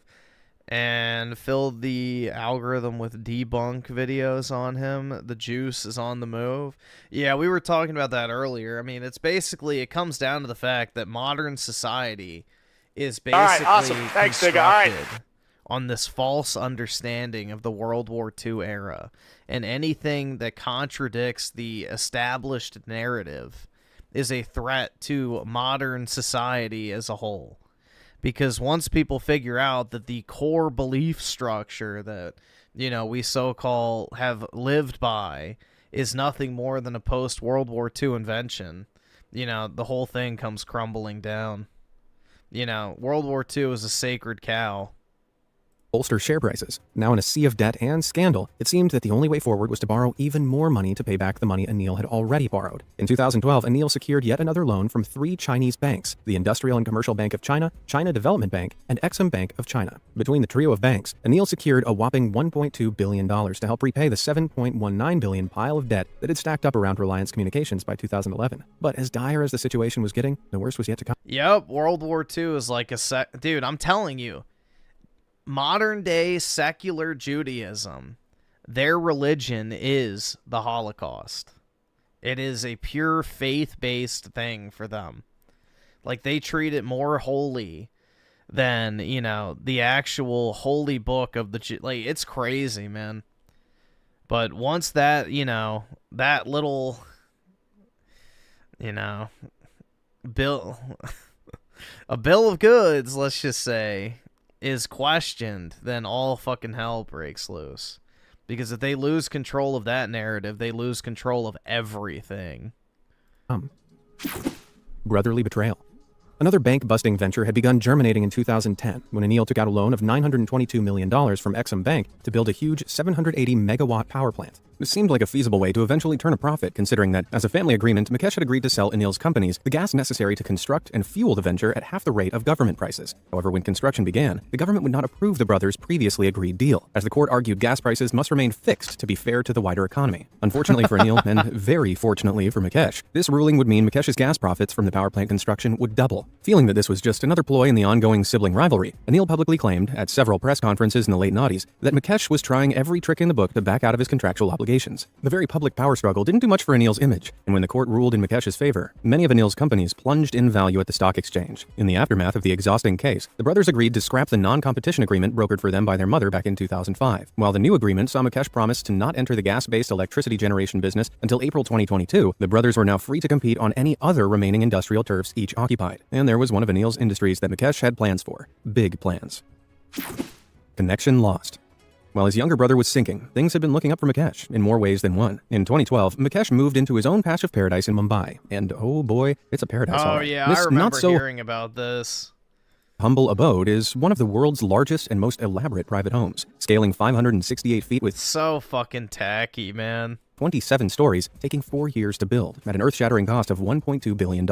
In building such an over-the-top home, you can't blame Anil for feeling like Mukesh was rubbing his face in all this excessive wealth. Dubbed Antilia, this skyscraper mansion is beyond extravagant and includes a 6-story, 168-car garage and 9 ornately decorated elevators. Antilia even has its very own private... Does he have horrors For a too? 168-car garage and 9 ornately decorated elevators. Yup. Who the fuck is that? Antilia even has its very own private 50-seat movie theater, although it looked like watching drama on the big screen just wasn't enough. I'd live there? I mean, yeah, but it's tacky as shit. So I would never build that. If I had $1.2 billion to spend on a house, I would build a palace. I wouldn't build a fucking shitty-ass skyscraper. Was about to put on a real-life show of brotherly betrayal. In September 2016, 6 years after the new agreement that allowed the brothers to compete, Mukesh entered the communications industry with a bang and launched his own mobile network called Jio. Jio quickly racked up more than 150 million customers after offering low-cost 4G mobile coverage, leaving other big players in the market scrambling to keep up. Jio changed the face of the Indian telecom industry, and Anil's Reliance Communications couldn't afford to keep up given their colossal debts. Once the largest mobile company in India, Anil's telecom company unbelievably lost over 98% of its value over a 3-year period. It's unclear what exactly Mukesh's motives were for moving in on his younger brother's industry like this, but Jio's success was making yet another one of the holes that were It's unsure. Dude, he wanted to fucking make as much money as possible. He's snaking his brother. continuing to grow in Anil's pockets. Hero to zero.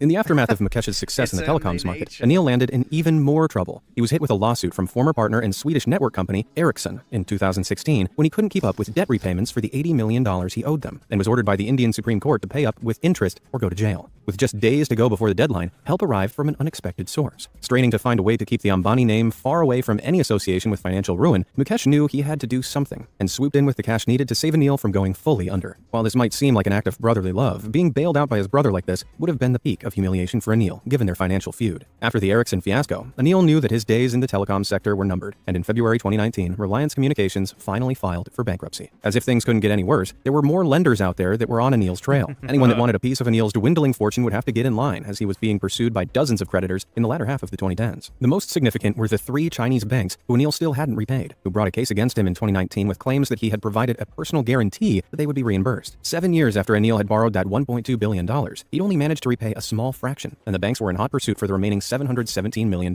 With the seemingly never-ending sea of debts rising above his head, Anil Ambani finally reached a place that just 10 years earlier would have seemed impossible. On February 7th, 2020, to the shock of onlookers, Anil made the extraordinary claim that the dazzling net worth of $42 billion he'd had in 2008 had now plummeted to zero. Zip, zilch, nada.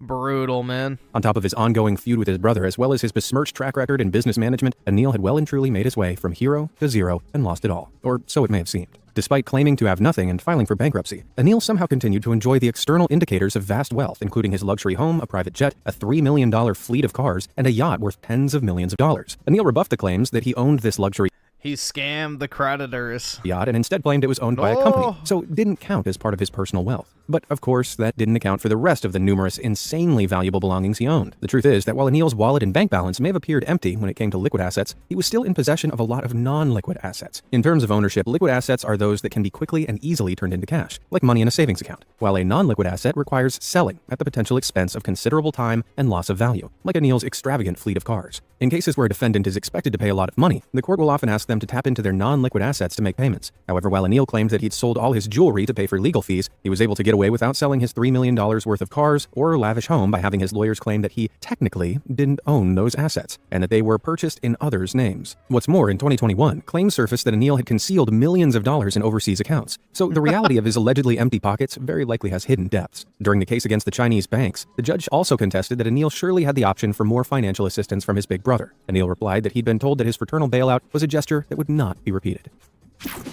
Future fortunes. As we've seen, the Ambani brothers have had quite the diverging paths over the years. In 2021, the Fortune 500 list ranked Mukesh Reliance Industries Limited as 155th on their list of successful global businesses, being worth an astounding $217 billion. Anil's big brother continues to make waves in the world of business, making friends with the likes of Mark Zuckerberg, who made a deal to purchase around 10% of Mukesh's mobile phone company, Jio, in 2020. As of early 2022, Mukesh is the richest man in India, worth a staggering $92.7 billion. I know who I'd want to draw my name in the Ambani family office, Secret Santa. By stark contrast, Anil has taken a more private lifestyle, working tirelessly behind the scenes to attempt to rescue his companies and reinflate his net worth, however much it may really be. Reportedly 6 days a week, Anil wakes up at 5 a.m. and goes on a 10-mile run, follows a no-sugar diet, and works 12-hour days at the office between 9:30 a.m. and 9:30 p.m. I mean, while he may be shady about Dude, how... he's like one of those performative workers on fucking TikTok where they just sit there on a laptop and pretend to be busy. How much money he actually has, you've at least got to give the guy some credit for trying to claw back all he's lost. While his father's story is one of rags to riches, Anil's is one of riches to rags, according to him at least. After a complicated web of lawsuits and scandals, it's almost funny to think that Anil was once hailed as a business genius. And while Anil certainly had a few major successes in his career, it's been argued that Mukesh's slow, meticulously strategized, sustainable growth approach beat out Anil's quicker, money-making ventures in the long run. And Anil's willingness to do... See, that's the crazy part, dude. If he would have just, you know, ceded control to his smarter brother, they both could have made a shit ton of money together, but, you know, greedy and just pitiful, trying to snake each other. Everything to distance himself from his brother, to claim the Ambani crown for himself may well have been the straw that broke the camel's back. But with Mukesh's ability for business building and Anil's people skills, who knows what heights the already hugely successful Reliance Corporation could have reached if they'd put their egos aside and learned to work together. One thing's for certain, if you ever wind up filthy stinking rich, make sure you keep your equally filthy stinking rich family on your side. What do you make of it? Yeah, exactly. It's retarded, man. But typical. Yeah, they should have gotten their box of mangoes, dude. Jesus. Oh, quite sad. Whoa, dude, a girl gamer? Things you'll only understand if you grew up in the 90s. There's one video game that had the best music of all time. Like, the beat had no business going that hard. And it was this one. Cringe!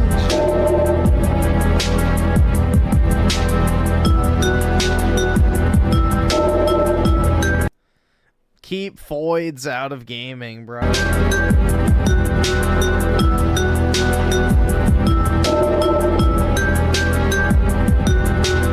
Things you'll only understand.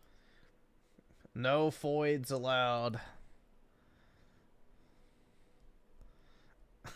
Heck yeah.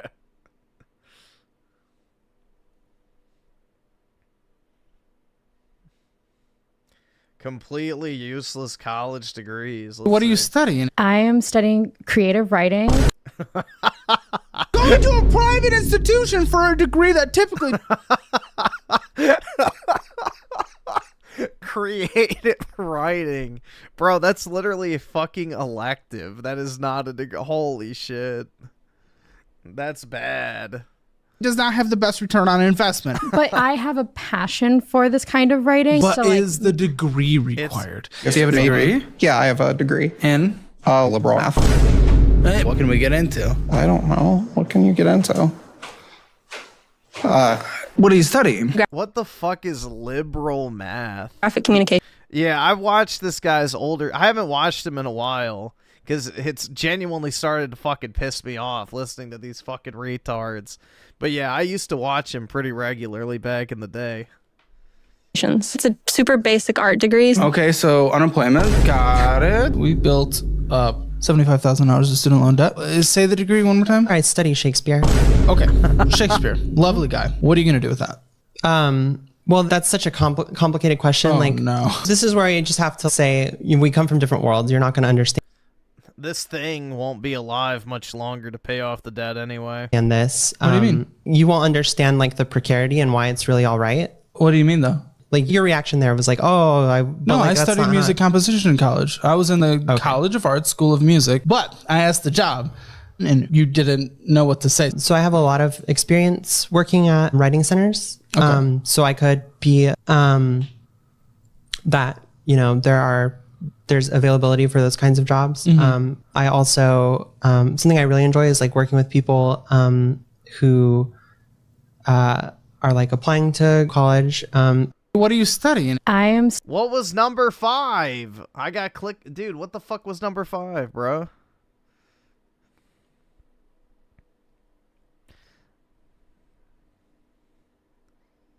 All women must shave? What the fuck? This is going to surprise so many people, but women have body hair. You don't say. Huh? We're mammals, just like men. So the beauty industry needs you to know that it's actually unnatural for women to have body hair. Now, just ignore the fact that as a woman, you naturally grow body hair, it's unnatural and it's unhygienic. That's why we also tell men that if they don't shave from head to toe, that they have a hygiene problem. That's why we're always saying that, right? Well, men are constantly told to shave their back hair, so yes and no. No. And then on the other side, we have the modern day feminists who are showcasing their unshaven armpits or legs, waiting for a trophy. And in many cases, get it. Because I am on the walls of the subway in Times Square. I am on the walls. My face is here and my pits are there. Because unfortunately, this decision is a political statement. I think it's so silly for both sides to say, How bad is my back? I have a pretty hairy back, man. I've got body hair, so I'm definitely not one of those, like, bald Chinese motherfuckers like Yong Yeah, where he has, like, 2 singular chest hairs. So, you know, I'm a true white European, so I have body hair. Deserve an award because I shave. And everyone else who doesn't, you are disgusting monsters, you're not real women. Or, I deserve an award. Griffin is bear maxing? That's right, I'm like a fucking Viking, bro. You know, I can rip my shirt off and stay warm in the cold. I can literally sleep in the snow. Because I don't shave. And if you do shave, you're part of the problem, you're oppressed. No. This is going to surprise so many people, but women have...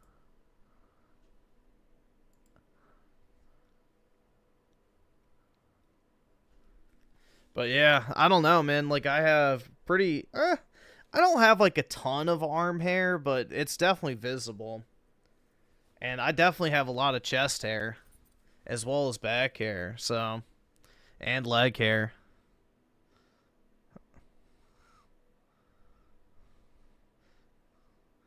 So, I'm not one of these bald twinks.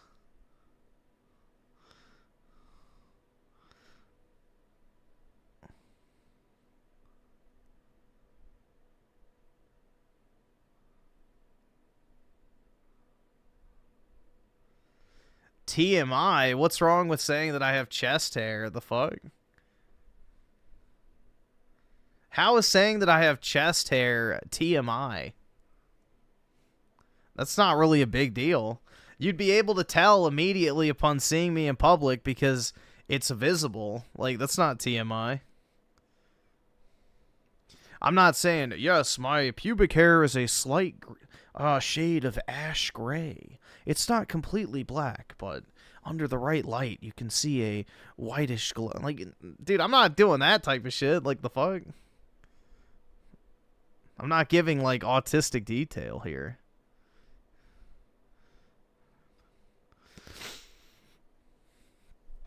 Back hair keeps your back warm, I guess. I don't know.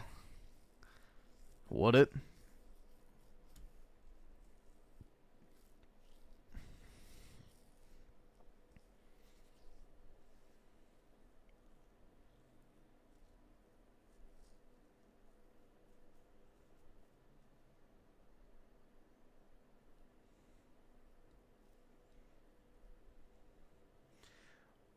Dude, only boomers go out to eat anymore. I'm convinced.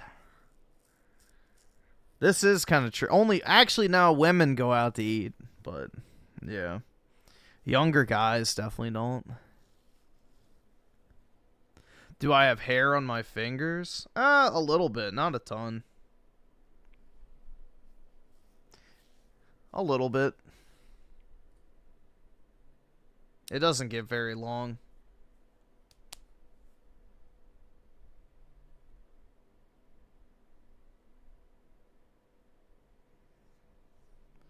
You go out to eat because you have friends? Well, whoop-de-fucking-do, bro. Aren't you lucky?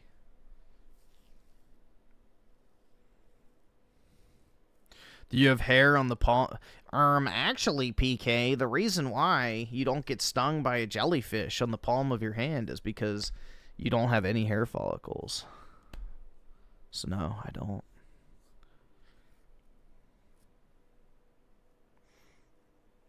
Nope, PK lives in California, and I'm not going there.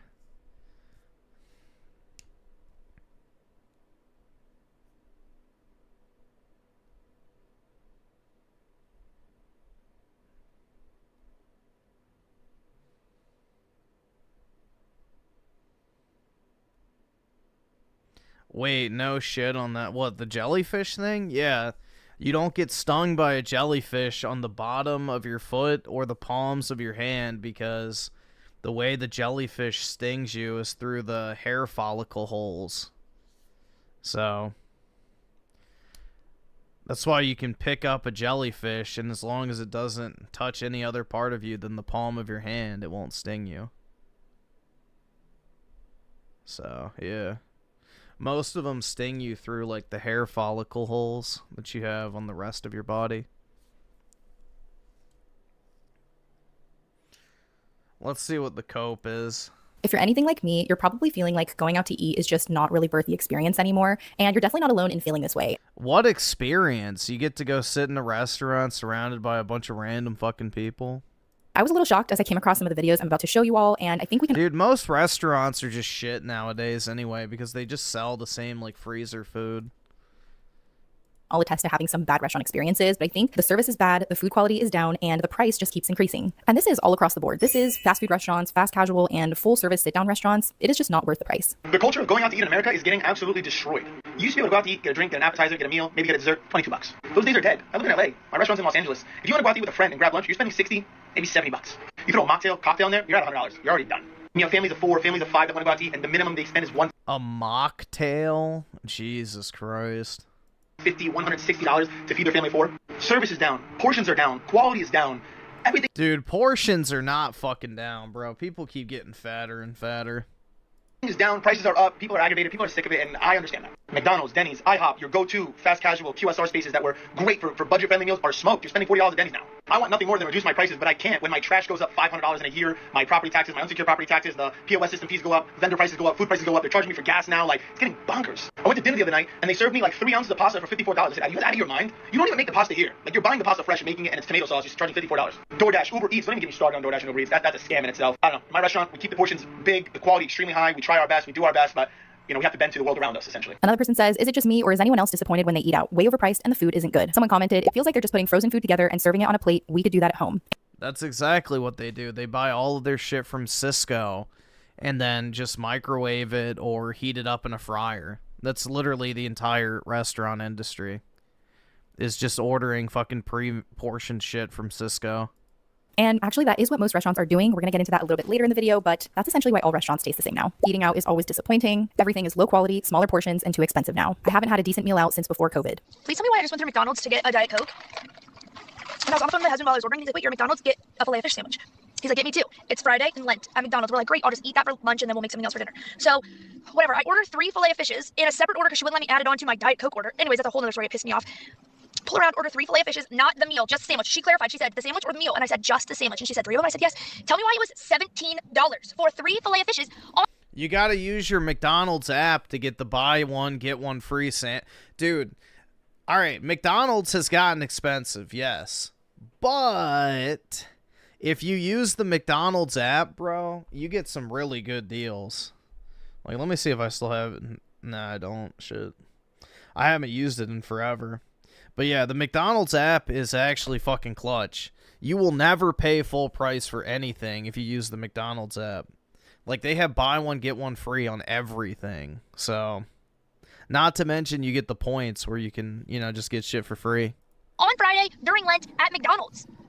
I'm not crazy. I sat there and blinked my eyes, and then I just pulled away because I was so angry, which probably was rude, but like, $17 for 3 filet of fishes at McDonald's? Are you kidding me? Someone commented, they used to always be 2 for $4 during Lent. Don't even get me started on their hash brown prices. Tell me why they just completely discontinued the dollar menu. That is true. I don't go to McDonald's now, but as a kid, I remember them having a dollar menu.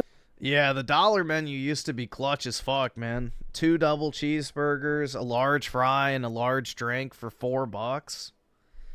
Easy. And they had all sorts of stuff on there, but I did look it up, and I think they have something called a McValue menu now. So they took away the dollar menu because it's obviously not a dollar anymore. Medium fry is $4.28 with tax. I stand by the app. It's 2 for $6 on the app. And the creator replied, yes, that's my problem. I don't have the app, but I literally might go once every 6 months, so it seems stupid to have on my phone. That is my gripe with things. Why does everything have to be an app, a subscription, download this, digital coupon that? I'm so exhausted. The apps are cluttering up my phone. When I go to the grocery store and Ralph wants me to download one more digital coupon, I will scream. Why can't we just show up to these places and get the advertised price? It is very annoying. And the ironic thing about this is McDonald's created the filet of fish. Yeah, they want the data data, exactly. Specifically for Lent to cater to the Catholic community. And that's what someone commented here. What does Lent and Friday have to do with prices? And someone said back, they always were on special during Lent because Christians don't eat meat on Fridays, especially during Lent. They were 2 for $4 back in the day. It's just funny how the exact customers McDonald's was hoping to bring in with the fillet of fish are now actively getting turned off by their prices and going elsewhere. Can anyone else like not eat at chain sit-down restaurants anymore? Like Olive Garden or Chili's? You know this bitch ain't skipping meals. Like I used to love them. I worked at Chili's, love the food, but lately it's like really freaking me out. Like every time I eat it, it doesn't like feel like real food. Like it feels like it was made in a lab, which it probably was in some like real. It's just Cisco microwave food. Like this company. This is like the company that sells to all the restaurants. Cisco. You can literally just go and buy like massive amounts of food and shit, like product categories, dairy, eggs, fruits, vegetables, bakery, bread, beverages, supplies, equipment, frozen foods. I don't want to fucking sign in. Whatever, but yeah, literally they just get all their shit from companies like this. There's no actual preparation being done in kitchens anymore. They just heat up a bunch of, you know, pre-made Cisco foods. Really nice test kitchen and everything, but like I know it's like repackaged and comes in frozen, blah blah blah. But I could get past that before, and now it's just different. It feels like, I don't know, like dystopian slop, like presented as a nice meal. I don't know if my taste are just changing or what, but this is like a recent thing. I used to think like Texas Roadhouse was the pinnacle of dining, and now when I have a steak from them and it tastes the same every time, and it cuts the same every time, and it's like perfect. I'm like, is there fucking like wood filler in this? like what did they do to this steak? Doesn't seem right at all. If you're a restaurant owner, especially in a rural area, you might just have 1 or 2 distributors to choose from. There's a good chance one of them is a company called Cisco. Yep. The innovation of Cisco was that it was the first national company to essentially offer everything a restaurant needs. Back in the day, someone like Ellen might have 1 distributor for butter and another for eggs. But Cisco is what's called a broadliner, supplying everything from paper products to meat and produce. What did I just say? Cisco was a merger of 9 different wholesale restaurant distributors with kind of the explicit goal of making a national player. That was in 1969. Fast forward to today, and Cisco has grown so much that it really only has 2 other competitors in the national space. Among them, Cisco is... Yeah, US Foods is the other one, too. That's really big. The largest, and even a decade ago, controlled an estimated 35% of the market. And this year, their gross profit hit $15 billion. The scary thing about Cisco was it didn't become this giant through organic growth, but instead it became a giant through relentless acquisitions that went unchecked. They've acquired over 150 companies to become really one of the only national broadline distributors for restaurants. Cisco operates with the biggest producers at massive scales to eke out savings. Producers that often... Dude, it's one of the reasons why I just have zero desire to go out to eat anyway. It's like, bro, you're just getting the same microwave slop everywhere. Have some of the most exploitative production models. Cisco gets their berries from companies like Driscoll. Oh my god, it's so exploitative. Driscoll basically took the Nike sweatshop model and applied it to berry production. And chicken from companies like Tyson. Tyson's applied a sharecropping model to meat production. If you used a national distributor, could you get the Omaha sourdough? No. Could you get no? And why is that? So a lot of local distributors are not able to tap into regional distribution. The volume and production quantities is too high. Seafood is the best example of this. Many providers to Cisco have been accused of engaging in slave labor. Basically, any dark part of the food system has moved offshore. Who cares? I don't fucking care about slave labor. I care about the fucking quality. Which makes policing it really, really hard to do. But Cisco doesn't just source shrimp and strawberries. They have their own line of mass-manufactured frozen foods. Frozen food, it turns out, isn't just a facet of the Cisco business model, it drives it. I don't think Americans appreciate that frozen food allows these long exploitative supply chains. In the early 2000s, Cisco was buying jalapeno poppers. The fucking Mexican burrito, or no, not, the Mexican egg rolls. You see those everywhere now. Those are just pre-made. In Mexico for well below minimum wage, and shipped frozen all over the country. It allows a race to the bottom in terms of labor standards and pay. Don't get me wrong. You've probably had a frozen Cisco meal and thought it was totally fine. But the point is, in this giant food system, something is being lost. Regional variety, local jobs, local businesses, and just having a unique meal. A meal that's different. Just now finding out that like all appetizers are just from Cisco. I've worked in probably 15 different restaurants, and I've seen the same boxes at every one of them. Different states, doesn't matter. It doesn't explicitly say on the menu, like, cheese from this farm, greens from this farm, from this place. If it's not being advertised that it's local, it's probably from Gordon Foods, Cisco, Chef's Warehouse, Restaurant Depot, one of the things. Not just fried apps, which are definitely the most common things that are brought through Cisco, but desserts, because they don't want to pay for a pastry chef, breads, because they don't want to pay for a baker. Also, a lot of soups, sauces, ranch bases, pretty much anything that they can cheap out on, they will cheap out on. And that's not necessarily a bad thing. It would be nice if restaurants had all this kind of money to spend on local farms and support their local economy, and, you know, we all eat really great food from these local farms, but a good chef knows how to take cheap ingredients, turn them into something good, or you can use the cheap ingredients and highlight something better, save your money in certain places. There's no chefs anymore. It's just a bunch of Mexicans in the kitchen working fryers, so... To buy something really good, really ethical, and really delicious, but it's the unfortunate truth of the restaurant industry. Same thing for the bar. Like, you want to talk about slave labor, bro. Most of the restaurant industry is just a bunch of illegal immigrants dipping shit in fryer grease. pretending a lot of places use mixes that are all from the same place. All of them taste the same. Someone commented, every molten chocolate lava cake is a Cisco microwavable. Every mozzarella stick. Chili's is all reheated food. Yeah, every single mozzarella stick tastes the exact same no matter where you go. You can literally just buy those. Favorite restaurant is just saying that this place cooks Cisco better than other places. And then there's a comment like this. I want to know why people are surprised. You guys really thought that Chili's was hand breading bricks of cheese every day? And I really agree with this comment that somebody responded with. I'm going to be honest, I didn't know how monopolistic the industry was. I never once worked at any restaurant. While yes, it's obvious they don't make the food and it's frozen, I always thought that the company would make the food with their manufacturing company, not Cisco. I remember Cisco being used by my elementary school. So it was shocking for me to learn, and now I know. I don't think any of us actually believed there was a baker or a pastry chef in the back of every Chili's or TGI Fridays hand making all of the desserts from scratch. But I think we all hoped there'd be at least some level of care and creativity behind the food that we're purchasing from the restaurant. Finding out that most of what we are paying a premium for comes from Cisco, this massive food distribution monopoly, is quite dystopian and disappointing. And another thing that people are fed up with is the quality of service that you're getting at some of these restaurants. And of course, it's not all restaurants. There are still great ones out there that have great servers and great staff that treat you with respect and kindness, but not many. I did come across this video, which was pretty unsettling, and I have unfortunately had an experience like this before at a restaurant.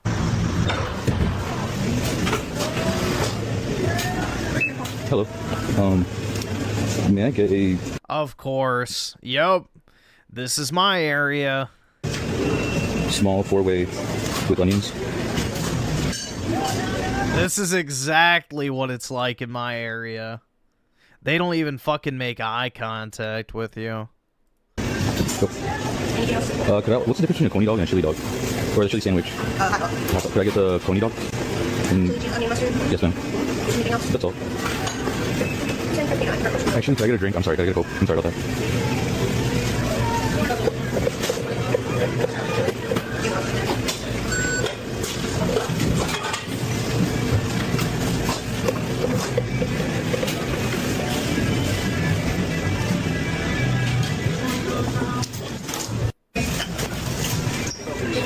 My food was right here. Thanks.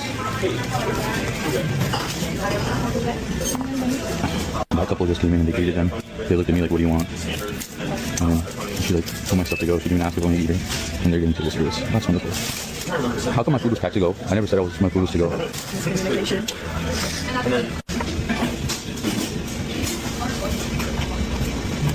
It's like the rudest place I've ever been to. Yeah, the cultural enrichment, man. There's nothing special about this. It's like grocery store spaghetti.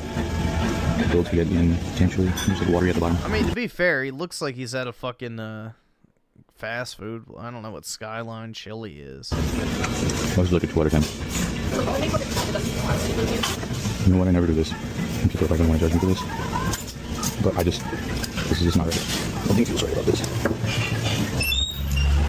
We don't stand for disrespect. Someone commented, that, sir, would be the Gen Z stare in 4K. Front-end worker needs a personality. Never go to Skyline Chili. Got it. Writing it down. She could have easily said, follow me to this other register so I can ring you up. The other one is off. Or whatever. That was so weird, but I'm seeing this kind of stuff more and more. I would have left as soon as her attitude started. She didn't even speak back when you spoke to her. Service industry is rough. Even if she was having a bad day, she could have said, I'll take you over here at least. And this has happened to me before, and unfortunately, it sounds like it's becoming much more common, but the worker is so annoyed that you're there and you're just a nuisance and you need to hurry up and order and get out of their hair. To walk in Yeah, they just need to work long enough so they can qualify for their next unemployment check.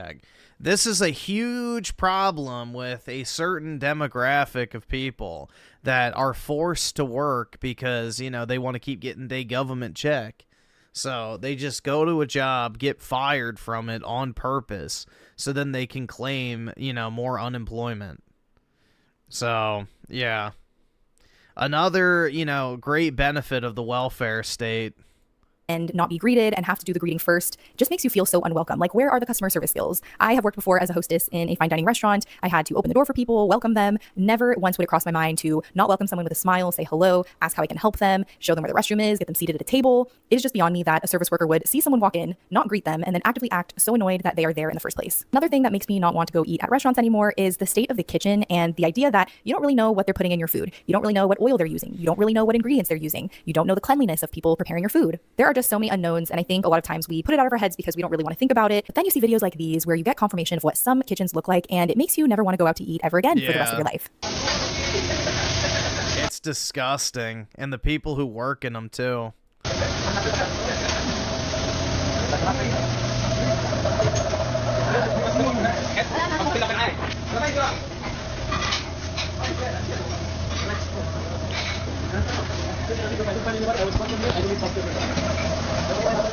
The person who who posted this video said, the most disgusting kitchen ever. KMJ Diner is supposed to be a new restaurant, so why is the kitchen looking like this? I worked there one night and this place is beneath me because I have more pride than that. This place needs some serious help because the owners don't care. Someone commented, so many violations, where do I start? That's why I don't like going out to eat. It looks just as bad as when I used to work at a cook at Buffalo Wild Wings. So people that know this about me think it's because I'm bougie, but it's really not because I'm bougie. I'm gonna go ahead and just let everybody know today why I don't do restaurants. For one, I like home cooked meals, so I'd rather cook at home. But on a deeper level, I used to work as a waitress at Applebee's, and I have friends that have worked at different restaurants, close friends, and we have very deep conversations about our experiences at these restaurants. These restaurants are very nasty. Like, I don't even know how some of them are passing the health board inspections or whatever. I don't know how there's an A or a B on the front of these restaurants because they're very nasty. I'm going to give you a few experiences that I've had as a waitress. So, you know the little drink machine with the little, push the drink against it and the soda comes out and the juice comes out and there's like an ice thing at the bottom of the ice bucket. Let me tell you, I've seen waitresses sneeze all in the ice bucket and then scoop up some ice and serve y'all. Y'all know the window where like the food gets put out when it's done by the cooks, like they put the food out on the thing and it's like heated? I've seen roaches crawling clean across that plenty of times. I've seen cooks that work in the cooking part, because the cooks can work in different areas. They could be assigned to like cut the vegetables up and put them in the freezer and stuff, and then there's ones who are assigned to work on the stove. I've seen some of the cooks that literally talk over the food while they're cooking, and they talk and they spit when they talk, and they know they spit when they talk. So, and I mean people that are really nasty, like they spit when they talk. Some of them be sweating so bad that sweat is dripping on the stove on your food. I've seen some people that work near the food that don't wash their hands as often as they should. I've seen somebody drop fries on the floor and pick it up and put it back on the plate just for the simple fact that they want to disappoint the customer by taking longer to bring in your food because it takes more time to, recook the food now that you've dropped it. So I've seen people pick it up off the floor and put it back on a plate. But I'm just a messenger. This is Applebee's I'm talking about, right? So imagine what's going on in the fast food restaurants. Imagine what's going on in your little Red Lobster, your Carrabba's, your Olive Garden. Like, I don't eat at none of them no more because I've experienced things and I'm very picky. I can't handle it. And not for nothing, the dude that sneezed all over the ice at Applebee's, I saw him do it at a distance and he tried to play it off like he didn't do it. And I'm not gonna lie to you, I got in trouble with my boss because I snapped at work. Like, I literally snapped in front of customers. I snapped on him because that's nasty. Tried to play it off and he's like, oh, you saw me? He's like, I'm so sorry. Lord, it wasn't like that. It was an accident. Like, why don't, what? Like, I just want to come on here and put y'all on because I'm putting on it. You heard it here first. Stop eating at these restaurants. Like, seriously, stop eating at these restaurants. Go grocery shopping. Go home and cook for you and your family. It's safer. It's better. Just stop. Someone commented, I'm a health inspector. I've seen it all. Yeah, just make sure if you're going to order food, too, you're ordering from a place that's clean. I forgot. I think it was, what was it? I think Trump is the one who said it. It's like you can tell a lot from a restaurant if they have a smudged glass front door. You don't want to even see what their kitchen looks like. Which is like, that's so true, man. If there's like, front-facing cleanliness issues, like they don't even wipe down their front door, for a fact the kitchen's disgusting. So, yeah, if they don't take pride in like the front-facing aspect of, the customer experience, then damn well the rest of the restaurant is fucking disgusting. There's mold in the drink machine nozzles. I saw somebody ring up an order with gloves and use the same gloves to make a sandwich. So I'm someone who used to really value going out to dinner, and I would actually budget a lot of money every single month for going out to restaurants. That was a big part of my social life and how I got together with a lot of my girlfriends. And now I would say that I've eaten out at restaurants maybe 5 times in the last 6 to 8 months, like literally since the summer, for all of the reasons that he mentions in this video. A few months ago, I went out to dinner with one of my friends. This was like early December, and we got pizza and wine and salad. And so we're sitting at this restaurant at this little teeny tiny table sandwiched between 2 other groups of people. So we have barely any space. The table's not even big enough to fit everything that we ordered. Yep. We got a glass of wine each. We got 2 individual sized pizzas. And mind you, neither of us eat meat. I ordered the vegan pizza, which didn't have any cheese. It was literally just a pizza with eggplant and sauce. And she ordered like just a white pizza, no meat. So 2 of the least expensive pizzas on the menu. And we split a kale salad. And we each paid $80. The waiter came over with the bill and I was like, what did we order? And like, the food was good, but $80 for pizza, wine, and salad is ridiculous. And that seems to be the norm. Like if you're going out to dinner and you want to have a drink, you want to get an app, you want to order just a regular meal, if you get out of there under $80, it feels like a steal. I just can think of like 100. Well, most of them are women because, that's the only people that go out to eat anymore. Most guys don't fucking go out because most guys, especially young guys, are single now. 100 million other things that I would rather spend that $80 on that actually add value to my life. And for going out to eat, I would rather just invite my friends over to my house and cook for them. I could literally cook a meal for 5 people for less than $80. I don't even spend $80 a week on a full week of groceries. I don't know. The price is insane. The service is bad. The vibes are off. I clearly am not the only one feeling this way, but I'm curious how you're feeling too about the restaurant scene. Something that she said in her video reminded me of a not so great experience I had at a restaurant recently. A couple of months ago, my friend and I decided to get brunch together, and this friend and I had not seen each other in a long time, so we had a lot to catch up on. We planned to go to brunch on a Sunday at a brunch place, and women do not just order McDonald's, bro. Most women go out to eat all the fucking time. They go out with their girls and shit. Like, especially my area, I see it every fucking day. The women just sitting outside of like cafes and shit, with their $16 coffees and $20 breakfast sandwiches.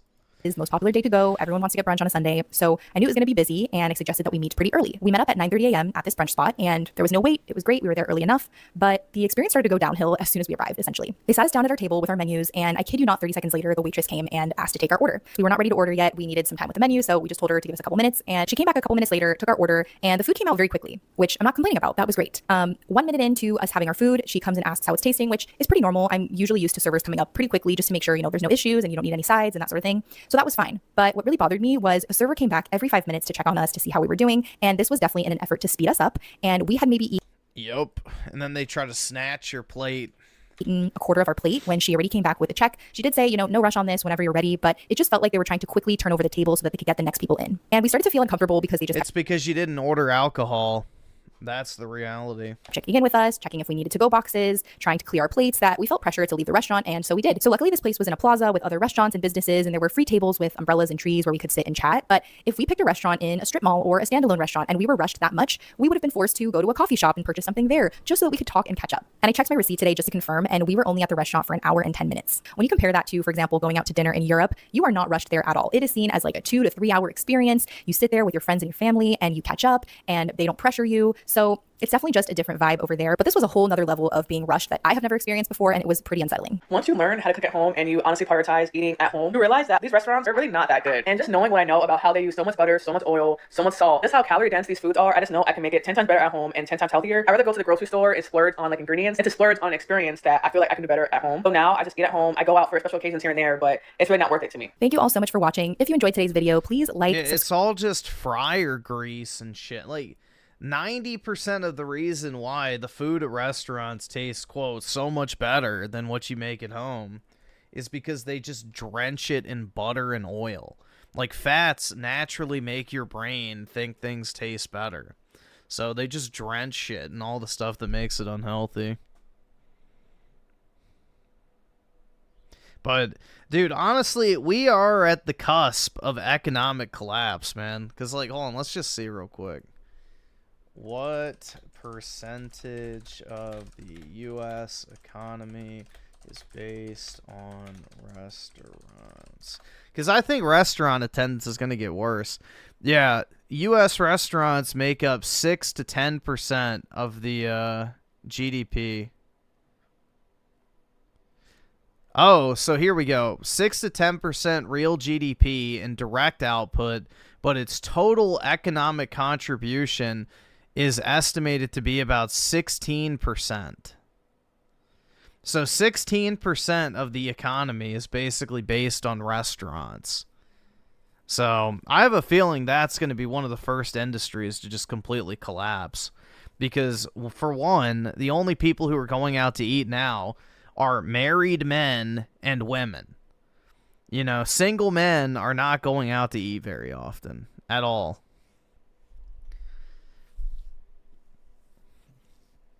And eventually the women aren't going to be able to afford it, so I think it's going to get pretty damn bad.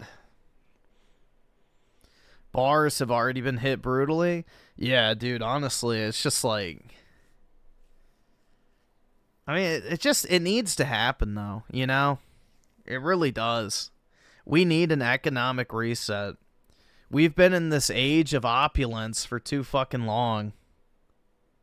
So the boomers just consumed, and sold out the country in the process. And now it's time to pay the fucking bill. So, they had infinite economic growth and they squandered it. So they've created basically this unsustainable consumer economy that is not going to fucking last. Why work because unless you have money to, ride the dip, you're going to end up being a slave on the back end. We're headed towards a 2-tier society. We're basically going to have the new nobility and the new serfdom. So you're basically going to have your feudal lords and the little peasants that work on the land. The feudal lords will be the landowners who rent the land, quote unquote, to the, pitiful little peasants slash working class who will never own anything, and their entire existence will be in an effort to pay their rent and taxes, and that's it. So you want to be on the good side of that. Otherwise, you and your future generations will be condemned to poverty for eternity because there will be no upward advancement.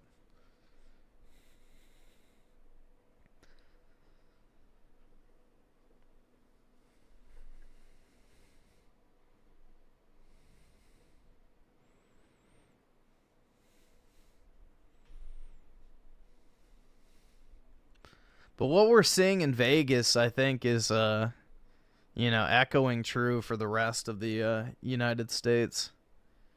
People just aren't spending money on that type of shit. Lol bars, why drink when you can smoke weed? If you're going to choose a substance, alcohol will kill, but weed will fuck your lungs up, so it's not exactly good for you.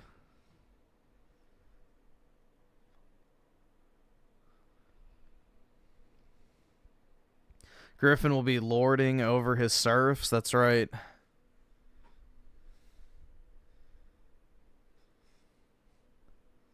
We're headed towards it, man. Like, the average home buyer is 61 years old. 61. That is insanely high.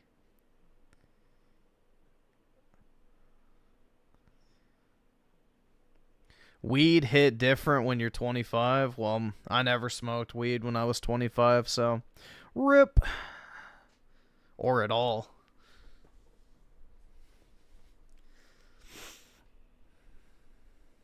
OF model goes broke. What is this dog shit? I never thought that I was going to talk about this online because I'm so ashamed and I'm so embarrassed. I feel like such a I'm not a financial advisor, but I say this all the time on the channel. It's not about how much money you make. It's about how much money you save. I think it's something Yup. About 75% of NFL players go. It's not even save. It's also keep, because a lot of people lose most of their money before it even hits their account. Bankrupt after leaving the league. 65% of NBA players. There's literally something called the lottery curse, where people will win the lottery, and best case scenario is they go broke. Worst case scenario is they end up on drugs, dead, or in prison. Last year I seen. Yeah, it's because they blow it on dumb shit like, I need me a new Lamborghini, and it's like retarded, bro.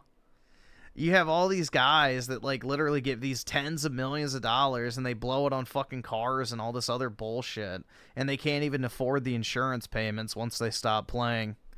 A statistic that says that 69% of Gen Z that makes $100,000 or above are living paycheck to paycheck. So it's not about how much money you make. It's about how much money you can save. There's a new phenomenon where these OF girls are making insane amounts of money. But here's the biggest problem. If you're so short-sighted that you start selling yourself so that you can make money in the now, you're probably not the same person that's going to have the foresight to develop a diversified portfolio. And so over the course of the next 5 years, you're going to start to see a lot of these influencers and OF girls start to go broke. And here's one of them. Her name is Tara Lynn, and she has 4 million followers on TikTok. And this is how much money she made when she started doing OF. Is she hot? That's crazy. That's crazy. Yeah, so how much are you rolling in on OnlyFans? Drop it. This past October, I would make like 100 to 150K a month. I vlogged like me getting ready for my OnlyFans shoot, and it did so fucking well. So now it's like 350 a month. It's insane. Are you serious? What do you? Well, I guess you go to Harry Styles concerts. What else do you do with all this fucking money? So she mentions that she spends money on tickets to see an artist named Harry Styles. You might think she's splurging, spending a couple $1,000s, but this is how much money she spent in 1 year just going to Harry Styles concerts. Paid for this video, and I don't give a fuck. I don't care. I went to 17 Harry Styles concerts over the past 4 Dude, she's not even that hot. What the fuck? months, and I want to know how much money I spent, because that's really not what I was thinking about while I was having the time of my life. I actually couldn't care less. Now I care, and I'm a little curious. So I'm gonna add up some numbers right now, and I'll get back to you in a second. Okay, that bitch is mid. So I have all of my numbers ready to be added together. I'm frightened. The curiosity killed the... Of her bragging about how much money she has and has made and what she's been doing with it over the past few years. I spent thousands of dollars to spend the day at the Beverly Hills Hotel with my friends, and we're here. I've stayed here like 25 times, and I always stay in a bungalow, but these days I got a cabana at the Beverly Hills Hotel pool. It was $2,500. Here it is. But this is how most women spend money. This is how most women spend money. It's the reason why most of them have, you know, tens of thousands, if not hundreds of thousands of dollars of debt. Most women are like complete debt slaves. Staying in a cabin in the middle of the woods in New Mexico. Cabin tour. First, I'm going to show you our awesome jacket wraps all the way around the house. Come on. We just got our biggest fish yet at the fish store. Let's get her in the tank. I just booked a suite at a really fancy hotel. Let's go have a solo staycation. So I'm getting married next year, and today me and my fiance are touring some... Me and my fiance have been on vacation for 2.5 weeks. So there you go. She's bragging about spending. She's doing vacations. She's enjoying her fiance. And usually when you're doing all these things, especially vacations, as an influencer, you're not putting out the content and being loyal to your audience by giving your audience content that they want. You're drinking, you're partying, you're... Well, the content that they want's pretty easy, bro. Just get fucking, you know, railed on camera. smoking, you're having a good time, not really thinking about the long haul. But as a content creator, there's always other content creators. So if you're not staying consistent, you're going to fall off very quickly, especially in the modern current. Now, here's a compilation of the falling off that's been happening over the past few months once you realize that your bank account is starting to drain. Prepare to be fucking sick of me with the OF promo. I might purposely get myself into a scandal. I'm cooking something up right now. Let me know if you have any ideas of like horrible, awful things I could say online to purposely get myself into a scandal. I'm going to. I get comments like, I thought you didn't do OF anymore. I thought you hated it. Just quit. I'm like, I can't just quit. I would lose my house. My financial advisor literally called me while I was driving back from my road trip. He was like, Tower, like if you don't shoot for OF next week, you're going to lose your house within a month. So I can't just stop. Let's head into downtown and get coffee and pop into the shops, but not actually buy anything because I'm broke these days. Y'all guessed it. Someone commented on my video the other day and she was like, I sense a recession. I was like, you are absolutely right, girly pop. TikTok doesn't allow me to put my OF link in my bio anymore, so I'm now broke. I've been getting a lot of comments saying, girl, you keep saying that you're broke. How are you on a 2-week long vacation? Wouldn't you like to know? Honestly, valid point. And to that I say, just because I'm broke does not mean I'm going to give up my East Coast summer big one. Before we get into the next clip of her talking a little bit more about the details of why she decided to do OF, you guys got to understand that she bought a $3.5 million house when her financial advisor told her not to because she couldn't actually afford it. She said that her mortgage came out to $25,000 a month. It is so perfect. I made it exactly what I wanted because I renovated the whole house. It is so me. The yard is perfect. We live in a beautiful canyon with like Jesus Christ, bro. Hikes. Like I wouldn't change a single thing about this house. The area that we live in, it's so perfect. So I want this to be my forever home. But I'm not gonna say with certainty because I'm always changing. How much is your mortgage? This is what fucks me up. So my mortgage, like the minimum mortgage payment on my house, I'm gonna be so transparent right now. I was like, why not? When I bought this house, I was like making so much more money than I do now because my OF was just doing better. So I was making all this money. I got approved for a $6 million loan. I was like, oh wow. But I already found this house and this house was on the market for 3.8. And I was like, oh, like I'm lowballing it right now. Like so I think I took out, I don't know, I put like $1 million down and then I did renovation. So like my minimum mortgage payment right now is $25,000 a month, but $17,000 of that goes to interest. So like well, she put $1 million down, so that's not the worst I've heard. At least she has $1 million in equity. every time I'm paying this $25,000 mortgage, only like a couple grand is actually going towards the principal, and that like really fucks up. That's not completely all right. That's not that bad.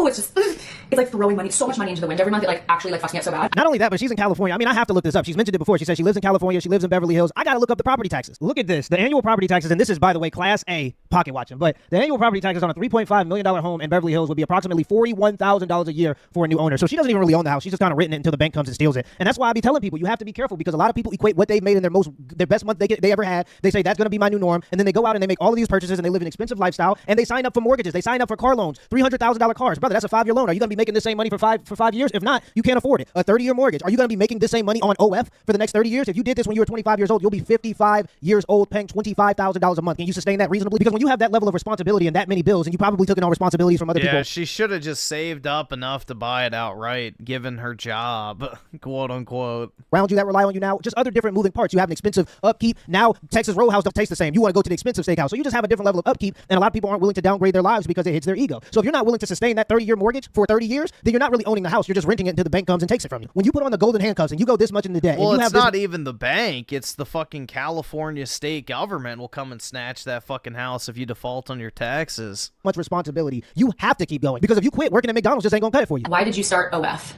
I started OF because like everyone else was doing it, and I just really wanted to do it. Like when I was a teenager, I was like that teenager that was always on like seeking arrangements, trying to find some lonely old man that would like talk Raymond to me for money. Like I feel like it just made a lot of sense for me. I was so crazy back then. I was like, oh, I want to do OnlyFans. Yeah, so you were always short-sighted. You were always looking to take the easy route, and you were always looking for somebody to bail you out of your circumstances. Yeah, so basically she's a talentless whore, for lack of a better term. Just a talentless whore.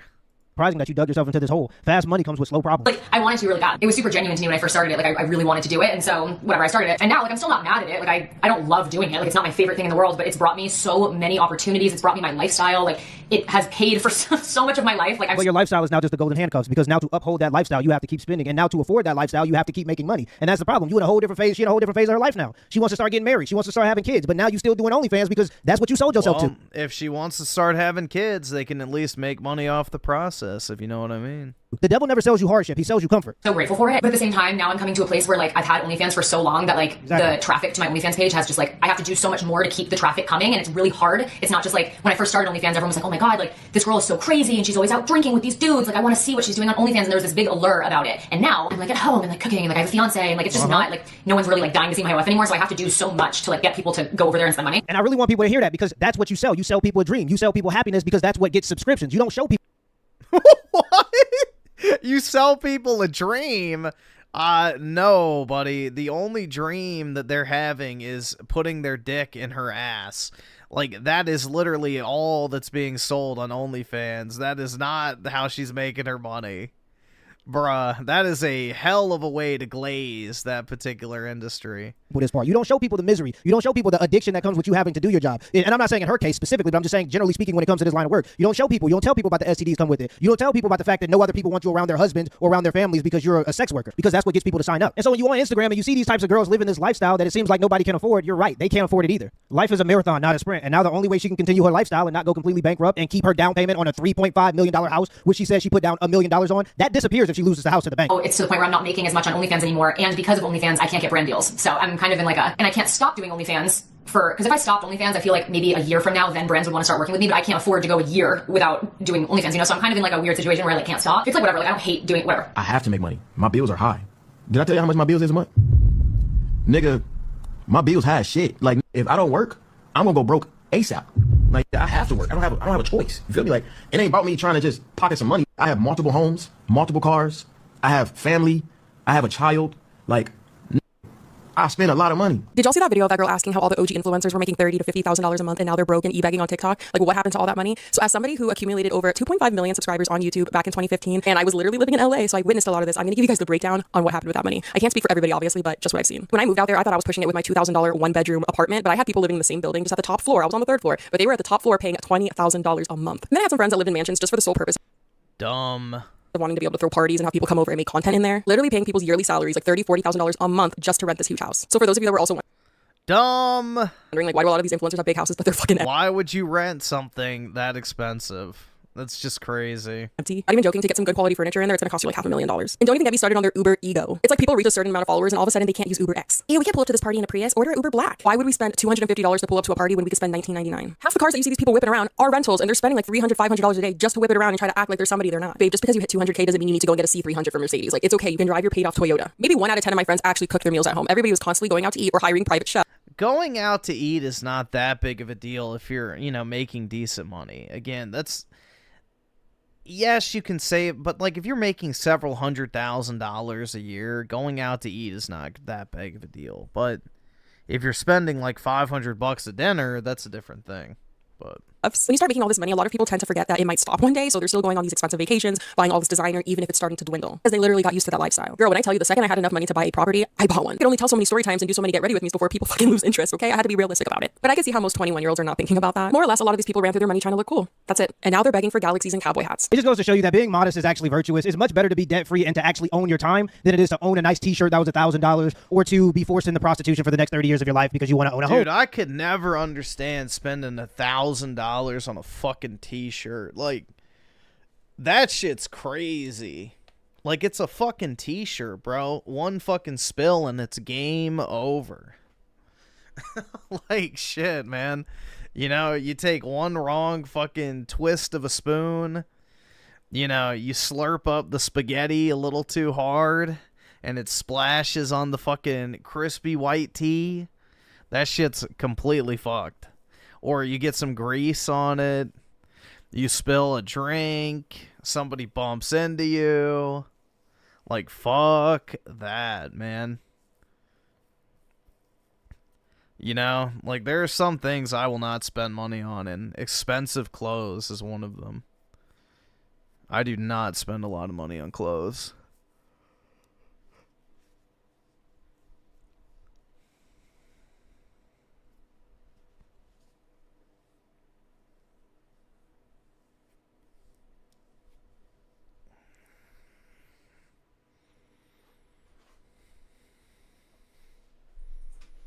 Well, dude, define what a casual situation is. Is going out to eat a casual situation? I'd say so. I mean, even if you're going to like a $3,000 a plate dinner, there's still a chance that, you're going to splash something on your shirt. So...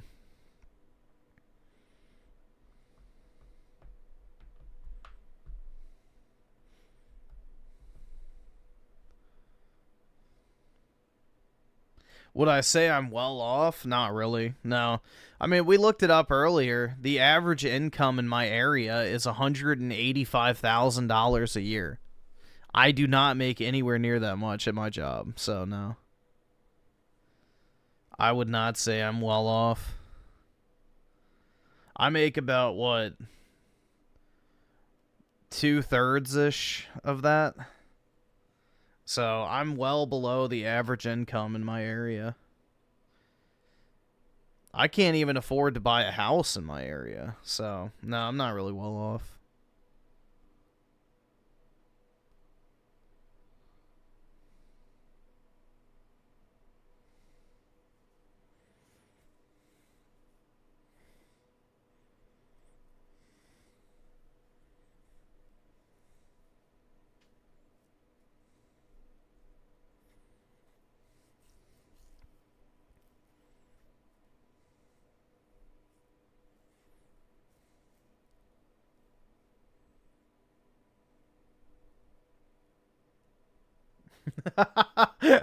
My date Googled me and then never spoke to me again. I don't personally like to date any girl that had a whorish past. Men can't say like that. I'm happy you said it. Look, you know what gets me right? They would talk about the past don't matter. Yes, right? But look, sexual history is the only thing that they would say don't matter about the past. Everything else, like we celebrate people every day for they did in the past. Joe Biden just had the Celtics. They won that championship 4 months ago. Why we give them? If the past just don't matter? You treat people well because they did in the past. You treat people bad because they did in the past. I want to know why you touched all the niggas. Yeah, how many does matter? But if I had to scale it, the history matters more for me than the that you chose. There's never going to be that was acceptable. Okay, right? I feel that. So I'm never going to be like, oh, okay, yeah, you. I've only been with 3 people. I'm 27. That's great. Yeah, that's great. How do they know you did that? Well, since it's all over the internet. So that was my question. Yeah. So it's all over the internet, Yeah. not all over OnlyFans, but also on other platforms? Yeah, like other websites? on Google, everywhere. It's everywhere. Really? Yeah, I can't do anything. Like, I have people that try to take it down, but there's just so much of it that you can't get rid of all of it. Were you raised with a religious background or anything like that? My family was Catholic, but they didn't do anything that Catholics. They were alcoholics. They all do terrible things. So it really wasn't a religious thing for you. It was really just the shame of doing something. 185K, I could do so much with that. Dude, the thing is in order to be a homeowner in my state, or I guess not my state, my area, your income needs to be $250,000 a year. That is basically the cutoff for what they consider to be a suitable income in order to qualify for the average house in my area. So, unless you make $250,000 a year, you're pretty much not qualified to purchase a home where I live. It fucking sucks, man. So, you know, I'm just a poor, humble video merchant, you know, peddling my wares on the internet, trying to make my way in this very fucking awful area. That you didn't feel good about. But yeah, it's brutal, man. And everyone just knowing. Like, when I came up here, even when I went to college, everyone knew. Everyone finds out. Even to this day, I thought this. I'm 22 now. I thought this when I was 20 years old, and it's still following me to this day. Anywhere I go, everyone will always find out, no matter what. Like, there's not a single person that I meet that doesn't find out somehow. They're like cool at the beginning, and they like me, and I have friends, and then as soon as they find out, they're Then move. My job requires me to live in this area, so I've already talked about this before, but in my employment contract, it specifically states I have to live within 30 minutes of the home office, quote unquote, for my company in this area. So, unless I can magically find a different job that pays better, shit ain't gonna happen. like, Yeah, I am 100% remote, but they still require you to be in the area just in case. Is this because you're on OnlyFans or because people take your videos or photos from OnlyFans and they'll post them somewhere else? I think they just judge me off the fact that I did that. No, but how do they know you did that? Well, since it's all over the internet. So that was my question. Yeah. So it's all over the internet, Yeah. not all over OnlyFans, but also on other platforms? Yeah, like other websites? on Google, everywhere. It's everywhere. Really? Yeah. Do you guys want to hear an update about my matchmaker date from last week? I got ghosted. Oh, no. Holy jawline. So, again, most amazing first date I've been on in years. I haven't dated. Why am I fucking... I'll tell you guys. So we had that amazing date last week. He even said it was an amazing date. Like, we both agreed. He told, like, our matchmaker it was an amazing date. I said the same thing. Well, then, like, as of last Saturday, I haven't heard from him. And I was like, hey, like, if you have, like, a change of heart, like, no big deal. Can you just, like, tell me what changed or something? Nothing. Well, my matchmaker calls me yesterday, and she's like, hey, I just want to give you, like, a little bit of feedback from... Mager jawline, I know. What happened with your date last week. And I was like, I'd love some clarity. She's like, he Googled you. And I was like, yeah, I kind of figured. Because, like, what pops up is, like, my biggest videos. My biggest videos are back when I was, like, in a wildly hurt place. Yep, digital footprint coming back to haunt people. And I looked into some of the stuff that she's talking about. She's super popular on TikTok. And she got popular because she was a bartender out in Denver. And so she would do these little story times that would be 5-6 minutes long. And she would be talking about having hookups with random strangers. She'd be talking about going out to parties. She'd be talking about getting absolutely wasted. So there are guys out there that hold themselves to a certain standard. And those guys, even with the Google search, can find out what you're actually about and what you have been about. And I can't blame those guys for caring about these things, because I'm going to be honest here. Yeah, bro. What are they going to do when they look me up and they see the fucking Moon Man video, pretty much? Men aren't cucks. I know that sounds crazy. Most men don't want to see your OF account. Most men don't want to see the woman that they're courting and investing in and the woman who will potentially become the mother of their children. They don't want to see your OF account, and they don't even got to go as far as OF. She probably has a stronger jaw than you. Yeah, dude, honestly. Yeah, that shit's chiseled. You have bad representation online because you put yourself out there. Guys who have or who hold themselves to a certain standard and have a reputation to protect and are willing to invest in the woman that they're going to be with are going to look at that because any good investor researches his investment. And men who are more on that side of things in terms of influential, they want to protect their image, and rightfully so. I actually seen an interview of a guy who does these AI searches for like companies to find out people's background information, and he was saying that's the reason why a lot of people are applying for jobs and they're not getting callbacks. They don't understand that it's because of their digital footprint. And he said specifically that this is growing in the private sector. He's having more and more calls of men who are influential, who have things to lose, they have a reputation to protect, and they're courting these women, and then they go to a guy like him and he researches their background and he finds stuff that the guy don't want to see, and the guys end up leaving these women. So this is something that a lot of people, not even just women, when it comes to careers, when it comes to relationships, are going to have to deal with in the future. Your digital footprint matters. And so what you put out there matters. It's a representation of yourself. If I go on your Instagram and I only see buns, don't be surprised when the guys in your DMs are only looking at you for your buns, because that's what you're advertising. I don't go to Burger King for tacos. I go to Burger King for a burger because that's what they advertise. So if you want people to look at you for your personality, maybe you need to be posting your hobbies. Maybe you need to be posting your family, because if men go on there and see buns, they're going to come to you for what you're advertising for. And so in my opinion, it's fair. If that's the kind of stuff that you're putting out there, then that's what people are going to see you represented as. Now just acting so reckless. And I know what all the misogynistic men are going to break my comments like, well, that's why you should be a drug slut on the internet. Here I am, right? Misogynistic.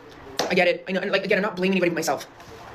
I do have to say that, like, I kind of did take like the wind out of my sails like a little bit. So if you're blaming yourself, is it really a misogynistic male take to say that that's There'll be a simp who will save her 100%. Why you shouldn't be a drunk girl on the internet? I'm gonna have to live with like what I did forever because I did post it, and I understand like the internet is forever. Yeah.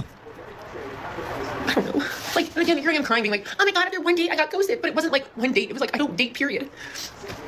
I like I put myself out there, and like I'm also just so wildly embarrassed, and I feel so much like shame. How am I even putting this on the internet? I feel like as I like try and date going forward, this is something I am gonna have to live with. It's yeah, like, it is. Oh, it's okay. Like, somebody's gonna have to love every part of me. I know that, and they're gonna have to love like even the bad parts when I wasn't doing so hot. Like, yeah, the men who are trying to invest in you and are trying to court you are going to have to listen to you talk about sleeping with random men who did not have to invest in you or not have to court you. And sure, there are a lot of ladies that have a past, Yeah, but dude, one it's thing. like the fucking porn star that was bitching about the fact that guys just want to fuck her on the first date. It's like, bitch, you literally have sex with men you met 5 minutes before, and you're going to complain that a guy that you're on a date with wants to have sex with you? Like, the fuck? How does that... Well, that's different. That's work. It's like, oh my god, bro. It's just insane. Women. To have a past is an entirely different thing for a man that's courting you to be able to hear from your mouth about your past. And so with this digital footprint of you talking about your sexual escapades, you're going to be limited to a certain type of guy that wants to be with a woman like that. God, it just kind of sucks, and I just feel so embarrassed. I feel like actually like, pretty shameful. And it's not shameful because of like how I acted. It's just like shameful the fact that like the average person can have like their past just be their past, you know? And I put my entire life online. Yeah. And when you do that, like you have to be willing to have everybody see every part of your life. I don't know. Anyways, happy Halloween. I'm gonna go with the sad loser. So yeah, a lot of people sign up to put their lives online and do these story times and things like that because they want the money, the potential fame, the notoriety, all of the good things that come with that Raymond would love that. I guess. I don't know. line of work or being that open and telling people that much about your life, but they don't want the negative consequences that come with it too. And here's another thing. If you're a woman and you're doing these types of story times on social media, oversharing about your personal life and building these parasocial relationships with people who give you bad relationship advice because they actually don't know you or care about you, the biggest issue with this, and I had MTR, who's another content creator on YouTube, talk about this too. He said he'd never date a woman who's a content creator because he knows that if he had any issues in their relationships or if they went through anything in their relationship, the first thing she would do is take it to social media. And when you're a person that has a reputation to protect, that's something you have to really consider. Yup, that's exactly what happens with a lot of these bitches is they literally will air out all your dirty laundry on social media for their fucking, affirmations. Before dealing with a woman. There are entire industries and endeavors that men are in where your reputation is your business. How people view you will determine the amount of business that you will get, and if your woman is a representation of you and she out here just doing anything, that's going to reflect bad on you and it's going to be bad for your business. So yeah, reputation matters, digital footprint matters, and this is something that a lot of people are going to start to realize over the next 5 years, especially as this technology to track this type of stuff is getting better and better, and more companies and people are using it. And they feel the need to use it because they realize that there are so many crazies out there that you have to have some way to protect yourself. And the best way to protect yourself from crazy is looking at a person's past and seeing if they're crazy. Let me know in the comments below this video is a WRL link to HBO special without especially the like and subscribe button for more content. Till next time. Exactly. Women.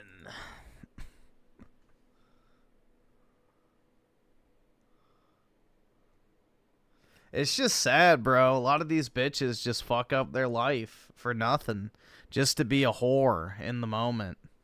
Sad. Truly sad.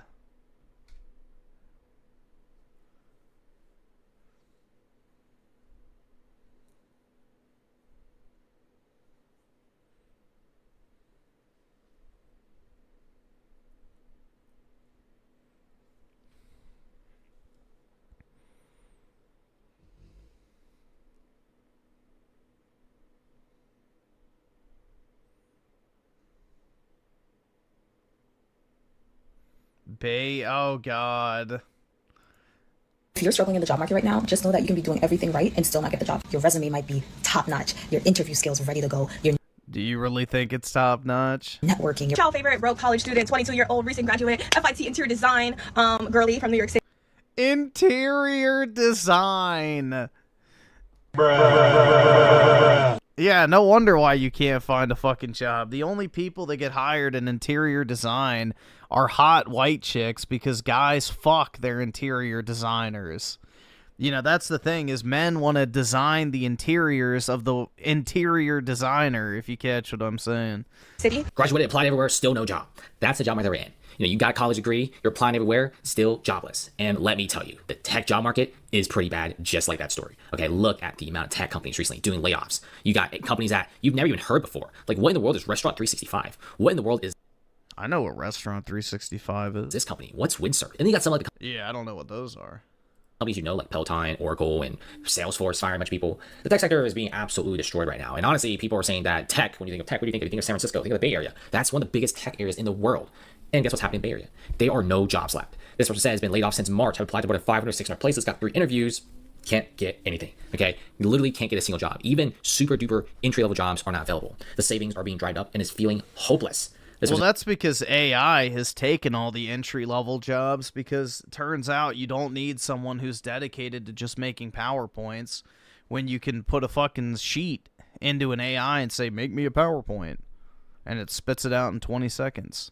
Says, how's the job market in the Bay Area or in the San Francisco area? And the comments say, not awesome. And this person says, not great right now. Bay Area jobs are getting really, really bad. There's not really that many available. Current cycle is just layoffs. There's no hiring. This person says it's really, really, really, really bad. In fact, a lot of companies are outsourcing, getting cheaper options. Freelance is becoming bigger than ever before. And a lot of companies using the H-1B visa program to get people outside the U.S. to America. Because why pay somebody here $100,000? You could pay somebody overseas for $40,000 to $50,000 a year, and they'll work double the amount of hours. And the main available jobs are contractors in tech and biotech with low pay, no benefits, no vacation, no healthcare. Basically, they don't care about you. This is very different from like 2019, 2016, 2015, where if you have like a college degree, they'll open the door a little bit for you. So you can step your foot in and get some experience. But that's not the case anymore. We're in one of the worst job markets ever. And even the companies that are trying to help you find jobs are literally conducting their own layoffs. The job market isn't great at all. Check out some of these videos, guys. Everyone is complaining. I desperately need a post-grad to come over and tuck me to bed and tell me that everything's gonna be okay and hold my hand while I my God. fall asleep Ew. and tell me that I'm getting a job while I cry and wipe away my tears. That'd be lovely. Well, dude, Trump wants to let the visas in because they have a $150,000 salary floor as well as a $100,000 fee. So, yeah, I mean, that basically ensures that no entry-level people are going to be coming in. And then it's also revenue for the government. And another thing, because this gets me heated, unless you've been on a job search in the last 2 years, you do not know how bad it is out here. The job market is trash. Basura, it's been bad. I'm talking about applying to 20 jobs a day, reaching out to recruiters, doing this on LinkedIn, and hearing crickets. People are trying, people are not lazy. And then people who have a job, the most useless advice, why don't you tailor your resume to every single job? You don't think about that? Unless the job is hiring and you have a girl, zip it. Everyone's always like, the job market sucks. And I was like, maybe people just have a negative outlook on life. And I always tend to have a positive outlook on life. So I was like, there's no way the job market sucks that badly. I moved to DC a week after I I graduated. want to know what they're actually applying for. That's my question. What are these jobs they're applying for, and what is their degree? From college, and I was so excited to do all the things. I was ready to follow my dreams, you know, do the things. And then I had an internship. Lined up. Internship was great, and I was like, I have this month of this internship. I will be networking, sending out my resumes, doing all the things. It has now been almost 2 months since the internship ended, and I still don't have a job. Because why does every single one of these job postings is like, I'll filter it out for entry level positions, and they're like, entry level positions, 3 to 5 years Hill experience. And then they still want to pay me the same as like an entry-level wage. And I'm like, this is so confusing. Also, the amount of 3 to 5 year experience positions that are open right now, but then even when I'm like, you know what, balls to the walls, I'll apply for it. I applied for it, don't get it. I actually did apply for one of them. I got to the interview rounds. I got to the final interview and was one of the last. I was the second choice, but they went with somebody who had more experience. I'm actually not that bad. I'm so happy to be here. Like, I'm so happy to be here, but I would love to be here with health insurance and a salary. I'm torn and I don't know what to do, so I need help. I am currently working on my master's in engineering. It's all online, so I can do it from wherever. I currently live at home with my parents. It's awful. I'm grateful they let me stay. Yeah, she's too hot to be unemployed. But I want to get the fuck out of there as soon as possible. So if I did my master's full time, I would be done this time next year. And then I can move out and I can get a great job and I can move anywhere I want. Or I already have my bachelor's and I can move somewhere, get a job with my bachelor's, and just do my master's part-time. But it's hard. It's a lot to do, to work and do school at the same time. I've been making it work. I've been doing it for the past year. So I'm no stranger to it. But like, I'm just starting to think, like, what if I just stayed home a little longer and finished my master's and then move? But I just really want to move now. Like, I'm just in such a hurry to get out. I need help. I graduated from NYU with a degree in math and computer science, and I cannot find a job. Don't worry. I got you. And I just want to come on here and ask for any advice. What if you do have a degree in math or computer science or both like myself, what are you doing now and how did you get into it? A little bit of background about myself, both my parents are doctors, so I have no like way to rely on my parents to get me a job like most people in this industry. So I don't know, like I've tried networking with people, I've tried networking with my friends are very like snake-like, like they don't want to give me a referral. Yeah, she's one of those typical like, you know, white guy, Indian wife, probably kids, 100%. Help me out in any way, shape, or form. I don't know, that's just what the engineering crew is like. But I feel like it's just so difficult to get a job. I do leak code every single day. I apply to 50 jobs a week. I have a tracker, and I've been trying like my very, very bestest. And like I'm applying to master's school right now, but I just feel like I don't know if a master's is even like worth it. If I'll be honest, I've tried to apply to jobs with like pretending I have a master's, pretending I have all these certifications, and even then, I don't get any interviews. So, I mean, with my current background, with just a bachelor's degree, it's like I graduate next semester, so I'm desperately looking for advice. And if you are in the New York area, can I take you out for a cup of coffee or something? Like, I am also looking to network and get advice. I don't want a referral. If you could provide one after you meet me, sure, why not? But I genuinely just want some advice because I don't know what I'm doing wrong. I feel like I'm trying my bestest. I'm studying so hard. I retained all the information I did in school. I have projects. I did briefly drop out of school, like took a leave of absence and started a multi-million-dollar business. And now I'm back, and I do want to continue. Retard Indians with very real whitish natural skin exist. Rare, but exist. Do they also exist with perfect American accents too? Pursuing engineering, and I just wondering. I really don't know what's going on. Like, I don't know. Tell me, guys.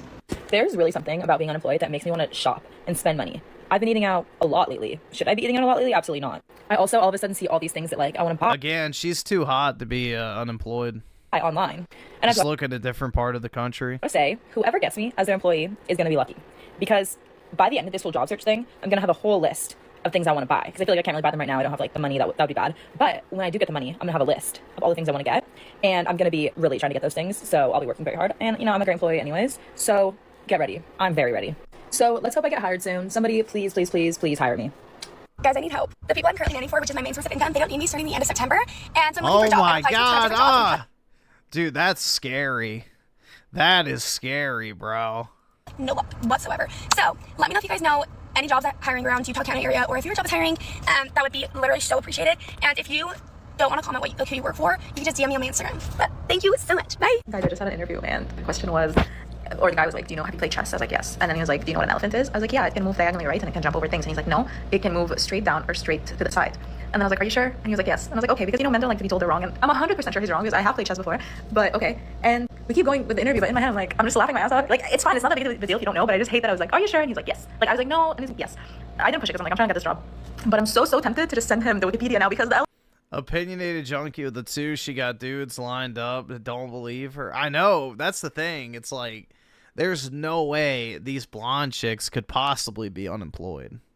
Like, go walk into any, you know, office where they're hiring, and they'll probably walk out with an offer. Is diagonal, it can jump. He was referring to, like, I don't know what's called in English, but in Arabic the translation is castle, and like that can move down or across. Anyway, it doesn't matter. It was like a matrix question, and then it doesn't matter what the name of the piece is. I just was like, no. Should it be annoying and message on Wikipedia? Do not use Indeed to apply for remote jobs. And let me tell you why. First, my name is Amy. I'm a director of HR, and in my free time, I love to help people find the perfect remote job. Today, we're talking about why you should never ever apply for a position on Indeed. Let me tell you what's going to happen. Your resume is going to get stuck in like the black LinkedIn and Indeed are a waste of time. Black hole of the internet. Instead, if you see a position on Indeed that you are interested in and you want to apply for, instead of applying directly through Indeed, Google the name of the employer, go directly to their site, find the position, and apply that way. It will greatly impact and increase the likelihood that you're going to hear back from the employer. Let me know down below what type of work from home job you were looking for. I share work from home jobs here on this page. You never know. I may highlight your position next. So I got laid off yesterday, and today's my first full day of being unemployed. I just want to record myself and see what I do today, and look back at it one day and just laugh. Also, it's April 1st, but this is not an April Fool's joke, so it's kind of messed up. But first thing on the to-do list is clean this apartment, because I was kind of sulking yesterday. So I was sulking, I was eating some soup, I had a little tequila drink. Now I'm ready to change my life, so I'm gonna clean. That's what I'm gonna do. Of course she has the Kardashians fucking tequila. That's all I had to do. Just kidding, I actually have a lot more to clean. Oh my god. Now it's time for coffee. Not like I really need one. Not doing anything, so I don't really need the energy, but the next task is $1,000 coffee maker, by the way. I bought one. It's gonna be to like get rid of some things to donate, just because why not? That was always something I like set aside because I didn't have the time. I did buy all my Coachella outfits. Yeah, that's what I did. It was very productive. Now I might just lay here up for a little bit and stare at the ceiling and contemplate my life. Also, I'm still in my pajamas, so things are not really looking that good. I was talking to my coworker who also got laid off. Who were just saying like it's such a weird feeling to do that every single day I was there for over 5 years. My coworker For coffee? Yeah, I got it from my parents for Christmas a few years back.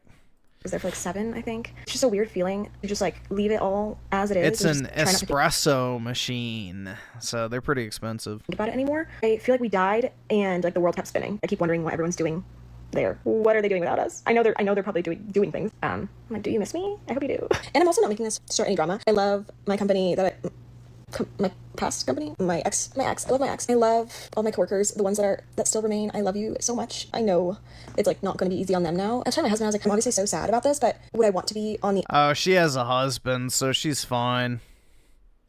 Nah, she's a little too quirky for me. other side where there's only a few people left? Everything's on their plate. I don't know what I would prefer. One thing I do know is I feel kind of free. And now I'm like, the world is my oyster. What should I do? I don't know yet, but I have all the time to figure it out. I don't know how to feel. Also, this has never happened to me, by the way. That's why I'm really thinking about it. I've never been laid off. A lot of people go through this. A lot of big companies go through this. But I was just in a position where I genuinely never, ever thought this would happen. I probably would have never left on my own. Like, I loved my job and I loved the people I worked with. I was comfortable, and now I'm not, and it's probably good for my growth. Whatever I decide to do, it'll probably be good for me in the end. At the moment, it doesn't feel good. And I'm also super lucky just to be in the position where I have a lot of money saved. I have a husband that works. You have a dog to take care of, but I think I'll be okay. I'm not gonna stress myself out too much. I'm just gonna relax. And that kind of feels good. Relax and do all the things I was putting off. I will say though, my husband travels for work and he left me yesterday. So rude, because I came home crying. He comforted me and then I had to take him to the airport. Now I'm home alone. Maybe I shouldn't say that. If it's happened to you, let me know how you felt. Let me know what you did. What was the first thing you did when you got laid off? Also, when do you stop thinking about it? I was thinking about people I was talking to. I'm like, oh my gosh, I never finished that conversation. Like, what was the outcome? I can't stop. You just know this chick has a collection of Taylor Swift CDs, bro. You can see it on her face. Thinking about it. There's like a few things I had on my to-do list.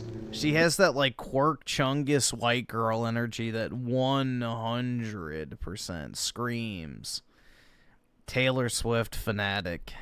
But I'm like, I guess it's just not gonna happen. If I do anything else today, which I don't know if I will, maybe I'll start a show, I will provide an update. But if I don't, I want to say I know at least 2 of my coworkers are watching this. I love you both. You know who you are. And I wish you the best. And I wish you good luck. But yeah, I'm gonna do great things. Maybe I can tell myself. So I just found out that I did not get the job that I was interviewing for. I made it around to the final interviews and everything, and they just decided to go with somebody else. It is what it is. And in full transparency, it was definitely a rush application, and it was going to be the easier route that I knew I was settling for. So like, there's something in me that's not even like mad I didn't get it. It's just kind of like, oh damn, I could have had the security and the comfort that I like want so badly. But it's okay. There's other jobs to apply for. There's other things that have, working in my favor, and I'm just gonna keep on moving forward. It's not gonna break me. It ain't gonna shake me. Dude, you would be surprised who watches this shit. Like, there are tons of not only just simp dudes that'll sit there and watch a woman because they think, like, oh, dude, one day she'll date me if I just get to know her. But then also other women just like to listen to other women talk. It is what it is. Just the nature of the world of work we're in. So I'm gonna keep on moving, keep on doing my thing, and that's it. Didn't get the job. 28 years ago, I started in this building as a contractor. And, dude, this kind of looks like Wings. What the fuck? I know a lot of you guys want story time as to the last video. Like, this looks like Wings if he was like 20 years older. Listen, I don't want to leave. I like my job here. I'm going to miss my friends. I said goodbye to everybody today. This is officially my last day at Microsoft. And, doing the old tour around to some buildings I used to work at and, saying goodbye to people. But this is where it started. This is where it's going to end. I do want to say, I know a lot of people think I will or I'm angry. I'm just sad. I like working for Microsoft. I get it's a big corporation. They can only do what they can do. But I want to thank them for all they've done for me over the years. I really have enjoyed it. Yeah, sorry, bro. You're too white and male to keep around. So, gotta make way for another, boss babe, fresh off the boat H-1B, or who even fucking knows. Here. And I'm going to miss it an awful lot. So, everybody that has all those weird comments in the last one, they really are a good company. I don't like how this is ending, but... Okay, so I quit my job a month ago. Today is my first official day unemployed because I gave a month's notice, and I decided to go back to school. So because I decided to go back to school, I need to look for a part-time job. So I'm about to just walk in a whole bunch of restaurants and kind of beg for a job, sell myself, which I haven't had to do in a very long time, probably since I was in high school. I'm 27, and I've never been a server. I've worked in fine dining as a hostess, but I've never served. I've never bartended before, but honestly, I heard serving, it's good to get a serving job because it teaches you a lot of just like social skills and skills that, you can take in a professional setting. So let's go try to get me a job. Okay, just got to my first destination or first place that I plan on going in and asking for a job. I'm not gonna lie, I'm so nervous. I hate doing this. I hate it, but your girl needs money, so let's go. Why record this? So they can make money off of social media and not have to actually get a job? Okay, so quick update. I just got home. So the place that I stopped by first, I saw online that they were hiring because they're a new restaurant. So they're like really need like servers to get a newer place that opened. So went in and I got hired on the spot. So yeah, I guess this is going to be the start of my Oh, good for her, I serving guess. journey. Isn't your sign to be discouraged from applying to jobs? It is because everyone says, oh, keeping hopeful, and I Dude, that is scary. Ugh. totally understand this point of view, but it just really isn't that easy. I'm gonna get vulnerable here for a second, but I literally graduated college a few months ago. I've applied to jobs at least every other day. You know, sometimes I have work, so I can't really apply because I have an early shift or whatever, but I apply very often to jobs. I've reached out to people on LinkedIn. I've done the whole gig. I've tried to get a job. I've applied to places in my area. I've applied to places a little bit outside where I'd have to drive like an hour, if not more. And I have gotten literally, I think in total, only 5 responses, and they were, okay, here's like a little follow-up interview that's like 10, 15 minutes, or here's like a little survey you can do, and then nothing from that again. If wife one of these chicks up, I picked this one. Where was she? This one. This chick. Alright, there we go. I've done my part. I haven't had an interview where I'm speaking to a person in probably 2 months. And every time I have some progress in my application and I do the next step, I hear nothing back. So I'm like, I don't even know where I stand. So for everyone telling you, oh, you'll find a job, stay positive, it's really hard to stay positive. I mean, I'm extremely discouraged. So it's like, I'm not going to lie and tell everyone on here, oh my God, keeping positive, keeping happy. Yeah, it's not easy to stay positive, guys. That's why I always make sure to do it. I don't take the easy way out. Like, you can't. It's depressing as hell. Like, you can't find a freaking job. When you have a diploma in a very good field, you have experience, you've had internships. Like, Gen Z stare, guys, I'm scared. Indeed is not sending applications to these employers. I promise you, I have proof. I just followed up in the application that I submitted on Friday, right? I called the assistant manager, and he was like, what's your last name? What's your first name? What day did you apply? I told him my first and last name, and I said I applied on Friday, which was a few days ago. And Dude, I don't know if it takes like a few days for it to... Bro, this is the type of woman that says bruh. And it's super, you know, just... system to catch up, but it shouldn't be like that. And the way that he sounded, it sounded like that it should have been in the system, right? You know, if an application is submitted on Friday, I mean, it's Sunday, it should have taken those few days to populate, right? Wrong. I've applied so many jobs on Indeed, and it doesn't even show, like you can see on Indeed how like they've even opened your application. I've applied probably 50 jobs, like bartending, beverage cart positions. Yeah, definitely a fucking man voice. One showed that they viewed it. What are the chances of them not viewing it? So there are dudes who would oh yeah, bro, in a fucking heartbeat. Absolutely. My suspicions were correct, and I told them, I'm like, look, I will just, what's your email? I will send you my resume directly. Okay, my son wants to say hi. Hi. Okay, bye. He's such a goober. Anyways, now I'm distracted. He's so Dude, cute. most of these chicks could easily get fucking married and not have to worry about this shit. But they'd rather be boss babes and independent women. It's pitiful, man. I send him my resume directly. If you are looking for a position, all you do is you see the position on Indeed. You can use it as a reference, okay? This place is hiring. Go directly on their website. Is she actually a single mom, though? Because the other chick was married, so some of these women are married. The company's website, and apply through that. And if they don't have an option for careers where you can apply directly to them, call them directly or go to the business and apply in person. It's like a complete and total scam. Indeed is for sure harvesting data, because why else would they not send employers resumes and good candidates? It just does not make sense. Apply directly on the company's website or apply in person. Or cold call them. They like that too. They like the initiative, I promise you. Wish me luck on this new bartender and beverage cart. I told you to unload the dishwasher! Dude, yeah. Nah, nope. Last night was not it. He was going to tell me that if you applied for too many jobs in Indeed, they send the employers, every time you fill out an application, how many jobs you've applied to. And then they literally will just not go with you in the next round of interviews because if you applied for too many, they think you don't want to work for them hard enough. So, we're damned if... Work for me harder. For do, and we're damned if we're not. If we keep trying to find a job, but if we try too hard, we can't. Like, we're desperate or we're not trustworthy. But if you try her eyes are huge, bro. little, we're also not doing a good enough job and should try harder. I make good money, but I hate the place I work at, and I have the experience. So I'm trying to go to the exact same job in a different company, and I can't do that because apparently I have... Yeah, it's her eyes. They're massive, so yeah, it gives that look. Too many applications in. And you know why I sent too many applications in? Because a lot of these are just companies putting the post online and not actually wanting to hire anybody. So I'm taking my chances with any company and seeing which one would give me the best offer. But oh no, we're not allowed to do that anymore because, they don't want you hopping around and looking for a place that'll give you the best offer. That is what they're doing. Thank you, Indeed. I appreciate that. Don't trust nobody. Can you talk about why we always try to look so good for interviews when we know that when we actually get the job, we'll come into... Oh my... Bro, what the fuck? Oh my god. Here's your Asian Midwestern men. Here's what awaits for you on the other side of a simple passport. Looking a little bit more sloppish. I just got rejected from my dream job, and I go to a top business school in Canada. Call me delusional, but I really thought I had this one job opportunity. However, like with how you can't trust a guy until he actually says he likes you, you can't assume that you have a job opportunity until you get the final contract. So I'm back to the drawing boards. The job market this, the job market that, everyone already knows. But at the end of the day, it doesn't really matter what school I went to. What matters is that I didn't take advantage of the opportunities Why I was is she given. painting her fucking eyebrows? Holy shit, man. From networkers, company fairs always stress me out. But the moral of the story is that social awkwardness and shyness and hesitance actually prevented me from getting connections that could have led me to more experience. When you're still struggling to find a job, it can feel very uncertain. It can feel like your identity is lost. Everyone else around you is getting a job. Are they more qualified than you? Are they better than you? Are they more proactive? So if you're still in college, take this as your sign to take advantage of as much opportunities as you can. Be bold, coffee chat people. But I'm actually getting ready for a job interview now. So wish me luck. It won't be like last time. That doesn't mean I won't be optimistic, but I won't give up or settle. At the same time, I won't be obsessed. I know my identity is not based on whether I get a job. My worth isn't based on whether I get a job. I do want a job, but at the same time, I don't dream of labor. I worry that I won't have as much fun if I'm stuck in the office all day. I'm worried about not finding community. There's a lot to be anxious about when it comes to finding a job. What I have to keep in mind is that what's meant for me is going to find me, and I have so much time. Not everyone's going to have the same Take it on. path for their future, so you don't have to compare yourself. Just stay focused on your path and trust that you'll find your way. I think I'm ready for my interview. Thanks for watching. Bye. Oh my god, that's scary, bro. That's actually scary.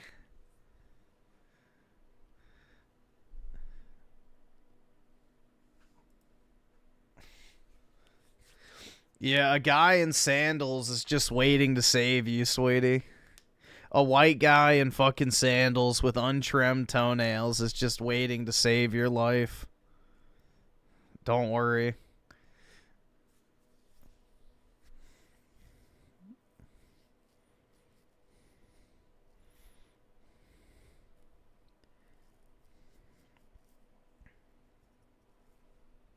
Oh, shit. Let's see, what else do we have? I've been having some pretty good recommendations tonight, I must say, on the feed. Dude, what the fuck? Becoming rich will ruin your life. Alright, I'll take the bait. So, look, little buddy, if you have any ambition to become successful or you're already successful, I bet. Oh my god. Dude, this is just already unbearably cringe. Hey guys, look how successful I am. I have a fucking Lamborghini in my background. Beg you, please give me 10 minutes to watch this video. Holy fuck. Because I'm going to save you decades of depression, decades of problems. Look, one of the best ways to fuck up your life is to become rich. I can tell you this because I built a net worth north of $200 million, and I've interacted with countless No, you haven't. men who've made 7 figures, 8 figures, 9 figures.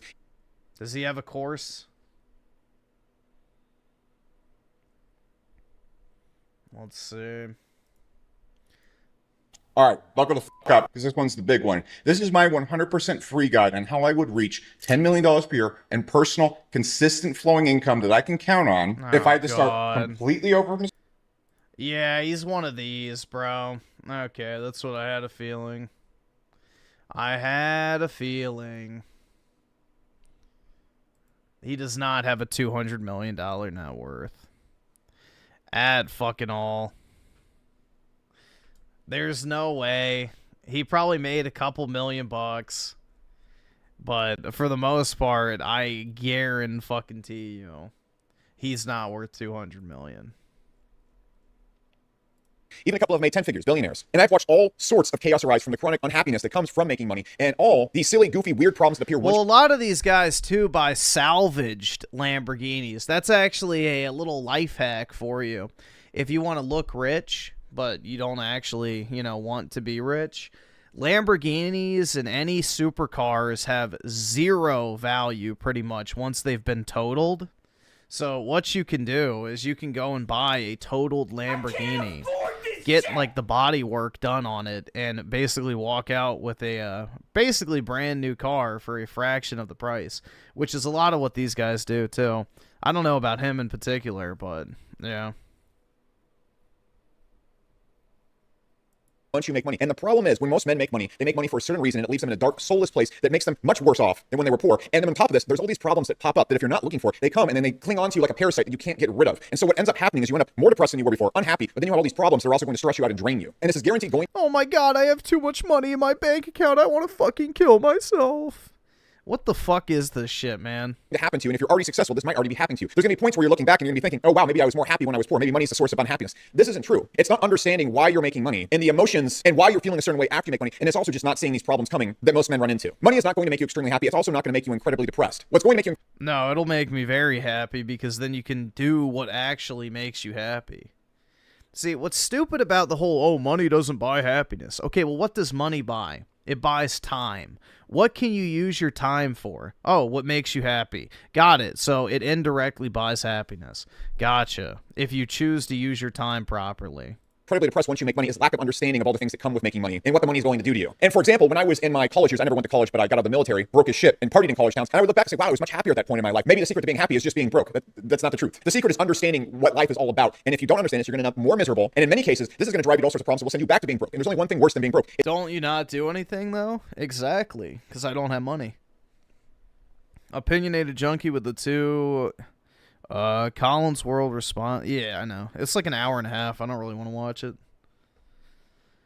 His first response was already an hour. I highly doubt he's going to add anything of value. So, yeah, I'm good.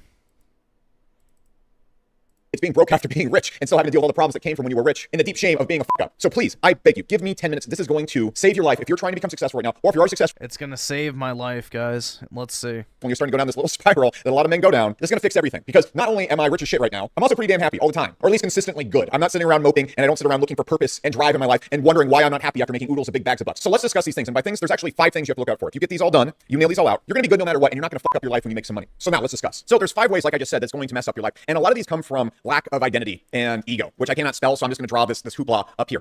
It actually all comes down mostly to that lack of identity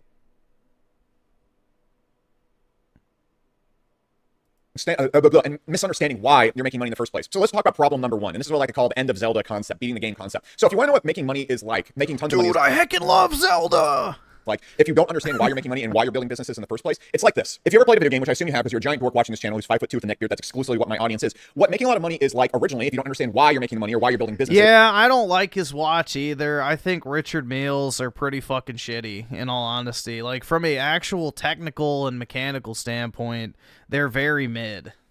So, of the luxury watch brands, Richard Meals just scream, I have money but no taste, because they're quite literally just a hype brand.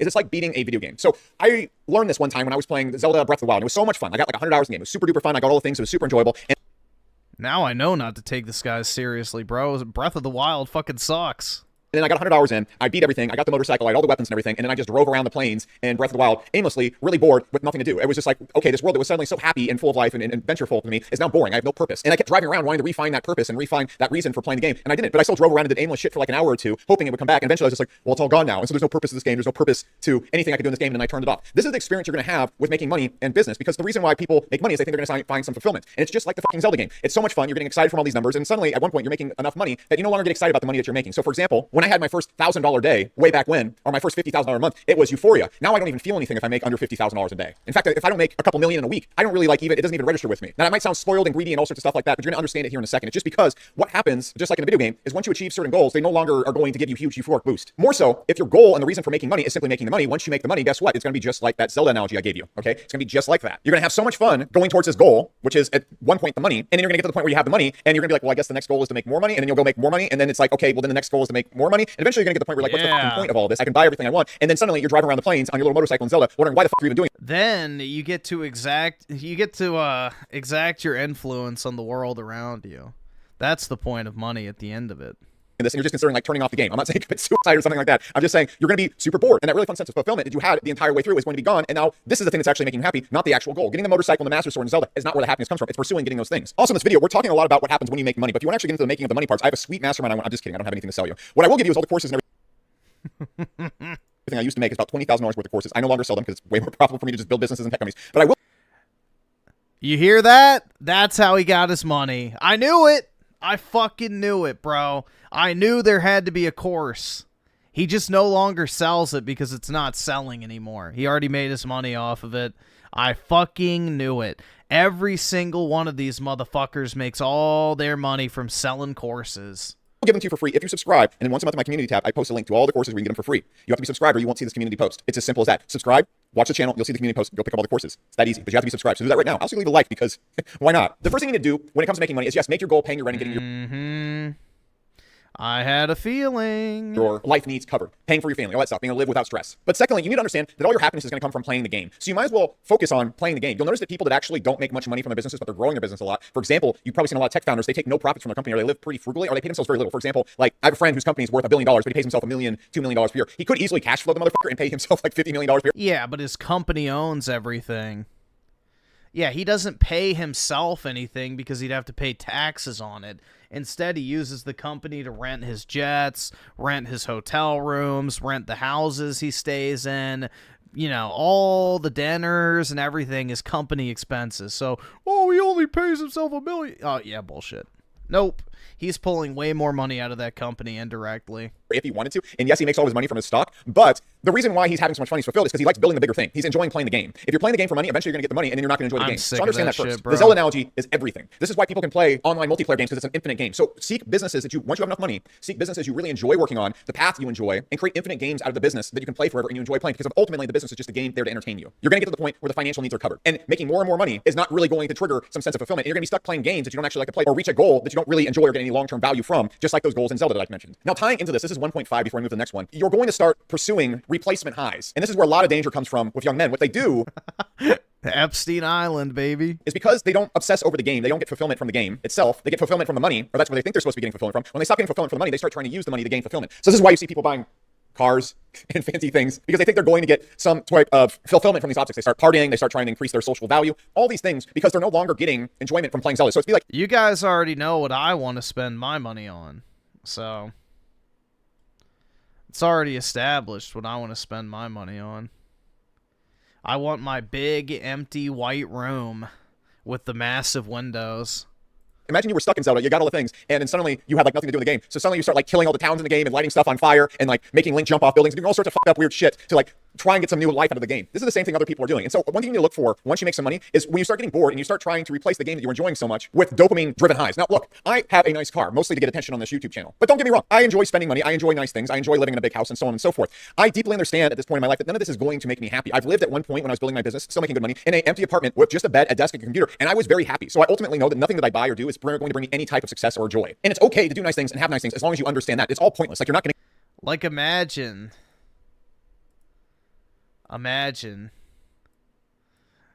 just sitting in a room like this, guys, but the floor would also be solid white. Just imagine walking around an empty room like this with nothing to do all day. That's got to be nice, man. That's got to be very nice. But again, the floor would be solid white.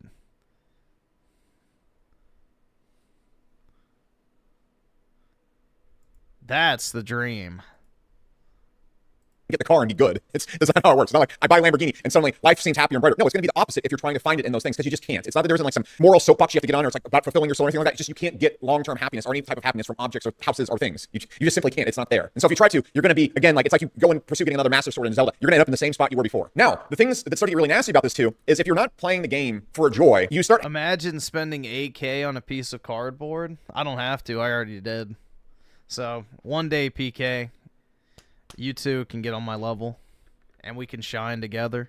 Having this defensible thing tied to your ego, which is your money, and then you start adding objects to it as well, which gives you, again, something even worse than you were before, which is fear of loss. See, when you were broke, you didn't have fear of loss. But now that you do, oh, you're kind of fucked. Which is why when I talk about living in a one-bedroom apartment with just a bed and a studio, it's good because you realize that you don't need any shit whatsoever. Like, as long as you can play the game, you're going to be happy. Some of my happiest times are just sitting in an empty apartment. With just... I don't agree with that. I think the fourth house could very easily make you happy if it's in a nice location. Like, say you have your main residence in whatever your hometown is, right? Like, say you're from fucking Ohio. Say you have a big-ass house in Ohio. It's where all your friends, family, and everybody lives. Then you buy a vacation house on the beach somewhere. Then you buy another house in, say, I don't know, fucking Switzerland because you like skiing. And then you buy another house in Rome because you enjoy visiting there. So it's more so about where the house is versus, you know, just having X number of houses. to desk coding video games that didn't make me any money. So I ultimately know that even if I lost everything, like, it doesn't really matter. And this makes it so you can actually play the game and enjoy it a lot more because you're no longer afraid of losing the game. And look, I'm not saying you need to go out there and take massive risks that could ruin your life or be gambling with your life savings every single day because you no longer care about loss. I'm just saying that when you stop operating from a point of fear, you're going to like pursue greater feats in your business and try to play the game in a more enjoyable way because the point is really just the game. So for example, when I was building Hyros, which is a business I have that's valued at hundreds of millions of dollars right now, or any of my other tech companies, when I built it from that apartment, it's not that the apartment are doing this as the key to anything, but I just realized that like, hey, all the happiness comes from building this thing. So let's just like double down and not really invest in my lifestyle and just go and focus on this thing. And now even to this day, like I don't need to invest in my lifestyle and I don't really care if I lose the lifestyle. And also my lifestyle is kept extremely low because I'm not pursuing adding to it as some important thing in my life. It might seem like I have a lot right now, but I really spend about 10% of what I make, and investing in the business and playing the game is easily always the priority. That said, coming back to the main point right here, you end up with this huge fear of loss and this little devil that's going to make you sad and make you feel very unimportant whenever your money making goes down or anything like that. This is a little nasty bugger that if you aren't aware of it is going to drive you to do insane things and become very money clingy, which is going to end up destroying your business and making it worse. For example, in my first businesses, when I got to 100,000 a month, my main goal in life was to never go back to $20,000 per month. And therefore I did everything I could to cash flow and maximize those businesses versus It just sounds so performative, man. It's all the same buzzwords that all these channels use. I made my first 20,000, then my first 100,000. It's like, okay, everybody follows the exact same path, I guess. grow them because I was afraid of going backwards. You also end up then killing your business because if you're complacent or you try to stay in the same place in business, you end up slowly going backwards always. This is the second thing that really messes you up. The solution to it again is just understanding you're not going to get happiness from the money or any of the things, so you don't really have to be afraid of. Yeah, I would love to see one of these guys actually show the financials for their companies. Losing them. Just do things and don't ever put yourself in a position where you're going to end up stressed out due to the money. A lot of guys make this mistake and it ends up really fucking with their head and locking them down for years. Now, number 3 is a nasty one, which is complacency. See, if you're not playing the game to play the game, as soon as you make enough money from the game, you're going to not want to play the game and you're going to get complacent. And so something that really Holy fuck, bro. This guy should invest in some spelling lessons because what the fuck? Complacent CA. What the remarkable person that you knew that was working all the time and ambitious and reading books and trying to do things. You just stop doing all of it because you're not playing the game for joy anymore. And what results is a person, you're going to see all these bad habits pop up. You get back into video games, partying, drinking, just wasting your time away. You're going to get complacent, especially in your business. You're also going to get to the point where you start ignoring your business because you're not playing the business for fun anymore. You have the money from the business, and so you're going on vacations, you're going and chasing chicks, or doing whatever you're doing. This is complacency. And so what it ultimately ends up doing is killing you because all the things that made you great, you put aside because you're not getting joy from the business. And the reason why you did all those great things was the joy you're getting from the business or building the businesses in the first place. Now, money buys you the freedom to be happy. It enables you to have the time to go and pursue things that make you happy. Without money, you're a slave to, you know, other people's whims. So what you need to look out for is complacency. So for example, right now, like say there's something that would make you happy, but you have to go clock into work. Well, because you don't have money and you have to go work, you know, you're not able to be happy. So, yeah, I mean, it's basically just that. Making more money than ever. Our business is growing faster than ever. It's wild how much money is coming in right now. I'm pissed off because I want the business to be much higher. I want to be an all-time great SaaS entrepreneur. I don't really care about, like, there's nothing left for me to buy. But it could be very easy for me to become complacent right now and just travel around and be drinking, going on vacation, and buying extravagant, lavish things, and not working on the business. And it would eventually kill the business because SaaS, especially the level I am at, is very, very competitive, and someone else wants that cookie. In the past, I get very complacent with businesses because I was doing it for money, and then I had the money, and then I would just like find ways to keep the business still going while just focusing on making the money. It's no way to live. It's going to kill your business and kill the thing that's making money in the first place. It's not going to bring any happiness. So just recognize this right here, and you have to get to the point where you're playing the game for fun and not playing the game purely for money, or you're going to get complacent. Right now, because my identity isn't really attached to the money I make or anything like that, I'm playing the game because I want to be an all-time great at it. That's literally the point. And so I'm not complacent because I look at the business and say, does this make me an all-time great? No, absolutely does not. I'm absolutely fucking nobody when it comes to SaaS and tech. Having a business making mid to high 8 figures a year isn't really... All right, I'm bored. It's just him flexing. Yeah, buy my totally free courses, guys. I'm a success. Women can't find work. Brutal.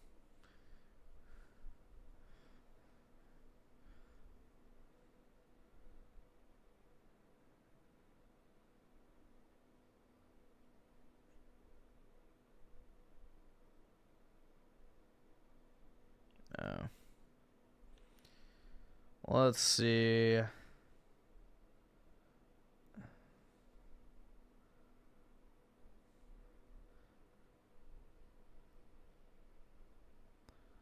Sounds like he has zero idea. It's just all the same buzzwords that all these gurus use. Oh god, it's that Foyd. Women explain. Yeah, I'm not watching her. She is gross, dude. I've seen Raymond talk about her on a stream before, and she is ugly, bro. Ugly. Like, you want to talk about femcells being real? This is a femcell, bro. Watch a hot chick explain something? Does such a thing exist on the internet?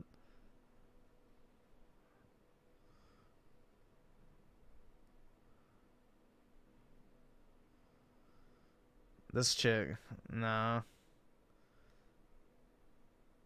How does she look? I mean, she's better than most, but I don't know if that qualifies as hot.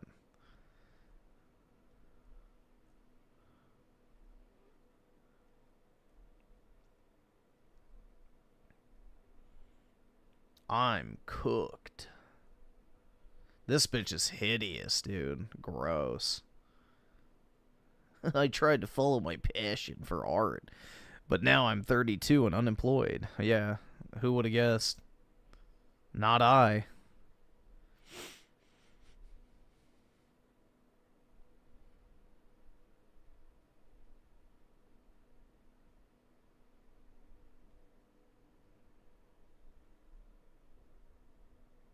DoorDash collapses. The quartering uninstalls the app.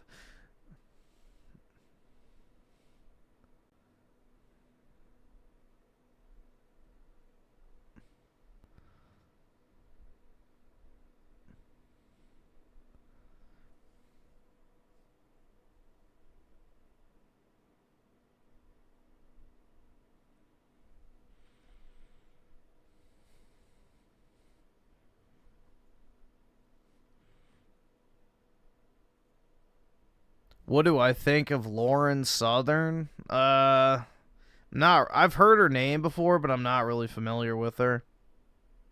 Isn't she like one of those, TradCon grifters? But then, isn't she the one that got fucked by Destiny and then had the abortion? Or is that somebody else? I don't fucking remember. That might be someone else. I vaguely remember that, like, era. That's her? Okay, there you go. Yeah, not a fan. Watch something good? Does such a thing exist?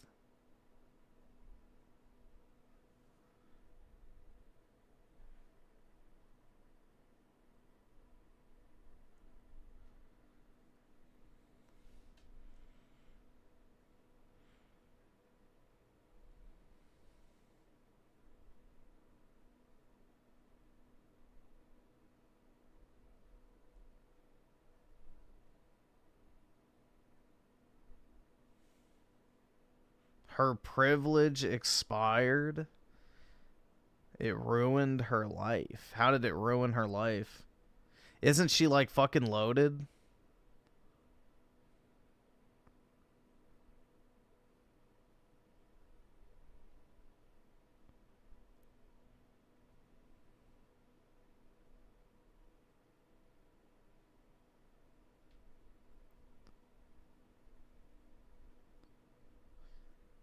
I don't know if we have time to watch a Raymond video because it's already almost 8:30.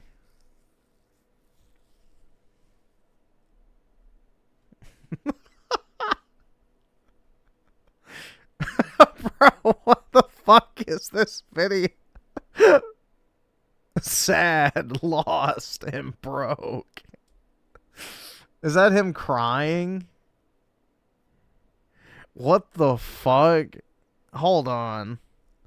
I just want to see if he cries.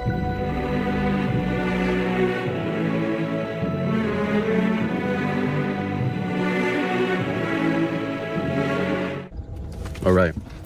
So as you saw in the last clip, that was me mentally breaking down. So in this video, I'm going to give you one thing that I learned over 3 years of unprofitable trading that you must know to succeed. I also share you my story, how I ended up in this situation, and also show you the video where I'm mentally breaking down so I could really drive the point home. So I want to start off by saying that if you're going to trade and if you want to pursue this, I lost all my money today in the stock market, everything. I took out loans, I lost that. I'm already in debt to begin with. Currently $10,000 in debt. I took out more loans. Now I'm currently $14,000 in debt. But the most hardest part of this is telling people, making promises to people, and then losing all that money that was supposed to fulfill those promises. I mean, look at this. This is my mom. It's me.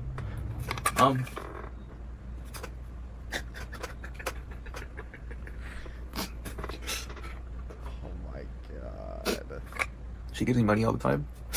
I'm 20, I'm 25, went to college, didn't get a job, you know, kind of just 4 years just went by. My mom supported me, gave me money, thinking that I was gonna get a job. I'm now 25, working a minimum wage job. I don't even know, like, I just think. Let's see, Castile with the 10, appreciate it, man. Late, but what are good watch brands, in your opinion? My daily one is from, is it a Seiko?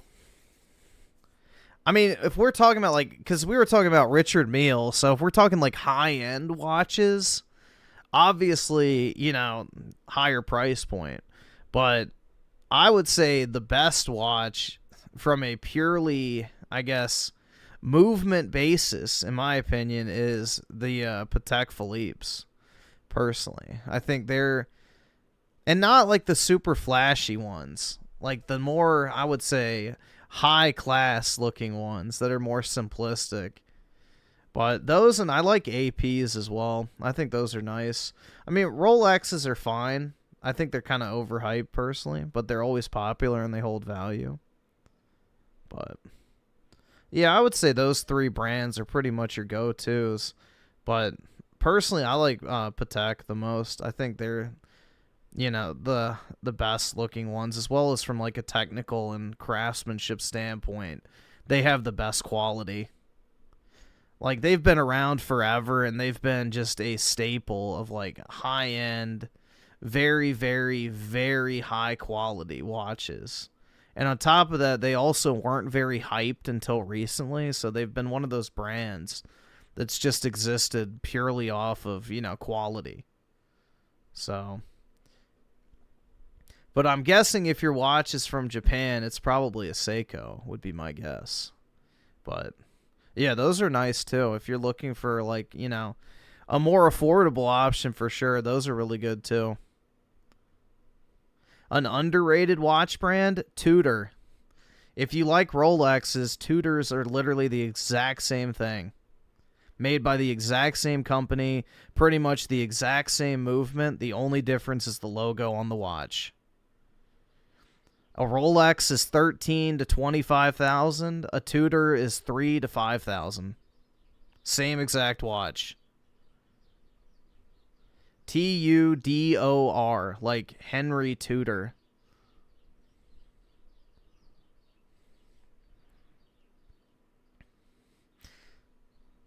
Like the King of England.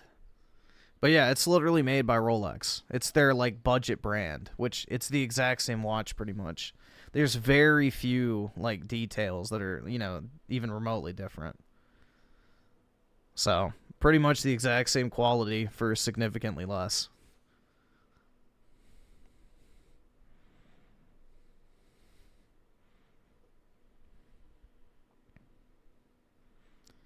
Let's see. Castile with a 10. Okay, the manufacturer is Fulton, but the movement is from Japan. Apologies for the error. You probably have a Seiko. Here, let's see. You shut the fuck! Don't you fucking tell me to my face to shut the fuck up! Because I know they sell, let's see. 10. Okay, that's not what I'm looking for.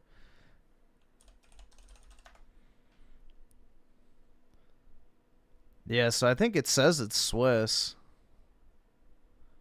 Let me see. I haven't heard of that brand in particular. Let's see.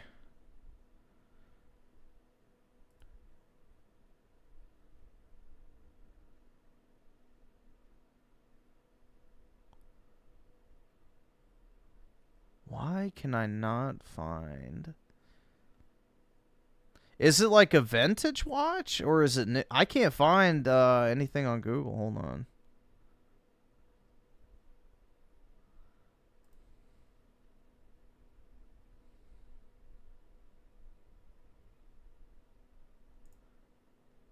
Is this it? No, that's not it. Shit. I'm trying to see if I can find an example.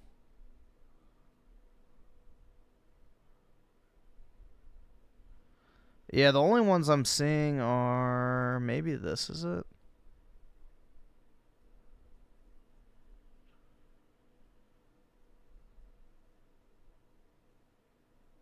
Okay, is it like, do they do like anime-themed watches? I think I might have found it.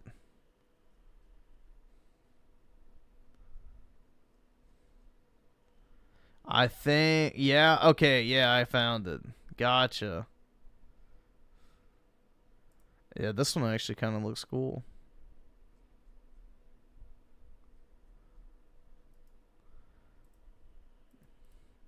That actually looks pretty clean. But yeah, I see it now.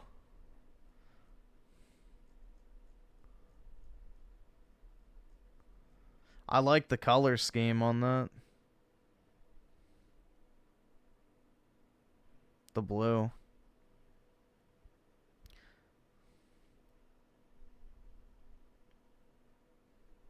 Why is he bald? This guy? I don't know, man.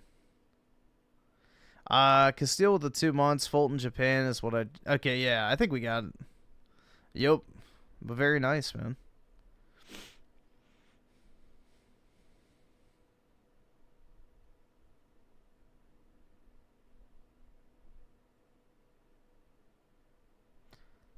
Yeah, silver with blue is always a good combo. It always looks nice. It always does look nice.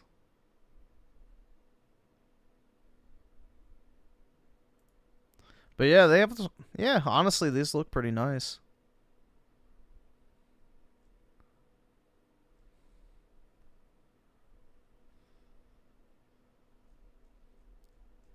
My favorite combo, though, is gold and black.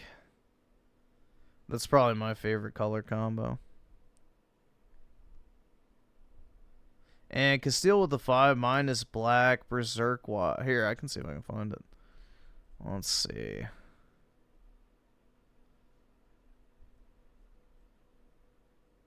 This one? Oh yeah, that looks pretty good. Hold on, why did it not open? Hold on.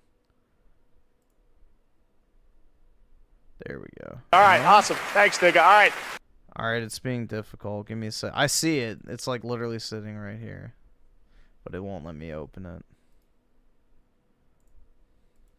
There we go. Yeah, that looks nice, man. That's pretty cool.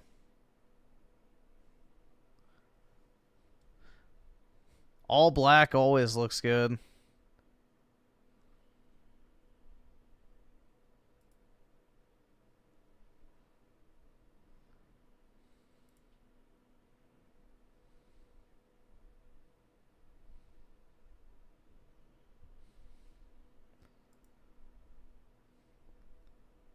Think about my future, and it just looks so dark.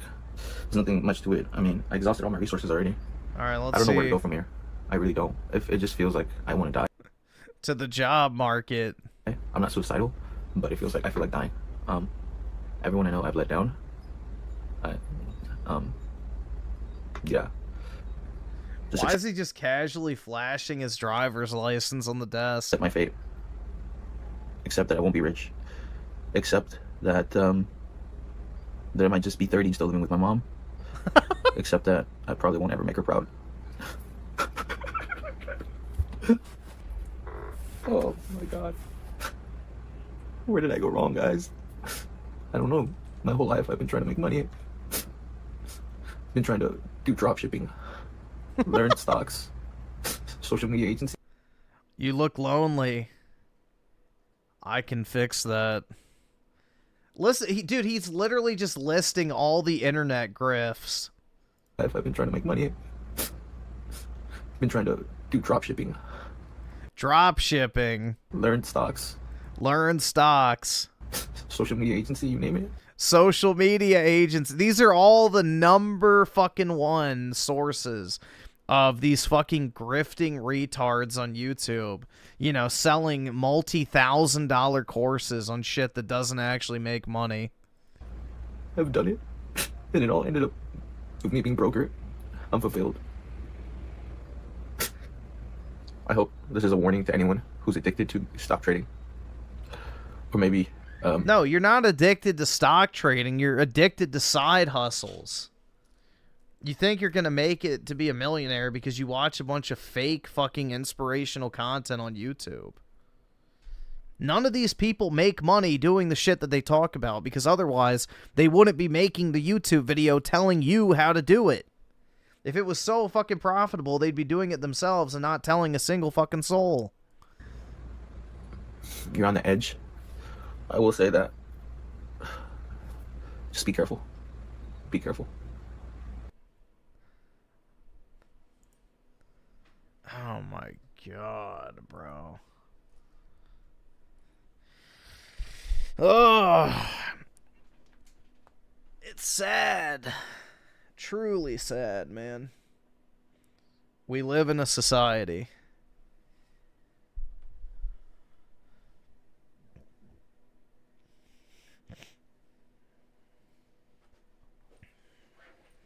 Do you agree? Y'all let me know in the comments. Do you agree with this brother right here? Because I do. Even hateful people do not deserve death.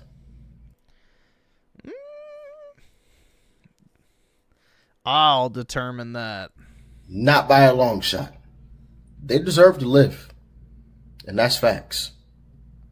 I didn't realize how sick liberals were until this Charlie Kirk situation. Like, I don't want to live on this. Okay, it's just that.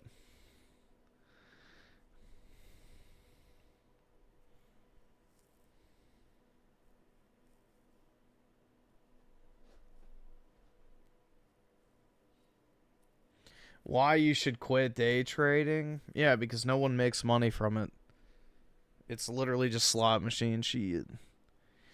Dude, that shit still had me dying. I remember that fucking video we watched of that fucking retard who had the Twitch career, and he just stopped doing it. I didn't like my community. And then he's like trading $500 in the fucking stock market 12 hours a day.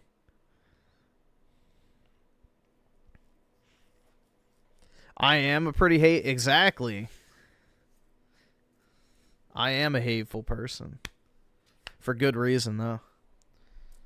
It's a learned response to the world in which I was born. Last short... Oh. Dental implants. Gross. Here. See, they don't touch. Oh my. Oh my. Ooh, that's what Dreamcast guy has. Gosh, we've got some So implants. I will never know what it feels like to have these things, like, poke me. That's good. Where are the teeth at? Oh, there they are. And it was definitely... I almost dropped my teeth. That would have been bad. Well, not Look at really. these. Because it would have fallen. Look what a change that is. That's kind of crazy when you look at it. So you guys Dude, I'd make her suck my dick with those teeth out. tagged me in this ton saying, bitches, what the heck is going on over here? This girl got metal mouth looking like Jaws from 007. And this is actually something we don't see all the time, because what you're seeing, every single one of those teeth is what we call an implant. Now, normally we're used to seeing implants that replace one tooth. You know, you lose a tooth, you put in one implant, or that would hurt, dog. God! Sometimes when you lose all the teeth, we do all on 4 or all on 5, where you only have like 4 implants, and then those guys pop in and they keep your mouth sturdy with these new dentures that we have that snap in, which you saw her put into her mouth. But hers, that is like the Lambo of dental care right there, okay? That is an implant in every single area. I can't even count how many implants are there. That's an insane amount of implants, and each one of those are $5,000 to $10,000 each. So homie's rocking at least $100,000 worth of dental, and that's not including the crowns and all that go on top. Well, I guess that she has dentures, so it would be the dentures that go on top of that too. This is in a very expensive case, but this does a couple things for her. One, it's gonna help protect all that bone, so she will never lose all that bone because she's actually stimulating and using the bone. If you lose teeth and you don't replace it with an implant, that bone goes away, and then the other teeth will eventually fall out. Bad things happen. And also just the sturdiness, and you saw how good it looks when she has her teeth back in and everything, and she could even when she eats ass, it scratches the hard to reach spots. Yeah, who doesn't love a little bit of texture, am I right? Yeah, I guess it would be like the same reasons why dogs like being brushed with those little, you know, metal knobs on the brush. You know, I imagine it'd be a similar stimuli. I don't fucking know.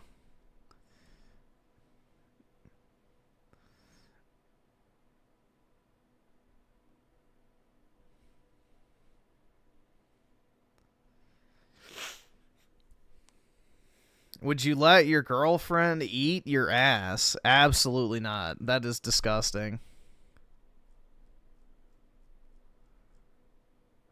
That is absolutely fucking gross.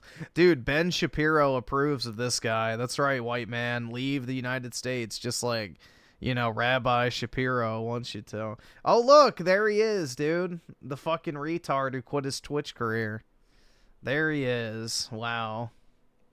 I'm leaving the United States of America because I don't see a future here for myself anymore. Hi, my name is Zach, and I am a musician. I'm a lo-fi beats artist, and I have lived in Florida, in the USA, my entire life. Up until 5 years ago, I actually thought I would stay here my entire life. I loved Florida. I loved the lifestyle I had here. Nothing was difficult. Would I eat my girl? Oh, my God. I've already answered this question before. It would have to be thoroughly cleaned, straight out the shower, and hesitantly so. Financially, everything was great. I was able to make money just singing in bars and restaurants. And I'd have to really fucking like them. Every month to put away into stocks and to saving. I love the weather, I love the sunsets, and I love the people. And I thought, this is it. This is where I want to be until I die. Which is a silly thing to think when you're, 23, 24 years old, but, things were good. But boy, how things have changed. Over the course of the past 5 years, my financial situation has deteriorated significantly. I still have the same exact job that I do 5 years ago, mind you. My wages haven't gone up. But let's talk about the expenses. I keep a budget down to the penny. I've done this every single month since 2019. Sounds like Raymond. The cost of living crisis is so under-talked about and just not reported on. I understand this is a global issue, which I'll get into later, but in the USA, especially in Florida, this is not doable, at least not for me. My utility bill, my water and garbage, that has doubled. 100% increase in 5 years. My electricity bill, that has also doubled. 100%. Okay, my wages didn't double. In fact, many of the gigs I played 5 years ago aren't even gigs anymore because the restaurants went out of business. Grocery prices, those have gone up by a factor of 60 to 80%. I mean, I could bore you with my entire expenses list, but you get the point because I know that you've probably dealt with this as well. It is too expensive to live here. And it's gotten to the point where, the first year where it was getting a little harder and more expensive, I was like, okay, maybe this is just a fluke. 2 years in, I'm like, okay, what's going to change? Is something going to happen? Who's going to save us? 5, 6 years into this, it is very abundantly clear to me that this is just the way that this is going and nobody is coming to help us and it is not getting better. The only solution is to make a lot more money. I saw in my state, I think to earn a comfortable living in Florida, it's something stupid, like $120,000 per year, just to be comfortable, according to that article, okay? That's not possible for me, okay? I make lo-fi beats and sing Margaritaville, all right? That is not gonna happen. I could ask for a raise for the gigs that I play, but these restaurants are struggling already, and live music is the first thing to go when these restaurants struggle. My city is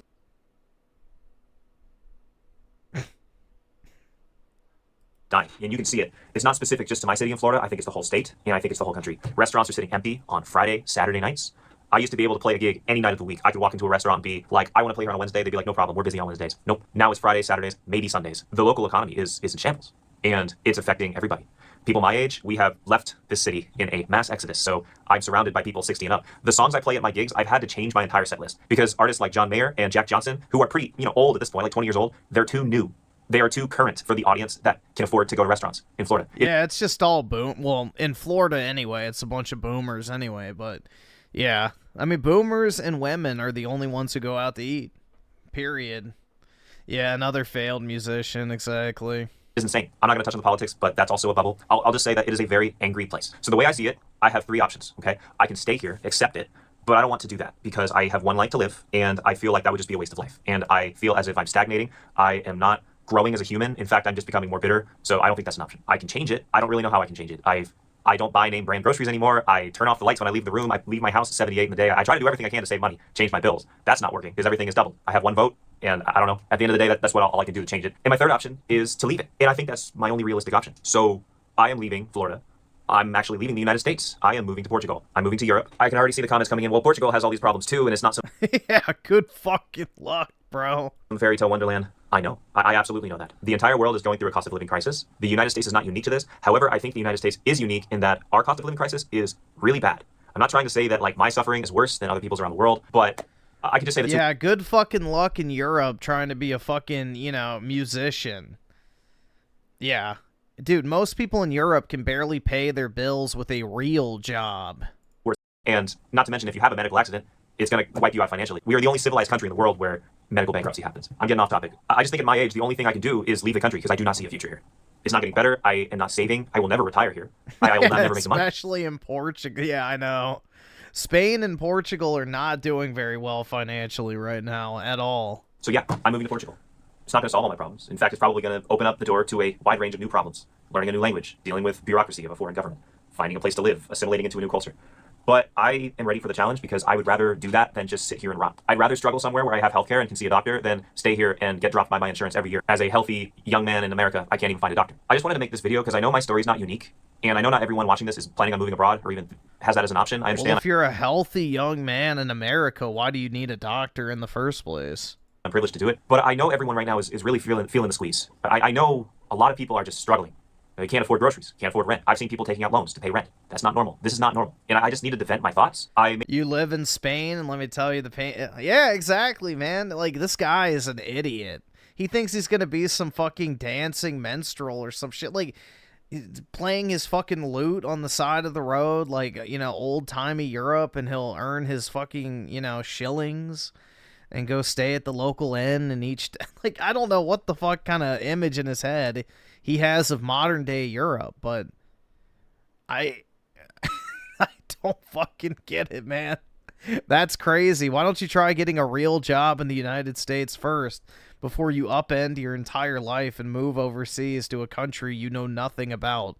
I need this channel because I am moving to Portugal long term. I would love this to be like the traveling to Portugal channel. Oh wow, look at the food I'm eating in Portugal today, or look at this cool thing I saw. I'm not currently there. I'm moving next year. That's a long story as to why I'm still here. But for right now, I can talk about what I know, and that's life is hard right now. And this is a safe space to vent, I think. If you're feeling the same way, if you could do me a favor and let me know in the comments. Tell me your story. Like, what is your life like compared to 5 years ago? Is your story similar to mine?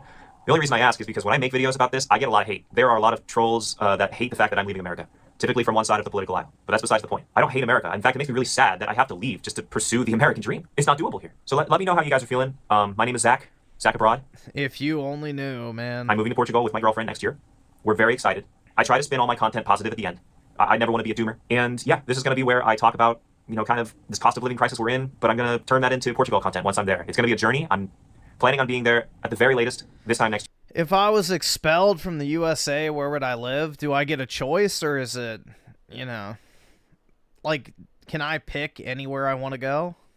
If I get to pick, I'd pick Switzerland.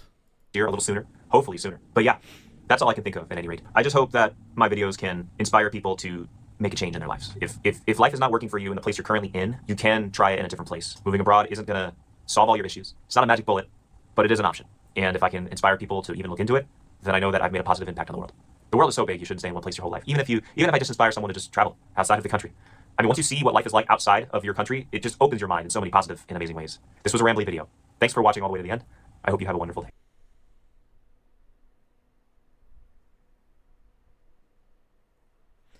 Yeah, but the thing is Switzerland is one of the only places in Europe where you can have guns. It's one of the only places in the world you can actually have guns. It's one of the perfect examples of why gun laws don't fucking make a difference. Because when you have a certain demographic of people, you know, gun crime isn't really a problem.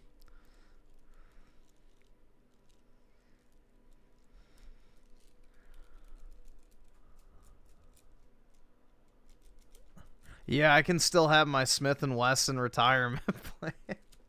Maybe I would go, all right, my other choice would probably either be Poland or Hungary as a backup. I'd have to do more research, but Poland and Hungary would probably be my other two options, that or Russia.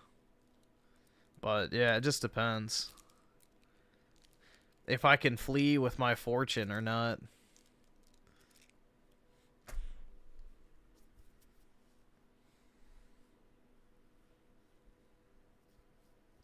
Dude, my Smith & Wesson of choice is the one I have.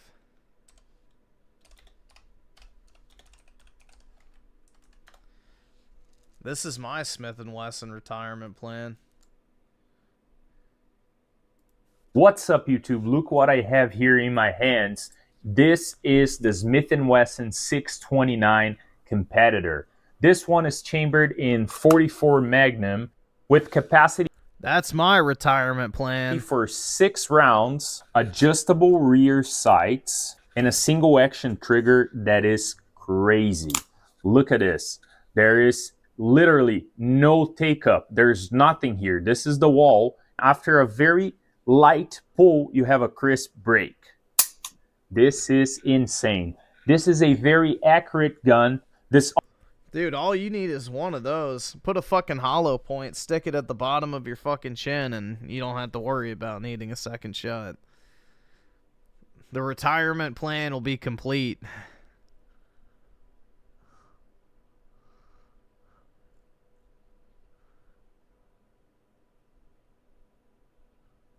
I don't think they make that gun anymore either. I think it's been discontinued, so I'm glad I bought it when I did. That shit is sick. It's one of the best looking revolvers I've ever seen, personally.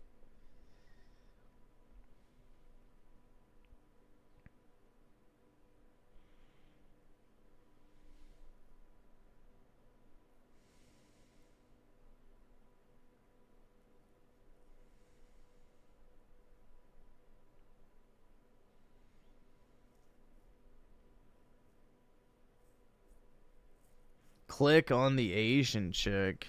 This one?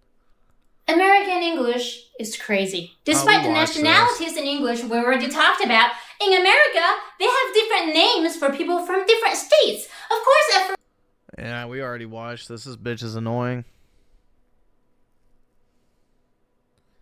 I'll never get the Asian hype.